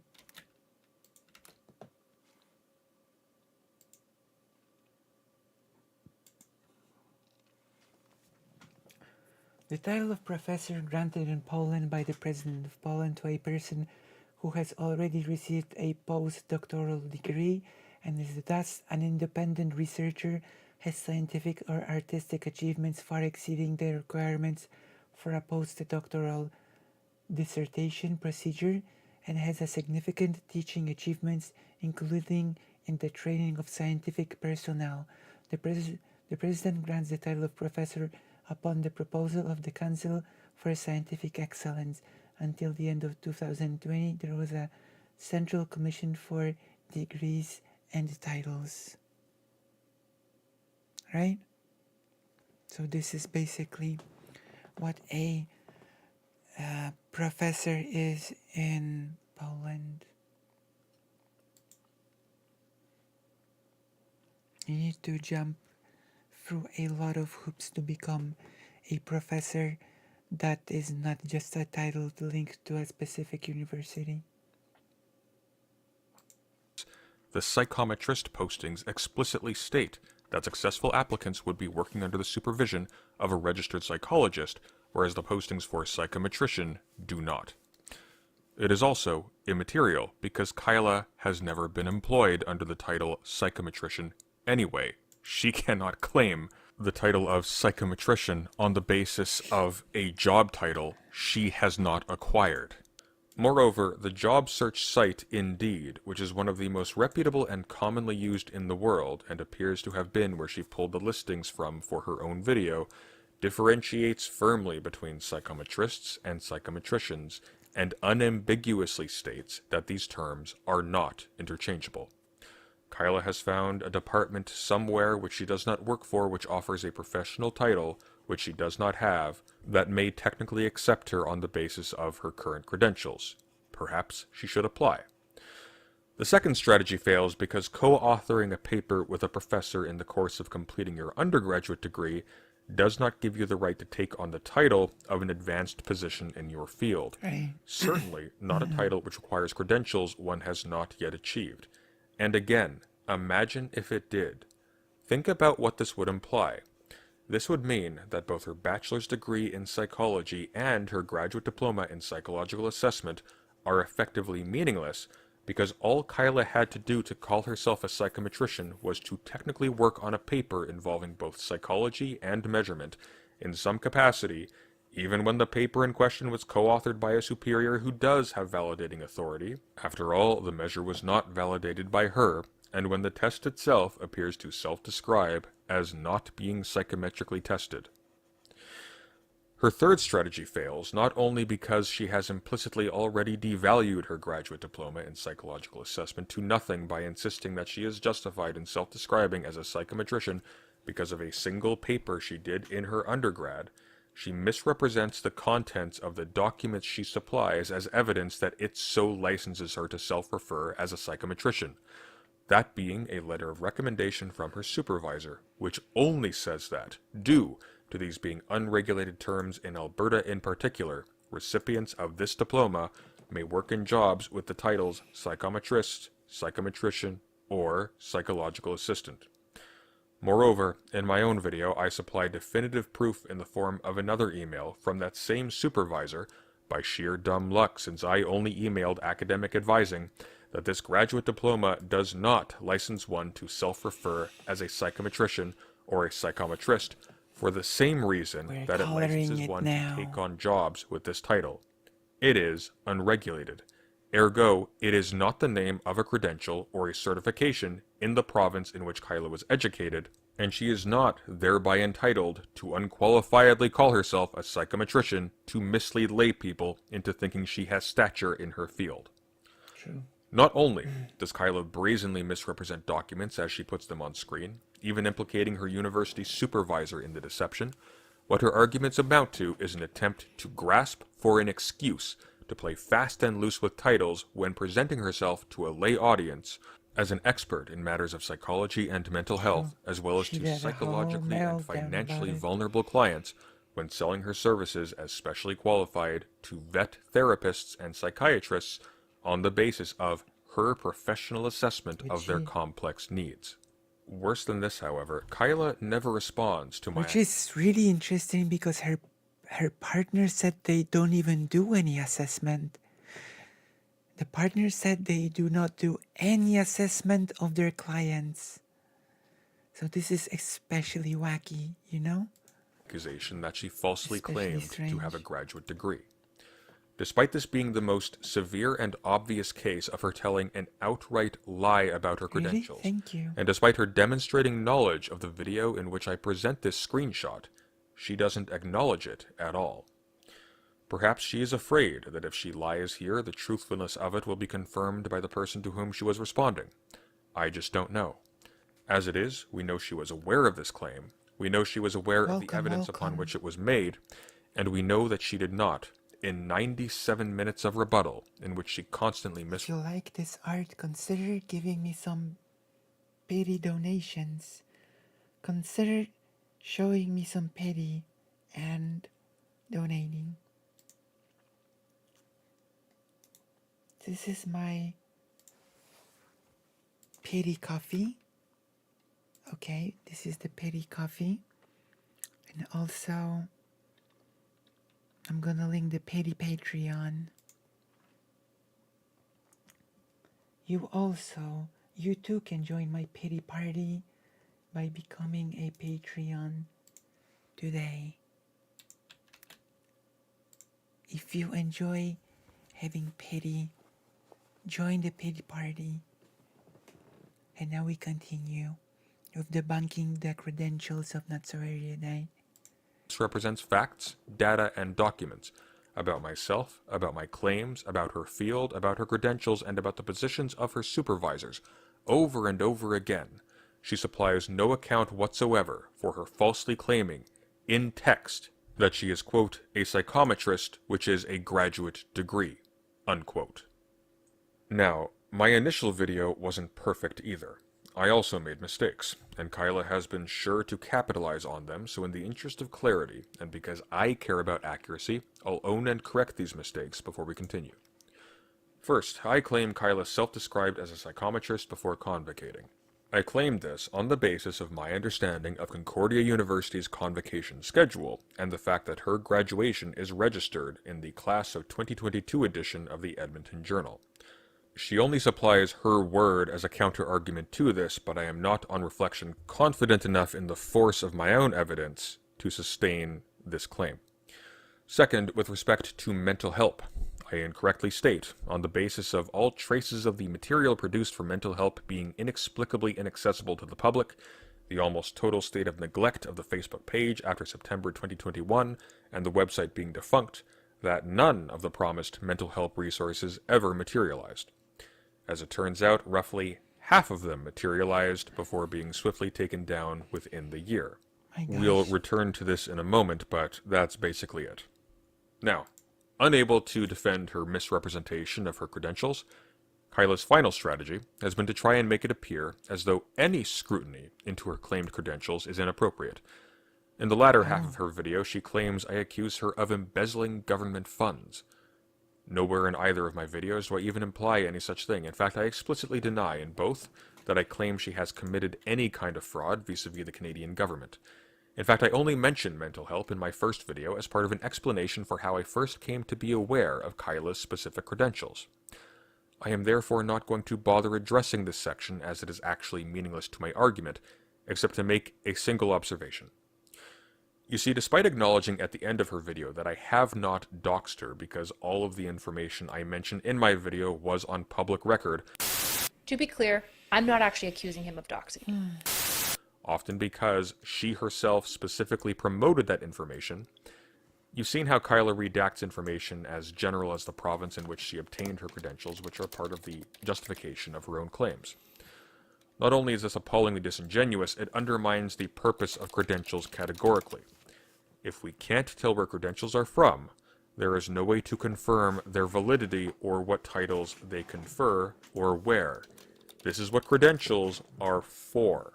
It is also completely immaterial, as the fact of the matter that she has not only been deceptive and obscurantist about her credentials, she has outright lied about them, stands regardless. Now, Kyla frontloads the section on mental health with an extensive explanation of how she is not responsible legally for the project failing, for materials disappearing or never coming to light, or for the allocation of resources.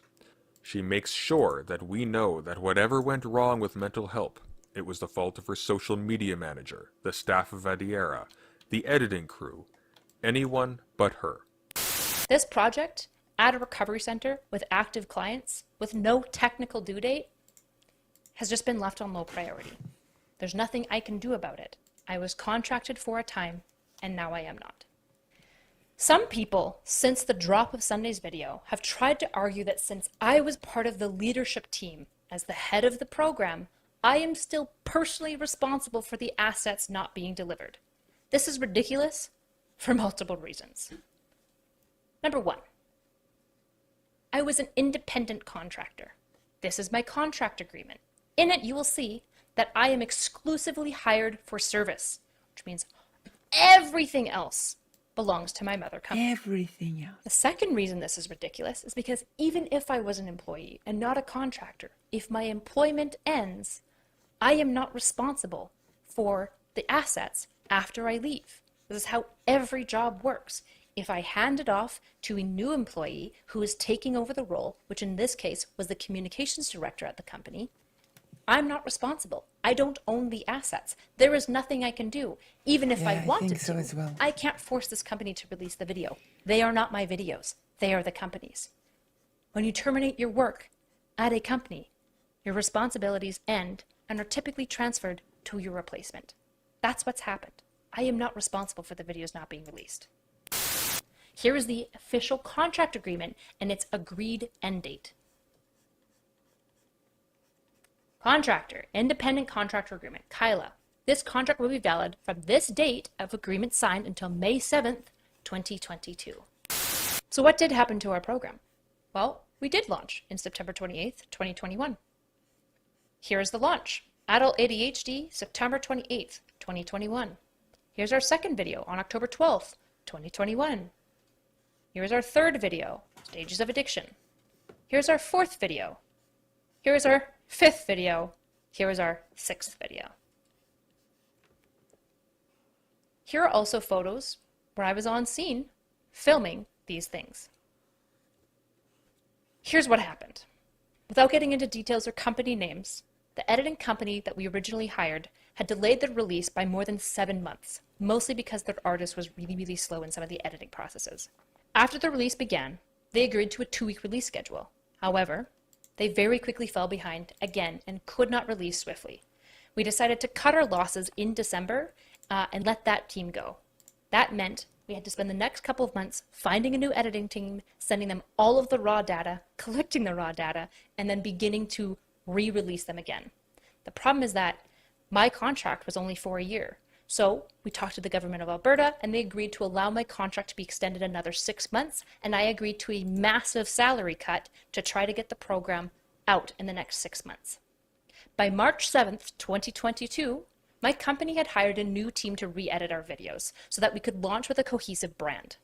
Now, Sunday probably doesn't believe me as to why my team wouldn't communicate with me about the release, but they actually did. The problem is that the release took so long with the new editing team as well that my extra 6 months of work was up. True. So I agreed to be on volunteer to help them still edit the videos. And in September, they contacted me with a new release schedule that they had planned. Hey team, including Kyla, who's doing the final review of videos for us. September 8th, 2022.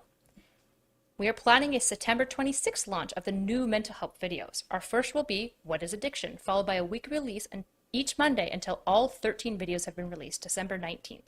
The YouTube campaign will end by December 26th. Here is the schedule of videos released. Please let me know if you have any other comments on the schedule. Some might note, but you promised 18. Correct. But when you have to cut your losses and hire a new team, we didn't actually even get to film the last couple of videos. The last 5 videos, we just never got a chance to film, and we needed the money we would have paid them for those 5 videos to pay a new editing team. So we had to cut our losses and accept only 13. And in case you're wondering, my former company is still working on these. The issue is they've had a whole bunch of recent resignations. They've had some people retire, and the girl who was heading up the program after me went on mat leave. I won't speculate as to why she is so obsessively defensive about her involvement with mental health, but I could not help but notice that despite rigorously censoring information to make it appear as though there was some impropriety in referencing information she has made public about her credentials and work history, she makes sure not to censor the identity of the specific Adiera employee and their place of work she claims is actually responsible for mental health failing to materialize, providing viewers with a clear path to identifying this individual and their workplace in particular. Well. This makes Kyla appear to me at least not only as a compulsive liar, but as someone willing to throw others under the bus as rhetorical fodder for her audience, or as an alibi in the conceivable event that she actually does fear some kind of repercussion. So in conclusion, where Kyla doesn't misrepresent, she outright fabricates. The majority of her video is irrelevant to my actual claims, and exists solely to distract from them. Not only does she fail to adequately answer any of my claims against her, These being that she has misrepresented her credentials, that she has used the reputation cultivated by these misrepresentations to give her often anti-scientific and toxic opinions the appearance of coming from a place of credibility she has not earned, and that she has outright lied about what these credentials entail. By the blatantly dishonest way she has misrepresented information, lied about the nature of the claims I have made against her, and opened the door for other people to be targeted by claims which I did not make against her, but which she fabricated in order to portray herself as a victim. She has demonstrated that she is an astonishingly dishonest and disingenuous individual with absolutely no sense of responsibility to her audience, to her clients, to her field, to her colleagues, or to the truth, and that everything she says should be treated with extreme suspicion and prejudice. She should be utterly ashamed of herself. As always, I don't think that. thank you for listening, and take care. I doubt that will happen. Okay, when it comes to the topics, Dark Triad. Guys. Okay. Oh. When it comes to the topics of Dark Triad, of sociopathy, of psychopathy, shut the fuck up, Ashley! Nobody gives a fuck! Shut the fuck up! Oh, chill, bro. Oh my My No, gosh. wait, no, hang on. Wait, Kyla, you got me, guys, everybody. I need Kyla. Nice to Ashley. Can you please? When it comes to the topics relating to psychology in any way, I am your expert, okay? I just fucking am. And every single time I talk in an educational tone, if you feel condescended to, that's a fucking self-report on you. If you don't know the words that I'm using, if my vocab's too big for you, My if gosh. Kevin's too fucking smart for you, that's on you, bitch. That's your personal offense. I don't give a fuck. I don't care if you feel offended. Personal Be offense. offended. Be more offended, okay? If you can't keep up with a fucking conversation, if you don't know what a fucking analogy is, I don't give a shit that you feel condescended to. You should. You should be embarrassed. You should be embarrassed to talk in public and sound so fucking stupid. My gosh. Okay, so this happened.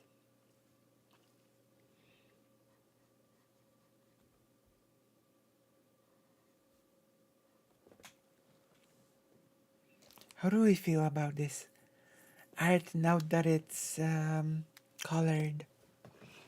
How do we feel about the colored piece?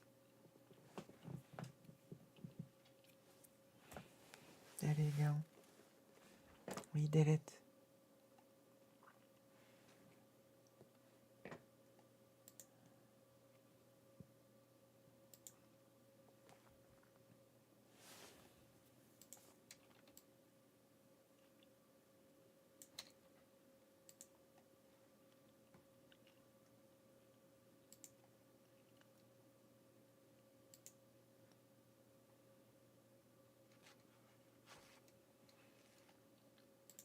Okay, let's watch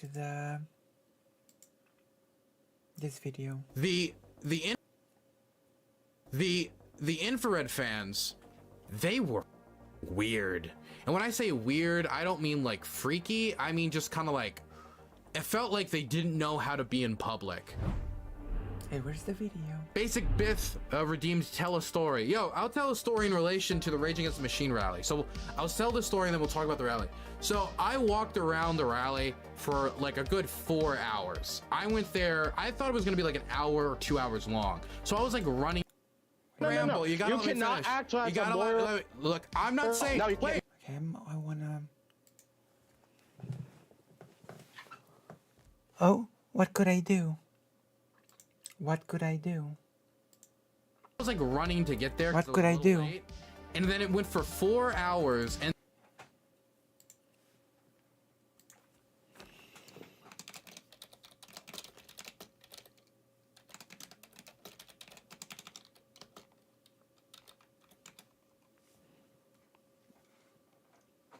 Yeah, what can I do? Tell me.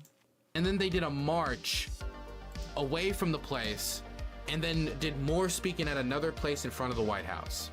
They had 19 speakers, like 3 musical performances, more speakers at the White House. Like, it was too long, like way too long. But in that time, I got to walk around a lot. And during all that walking around, Putin as a fascist has donated $10. Praise be What? to Almighty Danabo. Also to Dylan for putting up with that Can shit. you give me an Thank you example for of the what you mean? $10. I appreciate that. All praise to Almighty Danabo. We got a wealthy person. Oh, not a wealthy person, but we got a big boy, dollar boy who liked that big old debate. As I was walking around, I thought, and this almost made me not go because I was like, I don't know how much I just want to have people yell at me all day. But I was pretty hungover, and I also hadn't slept, so I had basically made the calculation that I just wouldn't have the energy to get angry anyway, and I think that really helped, not having the energy to be angry. But somehow I had the energy to run. My legs were tired as hell though because I didn't get any sleep. But when I was there, I walked around for 4 hours. Most of the people that recognized me were very polite. Even if maybe they were being polite and then mean later or something. I saw like a ton of people like sneaking photos. Maybe not a ton of people, but I saw people sneaking photos, which is really weird when somebody sneaks a photo. Like if they're a journalist and they're taking pictures of me, I understand that, right? If they got but it was just like randos, right? Like if I walked up to somebody, took a picture of them, nobody's gonna bat an eye because I had a press card and I had a camera. I was very clearly designating myself as press. And the reason I wanted to is I didn't want anybody to see me at a basically stop sending the aid to Ukraine march and think I at all agree with that. So that's why I went out of my way to get a press card so people knew I was press. Omega Lib, thank you so much for the Prime. I really appreciate you connecting your Amazon Prime account and then go to the toilet real quick. I appreciate it. It seems like, oh, we just had a polling. I'm gonna go to the toilet real quick. I'll be right back, okay?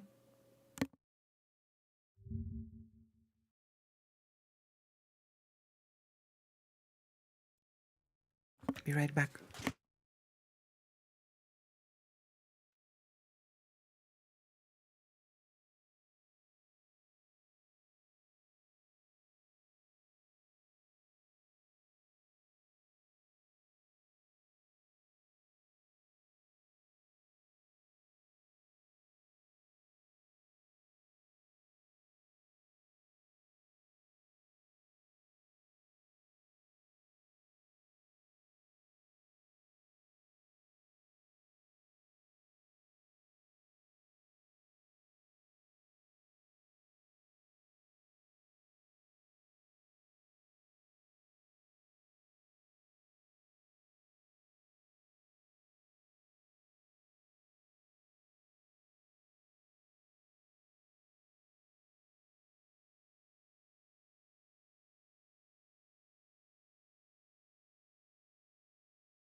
I am back. Let's do this. I'm gonna copy this. Gutter chat. What was the first socialist state? And there has never been one. One with 51%. The other options were Biden's America, the Ottoman Empire, and the Soviet Union. The Ottoman Empire. Soviet Union got last, by the way, which is pretty funny. Dude, the Ottoman Empire was socialist. Yeah, all those the socialist belief system where they taxed other religions outside of Islam for being other religions. That that sounds very socialist. Socialism, the thing that thinks religion is basically like is a spook. It is there to distract you and to placate the working people. Yeah, Blue makes Rider total of sense. Neptune gave Putin as a fascist a tier 1 subscription. I like to see that name in Ukraine gold. Amen. That's a good reason to give somebody tier 1. You guys might make me do chat war if you keep subbing like this. You got to make all this. I don't know. If you keep giving me money and I don't even need to do chat war, then I mean, what complaints do I have? Anyway, I was walking around. There was, I think, 3 interactions that were negative. And when I say negative, just like an interaction where I felt like I got nothing out of it, right? Because they were just mean to me or they were not nice to me and I got nothing out of it. Because like I had people who came up to me and like IRL debated me. There was these people, for example, LaRouchites were low-key debating me like all day. I debated like 3 separate LaRouchites and it wasn't because I sought it out. It was they would go to me and then they would say, "You're Dylan Burns," and then they would try to like debate me on LaRoucheism. And again, I had a hangover, and I wasn't there to debate. I wanted to interview people because that's what I was interested in. Like, what type of person goes to this event? I'm gonna be doing a video on it. But if you guys want to see the LaRouchites that came up to debate me, here they are. They were LaRouche boys. They were infrared fans as well. Oh god, What dude, the I heck? gotta say, the infrared fans there were like, and these guys in comparison were like whatever, right? The infrared fans, they were fucking weird. And when I say weird, I don't mean like freaky. I mean just kind of like, it felt like they didn't know how to be in public. Wow. Like it was very much like they were very like hiding behind like their clothing. Like it was very strange to see them. Because I interacted with 2 infrared fans. The first one, I was talking to somebody else, I was interviewing them, and they say from like the side, "Imperialist dog," or something along those lines. And I turn to them and I say, "Do you want to talk?" And before I even finished, they were already running away. Like they were running away and they turned, and they didn't even turn around. They did this, they did the flip over the shoulder, the middle finger over the shoulder. And like I was willing to like have them come up to me and they could be like, "You're a pig dog," da, da, da, and I would have recorded it and I would have acted normal and they would have, probably freaked out. And I would have been like, okay, at least it's content, whatever. But it was even worse than that. I would have respected that more because I'm a person who, if I say something about somebody, I feel like I should be able to say it to their face. And when I say it to their face, I don't mean like, "You suck." Like, I don't think that's saying it to your face, because you're saying words and then don't want to get a response for them, or like you don't want to see the consequences of those words. Like you're too scared to even say it to me and like stand there, right? There was even somebody who did that to Jackson Hinkle. But the Jackson Hinkle would have probably been fine if he just shrugged his shoulders, confused, and then like looked away. But instead, he was like, he started to call him an F slur as he walked away, completely making him look like the bad guy because it saw how little it took to make him that angry to start throwing slurs around. But he was like, "Imperialist dog," and by the time I turned around, I was like, "Yo, do you want to talk?" Because I can interview you, or you can talk without the camera. Because most of the people I talked to at the event, I didn't interview. I didn't like formally interview. I interviewed them off script because most people didn't want to be filmed there, because a lot of them didn't want to be associated with the event publicly, which is probably not a good sign if people don't even want to be associated with your event publicly. But he just like ran away. Like he didn't even want to talk to me. Then it happened another time.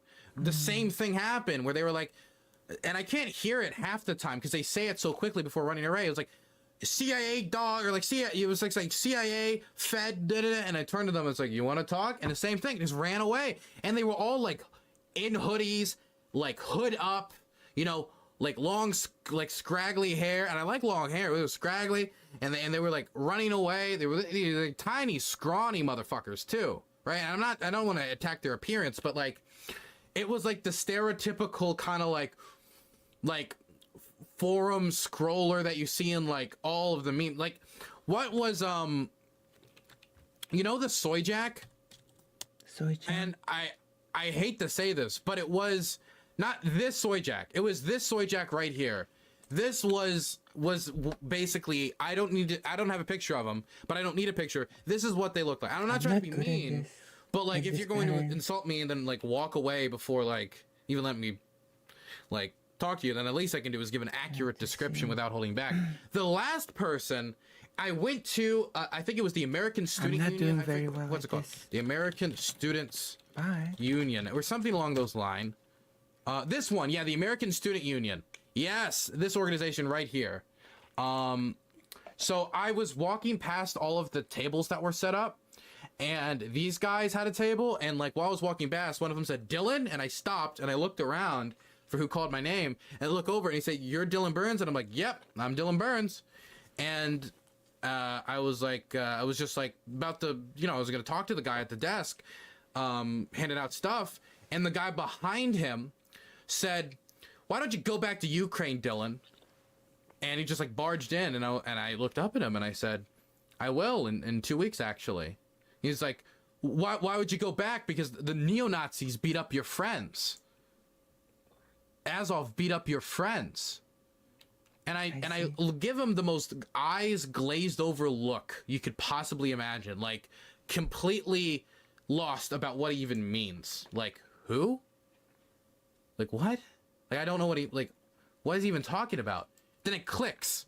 Like 3 or 4 months ago, somebody made a Dylan Burns parody account, and in that parody account, it tweeted, Dylan Burns is, it wasn't even like a parody account, it's not openly marked as parody. They replaced the 1776 in my with an I to make it look as realistic as possible, and they made a tweet, it was like, "Oh my god, I can't believe all my friends were beaten and killed by Az." It was like the fakest shit ever. And the dude just like saw it then, bought it, and like held it in, and then once he saw me, like the first thing that he went to was that fake tweet. And so I told him that was a fake tweet. You believed a parody account. Congratulations. And he's like, whatever. And then I asked for some of the material. He said, here, and the guy at the desk, being more normal than his completely socially awkward and clueless friend, hands me one of the doesn't hand me, but says, yes, you can take some. And so I took one of their brochures. I read through it. And the reason I read through it was not only because I wanted to read it, I also wanted to see if the other guy would say anything else or if he would just back down. And he just backed down. He didn't say a single other thing to me. He seemed pretty like crestfallen? I think that's the term, crestfallen. Anyway, those are the only bad interactions. I had at least like 20 people stop me and say, Dylan Burns, hey, how you going? How's it doing? I heard about this event because of your tweet, and I came here to say hi. Or like, I recognize you. I might not agree with you, but can I take a picture? Like the rest of it was really nice, actually, unironically. Those are the only 3 designated like 100% weirdos that recognized me. Weirdos. There might have been other people like LaRoucheites that recognized me, and I think their ideology is like silly, or like I think it's crackpot. But they didn't. At least they didn't act like weirdos or act like freaks or something. You know? My goodness.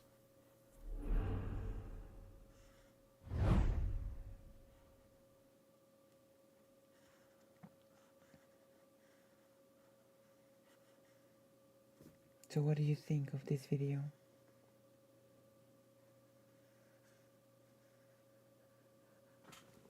I'm not that good at patterns, it seems. Okay, let's try a different video. I'll try to cheat that pattern.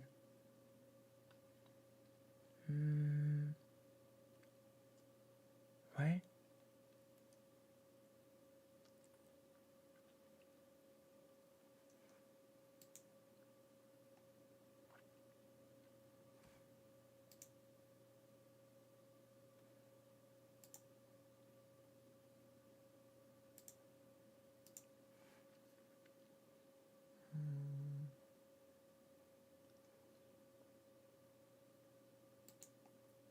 If you have a nice video for me to watch while drawing, feel free.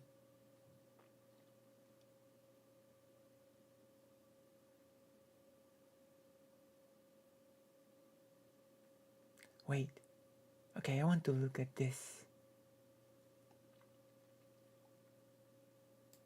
Hi there, this is David, and welcome to New RPG News. RPG News! A whole lot of stuff to talk about today, from Breath of Fire news, to a lot of Square Enix stuff as usual, to an Atelier complete remake, to a couple of delays and some mobile games as well. But first, like my gosh, news show, we're starting off with a baseless rumor. There is a Persona 3 remake, and Persona 6 is apparently very far along in development, with reveals planned for this summer. As far as rumors go, I kind of sort of believe this one because, you know, Persona keeps on going and going and going and going, shows no signs of stopping. And oh no, Breath of Fire is just a rumor. Popular. Basis and as far as popular entries go, Persona 3 is definitely up there. So we have, it says right here, there's a Persona series insider called Amihiro 2, who's over on Reset Era, and they provided an update on what Atlas is up to and how their schedule is coming along. And basically they said that the full remake of Persona 3 is in development, and the next mainline Persona game is obviously Persona 6, and they're saying that both games are currently very far along in development, going to be revealed this summer. So that's pretty exciting news for the Persona fans out there. Not a rumor. Square Enix themselves is now saying that they're currently planning multiple new games, including a brand new IP. So they've been putting out a ton of new IPs lately, like the DioField Chronicle, Forspoken, and most of them have been pretty good. And we all know that they're also planning on releasing more HD 2D remakes, because they just recently put out that poll asking their Japanese fans, you know, what games they'd like to see be redone in HD 2D. We also know, because of that Nvidia leak, that there's going to be a Final Fantasy IX remake and a Final Fantasy Tactics remake in HD 2D style, which we'll get to momentarily. So we know that Square Enix is really pushing out these games. We got Final Fantasy VII Rebirth coming out.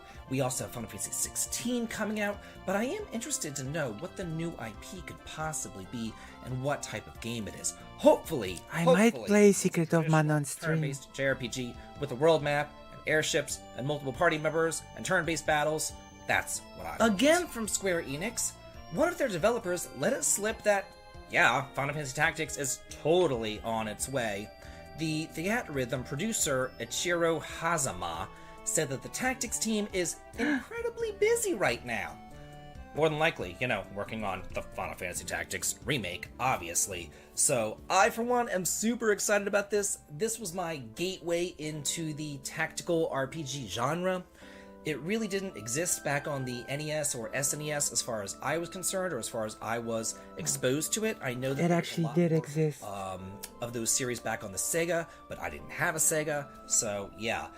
This Tactical game was my gateway into tactical stuff, and I've played it a million times, and I cannot wait to see it redone, revamped, rebalanced, and hopefully not incredibly super hard like the Tactics Ogre remake was, because I'm sick of games being just like, hey, let's just boost up the difficulty to 1,000,000%. Like, no. Let's keep the difficulty where it was, or at least put in, you know, a difficulty mode selector, so if you want it to be super hard, you can make it super hard, but if you don't want it super hard, it doesn't have to be.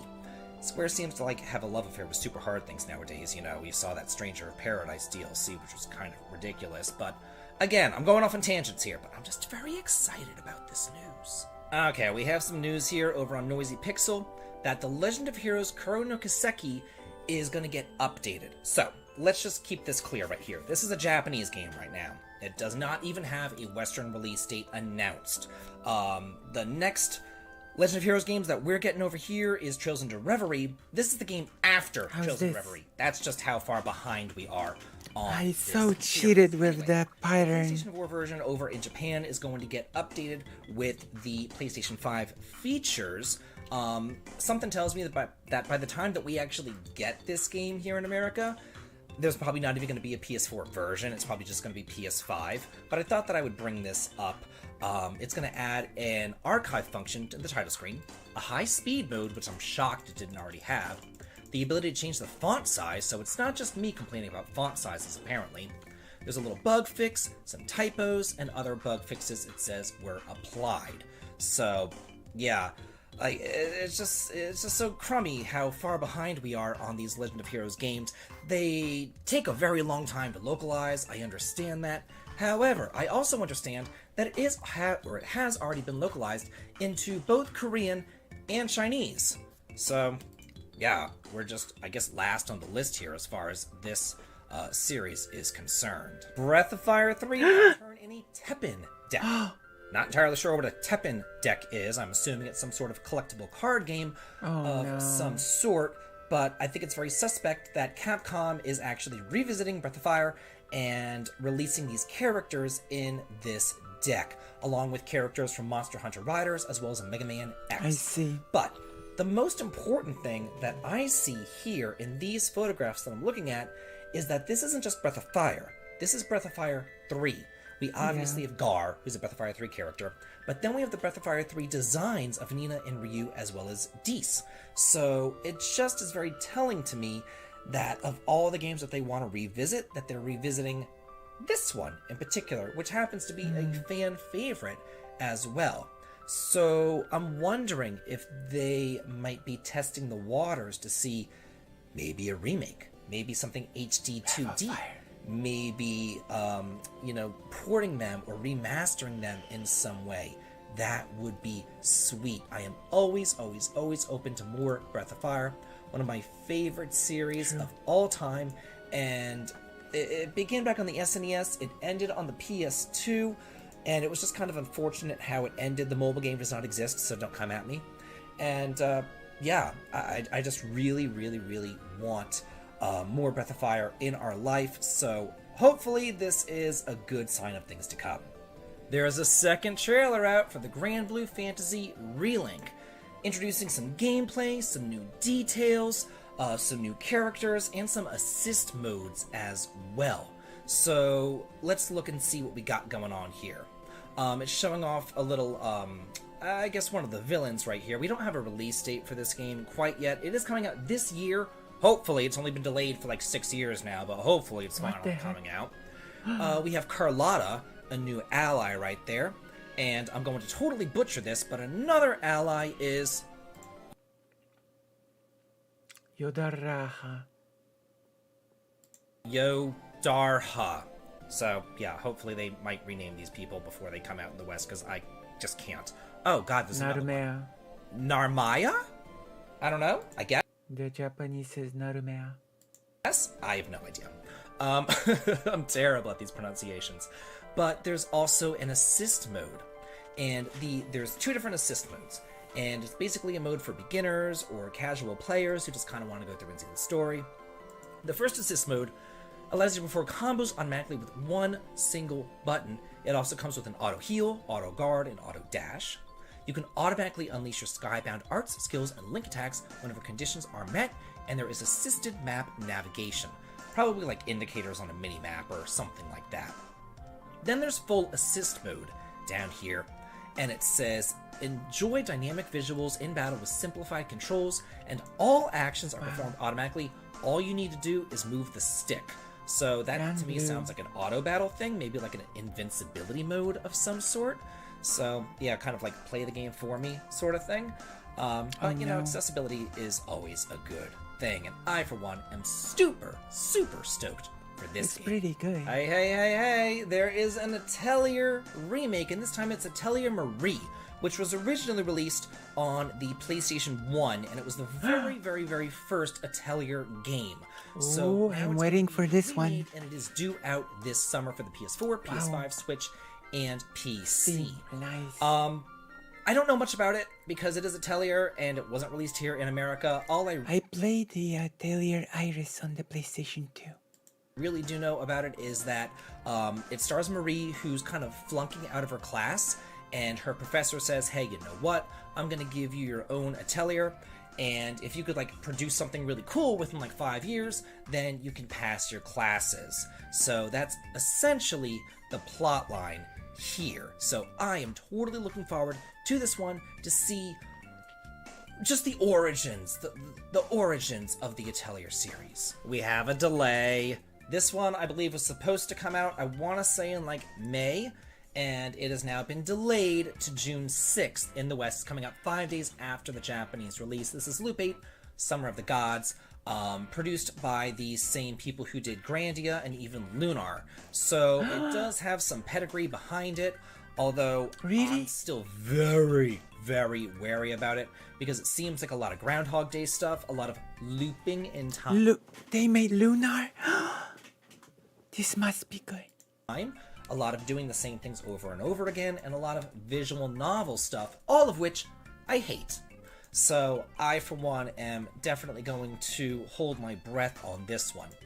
It is coming out for the PS4, Xbox. Isn't Persona a lot of that which you hate? Switch, and PC, and there is a pretty sweet collector's edition over on Amazon as well. We looked at that in one of the previous New RPG News videos that I did. So if you're looking forward to this, I just thought that I would let you know that it is being delayed. And finally, and our last bit of news, Echoes of Mana is going to end service on May 15th. This has been out scarcely what is Echoes of Mana? 1 year.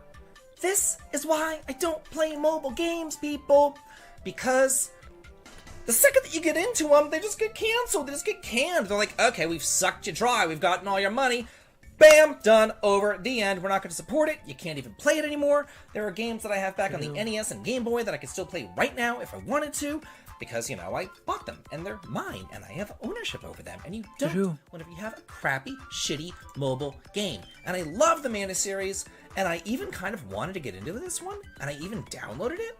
I never actually got a chance to play it, and now I'm not going to, because they're canceling it! Woohoo! It's like the crappy First Soldier game. On May 15th. So, yeah, I'm sorry if you were one of the ones who were duped into playing this trash-ass mobile game, but hey, it's getting canned. Mobile needs to go. I'm so sick of mobile, I can't even stand it. Anyway, that's it for the new RPG news. Hate to end on like a sour note like that, but it is what it is. Let me know what news you were most excited about. Let me know if there's anything that you want me to cover in next week's news episode. And as always, have a good day. All right, we've done it. How are we feeling?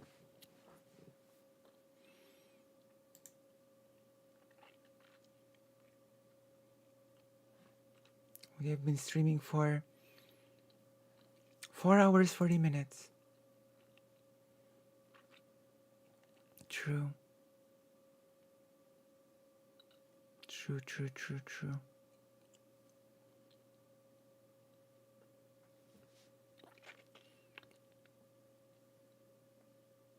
Very true.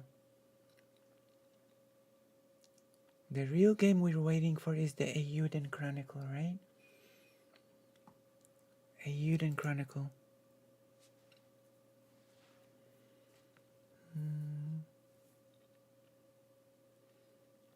I'm feeling a bit tired. My very specific health issue is starting to creep up on me.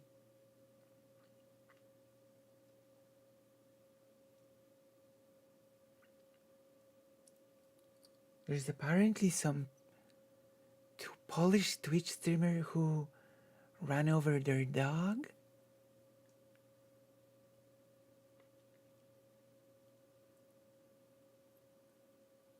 Which is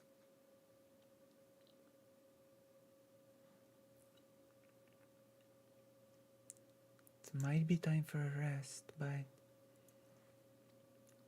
let's take a poll.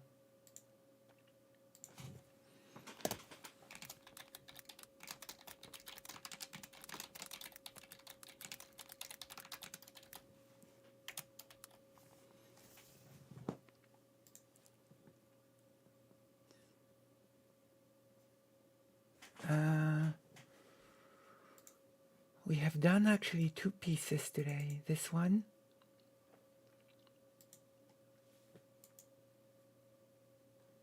and this one. Which one do you like more? This or this?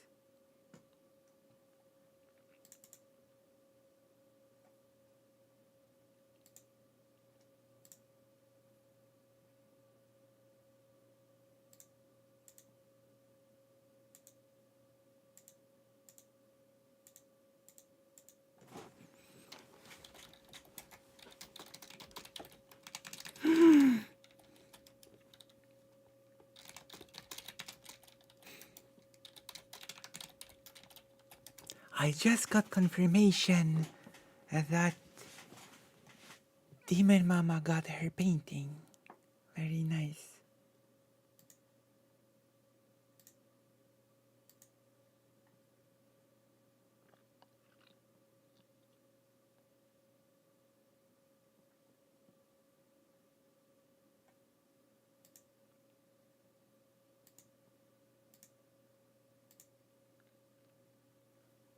Very nice, very nice. The painting is here. I mean, not here, there, in the US.